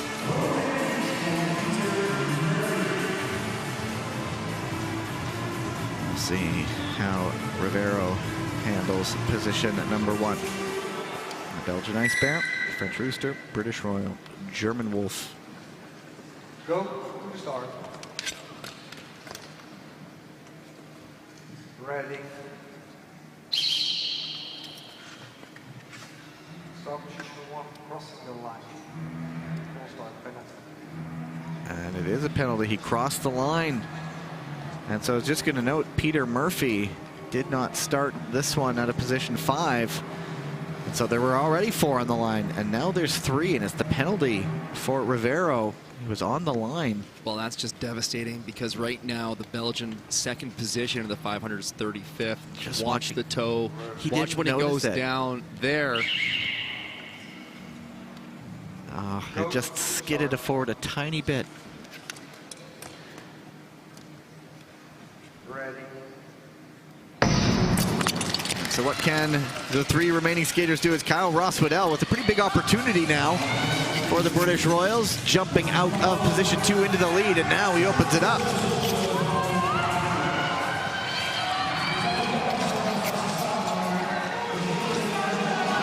So this just makes it a wide open race. Thomas, a 21-year-old, closing in on Kyle Ross-Waddell. Inside 2 to go. He's got the speed. Maybe drops a bit of it there. Couldn't carry it through in a pass. He really wanted to transition that speed as he closed the gap into a pass. He's got caught up behind Kyle Ross-Waddell. Look up the inside. It's not there. He's going to try one more time, but it's just not there. And Kyle Ross-Waddell with a 41.89. And so close for the young Frenchman, but not going to happen. Bendig getting for 3rd. Well, we talked about it earlier. There's 3 starters up on the block. They're watching the skaters on the line. They're not only watching for movement, but they're watching for blade position, crossing, as we saw there with Rivero Meyerschuk. That front blade, as he bent down to his start position, crept forward, just crossing the line. And unfortunately, that's enough to get that disqualification penalty for a false start and really dash, the hopes of moving up from 35th in the rankings into a top 32 position.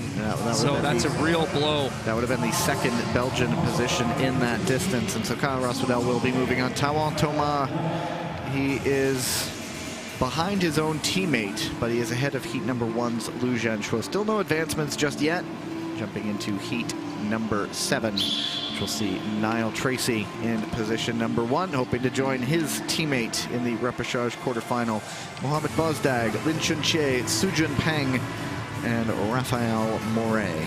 Well, watch for Lin Chunche in position number 3. He's been blistering fast off the start line today. Struggles to hold the speed a little bit afterwards, so maybe he can try to clean that up, but he'll be mixing things up.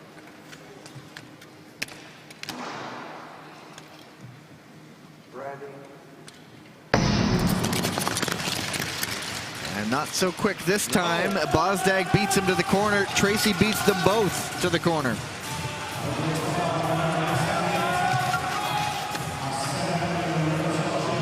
And it's really become a race of 3 and then a bit of a gap.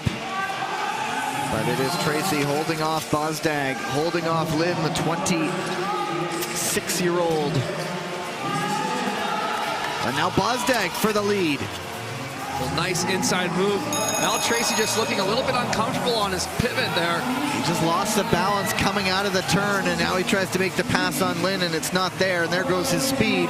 But Bozdag will take it. Lin will get up for 2nd in a 41.91 unofficially. So that might move him ahead of Tawan Thomas and Liu Jianchuo. And we might actually see the first 2nd place time disappear. But yeah, a little bit of discomfort there from Tracy. Yeah, just he looks like he was struggling on his right foot the whole time throughout this race, struggling to get off the pivot, maybe dumping some speed as he goes to the turn to re-accelerate. Sometimes you're wondering if he's just struggling with the ice conditions, didn't quite get the setup dialed in on the blades. So yes, now Liu Zhenshuo's time has been knocked out of the top 6. We've had clean skating so far. And there you go, the results. Mohamed Bozdag moving into the 500-meter repechage quarterfinal. And heat number 8 has Martin Kollentz, Lucas Koo, Tobias Wolff, Liam O'Brien, and Sung Min Kwon.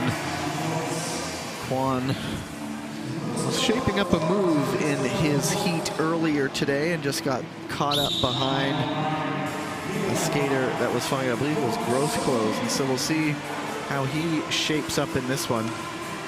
He'll have to go out of position 5. Handful of Wolf House fans there.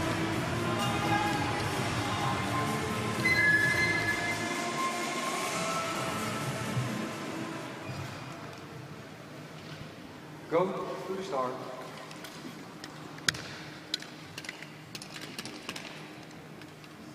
Ready.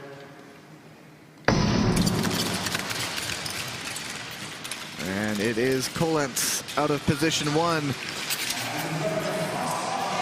Koo right up there, up to speed, gets on the inside, makes a nice move for the lead. But can he hold it? No is the answer as Kollentz battles back.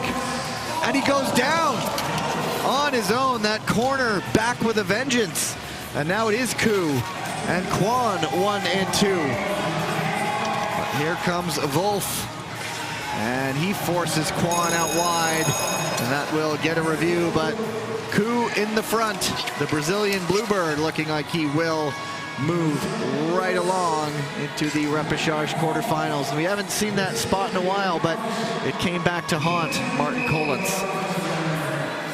Oh, Lucas Henrique with a big smile on his face. Well skated race from that young man right there. There it is, just the ice breaking out from underneath him as he's trying to exit that corner. Both feet down too, but the right foot goes first.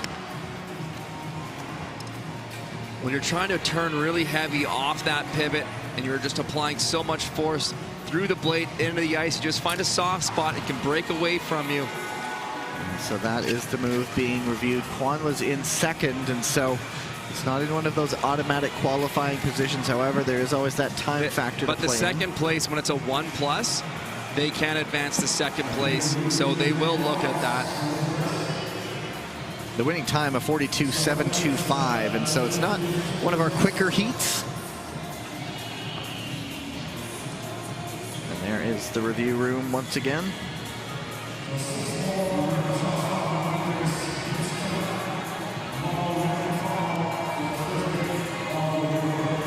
And that's the incident. And is it just coming in too late into that corner? Failure to give way. One would have to wonder. It's the other angle. We'll see the full selection of angles after the review is made.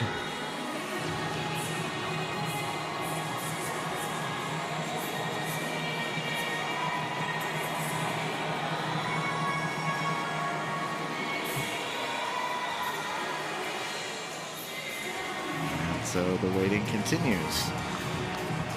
There are 6 heats still to come.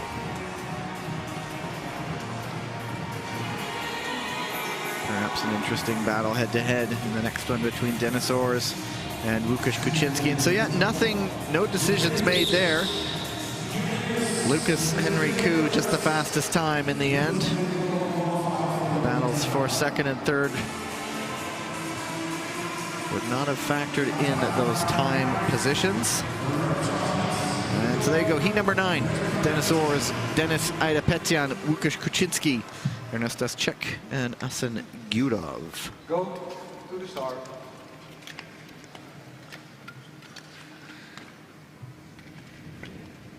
Ready.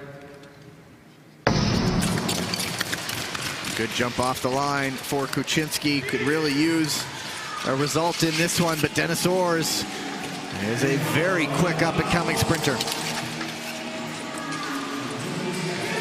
Denis Dennis Horst just losing his left foot there on the exit, costing him some speed. Kuczynski's able to capitalize now, moving to the lead of this race. And can he make it stick? He can for now. Ors, we know he's good at following in the slipstream of some very quick skaters, but he's got to make that pass. There it is, up the inside, and he gets through right as the bell sounds, and Kuczynski will try to battle back, but it is going to be Dennis Ors. And 42, almost 42 and a half by Kuczynski. And these aren't the quickest of times as they seem to be slowing back down in the heats. Well, if we get a replay here, Dennis Ors making that inside pass, he holds on the turn, makes sure he gets through the tight apex, accelerates out. Watch this last turn, opens up wide, gets 2 crossovers in to carry his speed on the last corner. I really like the awareness from him to accelerate into the last corner.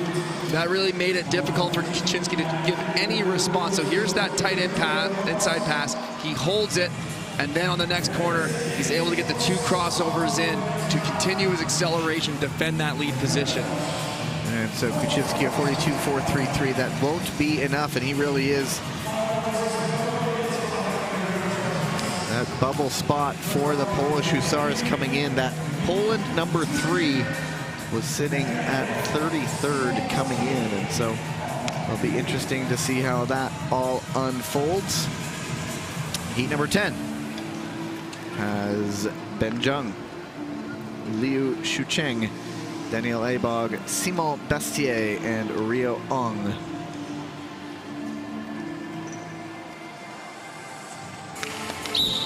So it'll be interesting to see Abog. He sort of returned to the senior circuit last year at World Championships and sort of opened our eyes. He's an experienced skater. He's been to the Olympics, but after the whole season last year, he burst back, and he hasn't quite matched that just yet. No, he hasn't quite matched the form that he showcased at the World Championships, but he knows it's in there, and maybe it's going to take that time off before the games to get back into that condition.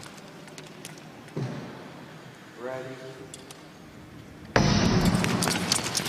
But a good jump by Ben Jung off the line. Liu Shucheng behind him, and then, yeah, there's the man, Daniel Abog in 3rd.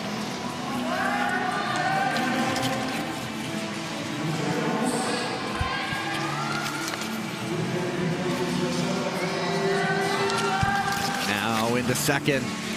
Jung now wary. Here comes Abog to the lead, and that Jung goes out wide.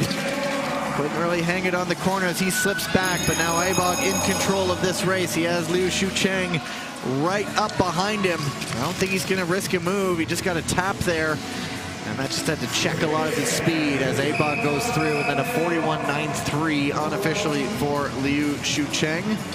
Well, Gavin, maybe he heard us up here being a little bit critical of the form that he's been in compared to the World Champs, because that was a very solid race from Daniel Abog. I really love the way he worked to the field. You can really see him building his speed, a great speed track, picking his way from 3rd up to the lead of this race. Not easily done when you only have 4.5 laps to make those 2 passes. Yeah, he took it personally. I saw him pointing at you. Did. Yeah. Well, you said it first, so I'm sending him to your room if he comes my way. And those results are confirmed. A 41.92, that bumps. Actually, yeah, it does bump someone, but it's one of the earlier heats. I believe it bumps Tawan Thomas. And so right now, a bubble time, Lin Chun-che, a 41.901, Liu Shucheng, a 41.923, with still 4 heats to come. Daniel Abog is through to the repechage quarterfinal. Heat number 11. The rest of the heats now have 4 skaters. And first one up is Rostislav Leontenko. There's Maxim Maximov, Tibor Komoritsky, and Radek Fajkus. That could be part of the Michał Nowinski fan club. I believe it was founded by his sister. I'm sure his parents are a part of it as well. I know we saw him up there earlier on the screen. Go to the start. Ready. Great start off the line. Fajkus from 4th to 2nd. But Maximov battling back, going shoulder to shoulder at forced Fajkus out wide, opens the door for Komarichki, but Leontenko now off and away, but he is now down on his own. It's heartbreak. Well, Leontenko was flying out front until he lost his footing on that corner. And so now, advantage Komarichki. And what might the lone Slovenian Goldhorn have as Maximov tries to get back around Fajkus? Nothing there on the outside. Now he tries to go inside, and he makes that stick, but it is going to be Tibor Komarichki with a tidy result. The 42-5-3.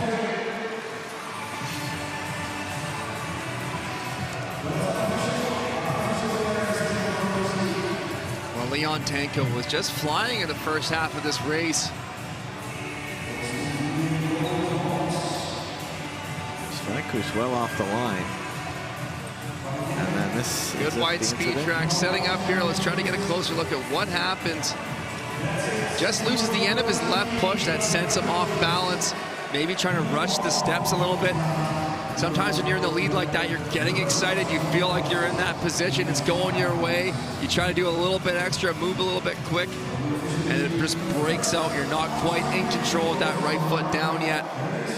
It's going your way until suddenly it doesn't. It's not. So Komarichki, the only one going through. The time not good enough into heat number 12. Won Jun Moon, DNA Sellier, Charlachar Taprom, and Jonathan Ruskenblack. Interesting, could be an interesting head-to-head battle between Moon and Sellier.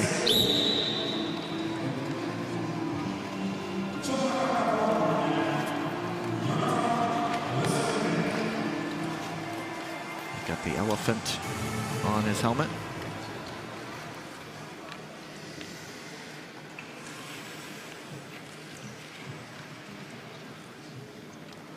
Go to the start.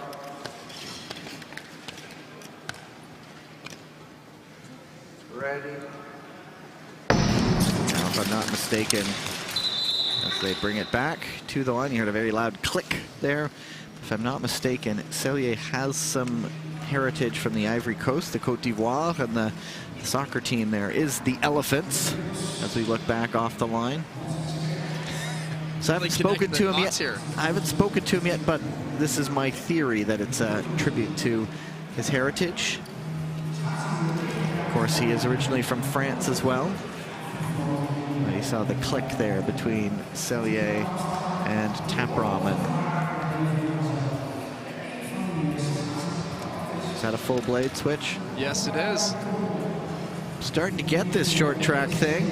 Well, it's a pretty heavy clash. That would certainly be enough to remove the bend or take the bend out of the blade there, strip the edge potentially, although it was only outside of the right skate, which is the edge that you use the very least. The most important edges are your left outside and your right inside. That's where you're doing your heavy turning. The right outside edge, you're not really getting much contact there, but with an impact that heavy, like I said, you lose the bend. We've mentioned that Kazakhstan coat a few times. There it is. It is a thing of beauty. A lot of the skaters have long, long coats, and the Kazakh nomads have rolled in with that fine number this year. Really standing out.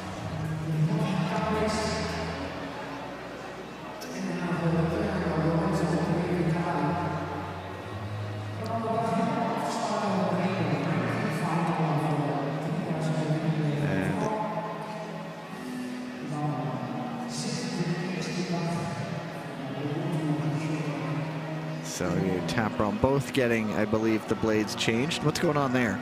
Well, that's a burst stone, so just running the burst stone over the edge to make sure that there's no, you have a clean, strong edge. You don't have any burr hanging over. It's probably a pair that's sharpened and ready, but just a quick little touch. That's actually would be a red DMT burst stone. Getting specific. Very technical. There's the the Mackinac family. Sean, his wife Jess, and their dog. Go to the start. They don't have a wolfhound. Ready. And we'll see if we get through here. Now it is Moon quickest off the line. Sellier through, Taprom through, as is Ruskenblack.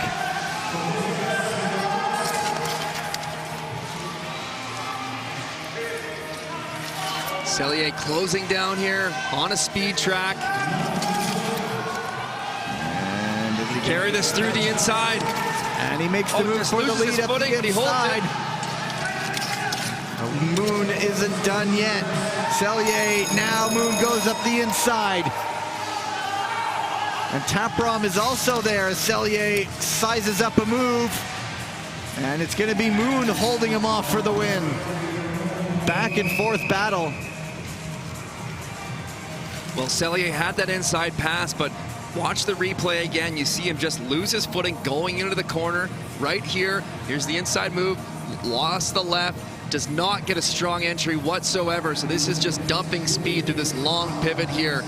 That allows Moon the opportunity to accelerate and take that pass back and regain the lead. He did not relinquish it the rest of the way. Sellier tried, but let's see, his time of 42.178 is not enough to move on. So still no advancements, right? Nope. No. 2 races to go, and watch. Usually famous last words. But I'm not someone who likes to believe in superstition or tempting fate, so we'll see how the final 2 races go. But Moon, the only qualifier there. Heat number 13, Jordan Pierre-Gilles, Daniel Thibaerts, Leonard Lysans, and Oleg Hyundai. So Pierre-Gilles gets position 1, gets the chance to flash that start, but I imagine he'll have Hyundai and the rest bearing down on him. Hyundai, always one who's never afraid to make a move.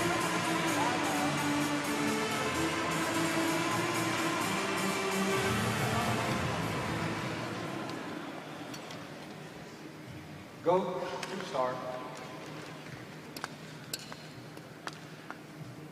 Ready. And it is Pierre-Gilles, perhaps a step slow off the line, but he has position 1 and he gets the inside edge into the first corner.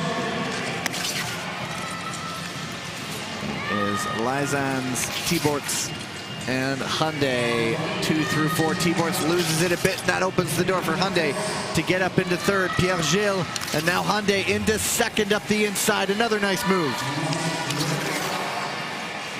Jordan Pierre-Gilles killing his speed, very nice. A little bit of a wobble there on that corner exit. Hyundai, is he going to risk it? He's going to try to come around, and who will win the reach at the line? I think Pierre-Gilles, but it is not going to be by much. Hyundai made that incredibly close. With a great lunge. I think the time, though, will still be there. Yeah, the third place right now is 41.71, which it puts them in the ballpark. Well, yeah, they're ahead of a couple of the times from the previous second place, right? Yeah, well, that's it. And so I'm saying if third is 41.71, yes. I presume second place is faster. In theory.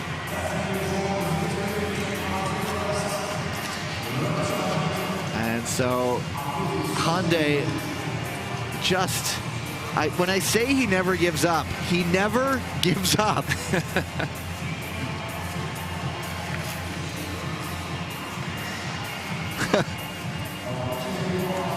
Did everything he could there. Guy who just lays it all out there. And look. 9 thousandths. 9 thousandths of a second. But Hyundai's They make time, him look like a country mile in the photo finish, though. Oh, yeah. It's nothing compared to a couple ties in a thousandth of a second we saw today. But 41.601. And that bumps out Liu Shucheng's time of 41.923. And there is still one at 41.9. And so Hyundai, he's in with a shot with one heat still to go. In fact, you know, almost say there's a little bit of confidence, but crazier things have happened.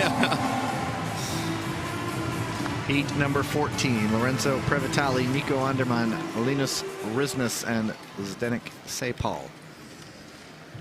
Go to start. Ready. And it was stride for stride between Previtali and Andermann, but Previtali had the inside line and he gets the lead off the gun.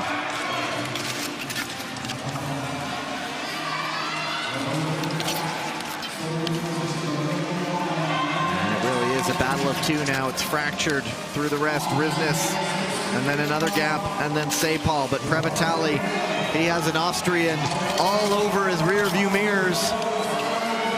And 1 to go. Previtali sizing something up. Is there going to be the opening? Previtali holding him off and will take the heat. And Underman with a 41.66. So just a tiny bit slower than Hyundai, but that too might be enough to move on. Yeah, that would eclipse that 41.9. So the time usually ticks down a little bit when they compare the blade versus transmitter timing. Well, a clean race here from Previtali. And we have one more race coming out here. That's it. Well, we're switching up with the ranking relay after that. Yeah. And so Previtali through, Anderman is through. And so we go clean through 14. Can you believe it? Repechage quarterfinals. Here we were anticipating drama, you know, last second Hail Mary passes that I was calling that people are going to get desperate, and the double pump for Anderman. He knows he's gotten through one obstacle. And so just going through, it's Luka Jasic from heat number 2, Matsuzu Shuta, heat number 3, Mercedes Zaksabaya from heat number 4, Quentin Vercoq does make it through in 5, and then it is Oleg Hyundai and Nico Anderman in 13 and 14. All of the skaters there moving on your screen. And yes, one final race today. It is the ranking final for the women's 3,000 meter relay, and there are just 3 sides entered. And it will just be the Ukrainian Wildcats, the Japanese Ninjas, and the Kazakh Nomads. So did not start for the USA Eagles, and that, well, I guess they might just be factoring that in as their lowest place result, and then they'll focus on the individual distances. That's right. I think they're just going to give this one as a throwaway. The Eagles in 6th, so I'm not going to pretend that I'm responsible for the mathematics at the end, but they must feel confident that they'll still get through. Well, they already have 3 results that would be a better finish than what they would achieve here. So at that point, this relay really doesn't improve their standing whatsoever. So save their energy, get home, get some dinner, focus on tomorrow. Did they get the bus earlier then? They might have caught the early bus. They better not eat all the food. This is for 9th, 10th, and 11th in the end. So the Ninjas. You know Gavin's getting hungry when he starts talking about food at the end of the day. Hey, I waited till the last race today. I think that's admirable restraint. Nakashima, Midei, Hidai, Ami, Kurokawa, Ki, and Kanai Rika. And it's Kanai starting things off. Yana Khan, Alina Ashgalieva, Zeynep Kumar Khan, and Malika Yermak. And then I'll get to the Wildcats in just a moment. Ready. Yelizaveta Sidorko on the line, Miroslava Selyakova, Svetlana Rapetska, and Deanna Michalchuk. But it is Kanai, Sidorko, and Yermak, and then they will go for Nakashima and Svetlana Rapetska and Alina Ashgalieva for the Kazakh Nomads. I've noticed the Nomads, they, at least, I mean, a lot of them have the same helmet, but it's in particular in the relays. Yana Khan used to have a pink helmet that stood out, and now it's checking the notes just to refresh myself. Okay, which number is which? All matching with those helmets. I need a Maverick. Last race of the day. We'll be back with you. Same start time tomorrow, at least hopefully at our scheduled start time. If you were with us all the way from the morning, first of all, thank you very much. Kudos to you. That's a long day. But also, we started 40 minutes late. There was some traffic and incident on the highway that slowed up the athletes staying at one of the hotels, and so we had to start things off. It is scheduled for an 11:30 a.m. local time beginning. And so adjust for your own time zone accordingly.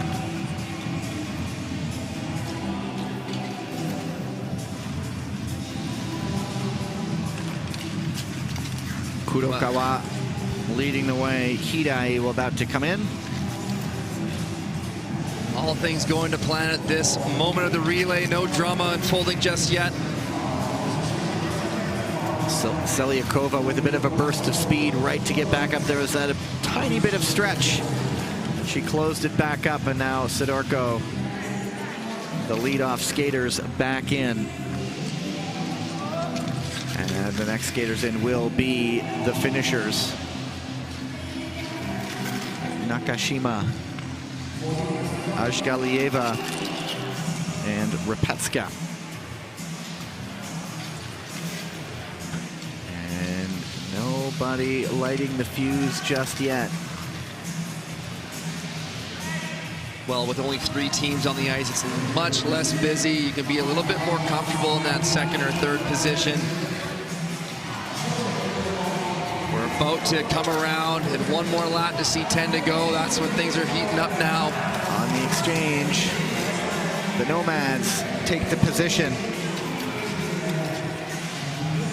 And it's Zeynep Kumarkan. Not the best of pushes. The Japanese ninjas got their push in early, and that allowed them to get to the front.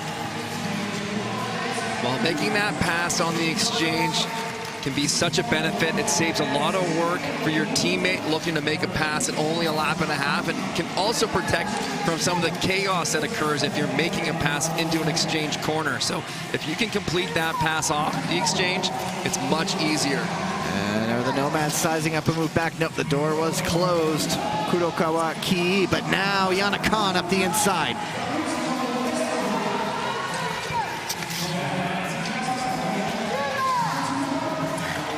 And just a couple more exchanges to go. The Japanese ninjas late on that exchange. A little off time. You can see they just weren't aligned coming out of the corner. Now the ninjas going around the outside. Hidai Ami with the nice move just in time for the exchange. And that time it was the Nomads a little bit late on it. One more exchange to come.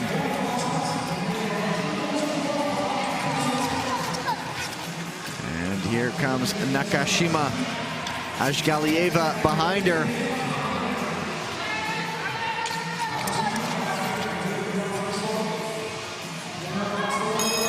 And at the bell, Nakashima just trying to hold it off to get the Japanese ninjas victory in the ranking final, 9th place for them. The Nomads up for second, and the Ukrainian Wildcats will get third. So that's 9, 10, and 11.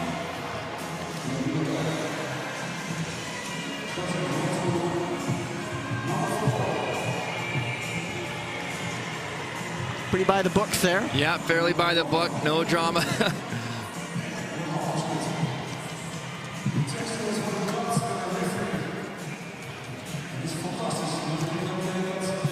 That will wrap things up on qualifying day number 1. Just a few days left on the ISU Short Track World Tour. It feels like we only just started in Montreal. And here we are approaching the finish line. Such a quick season with only 4 World Tour events. The entire season's wrapped up in about 6 weeks from start to finish. It goes by in a flash, of course.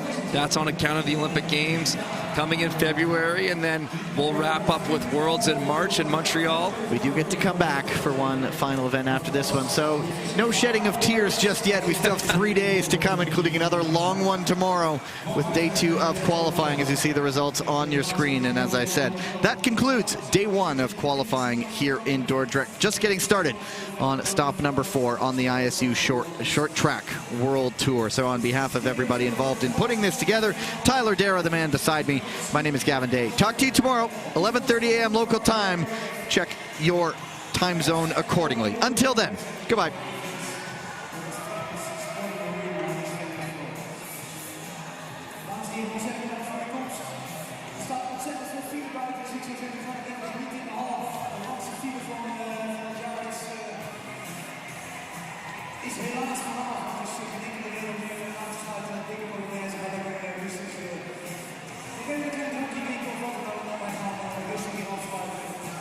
Zet het dan nu vast. Ook niet in het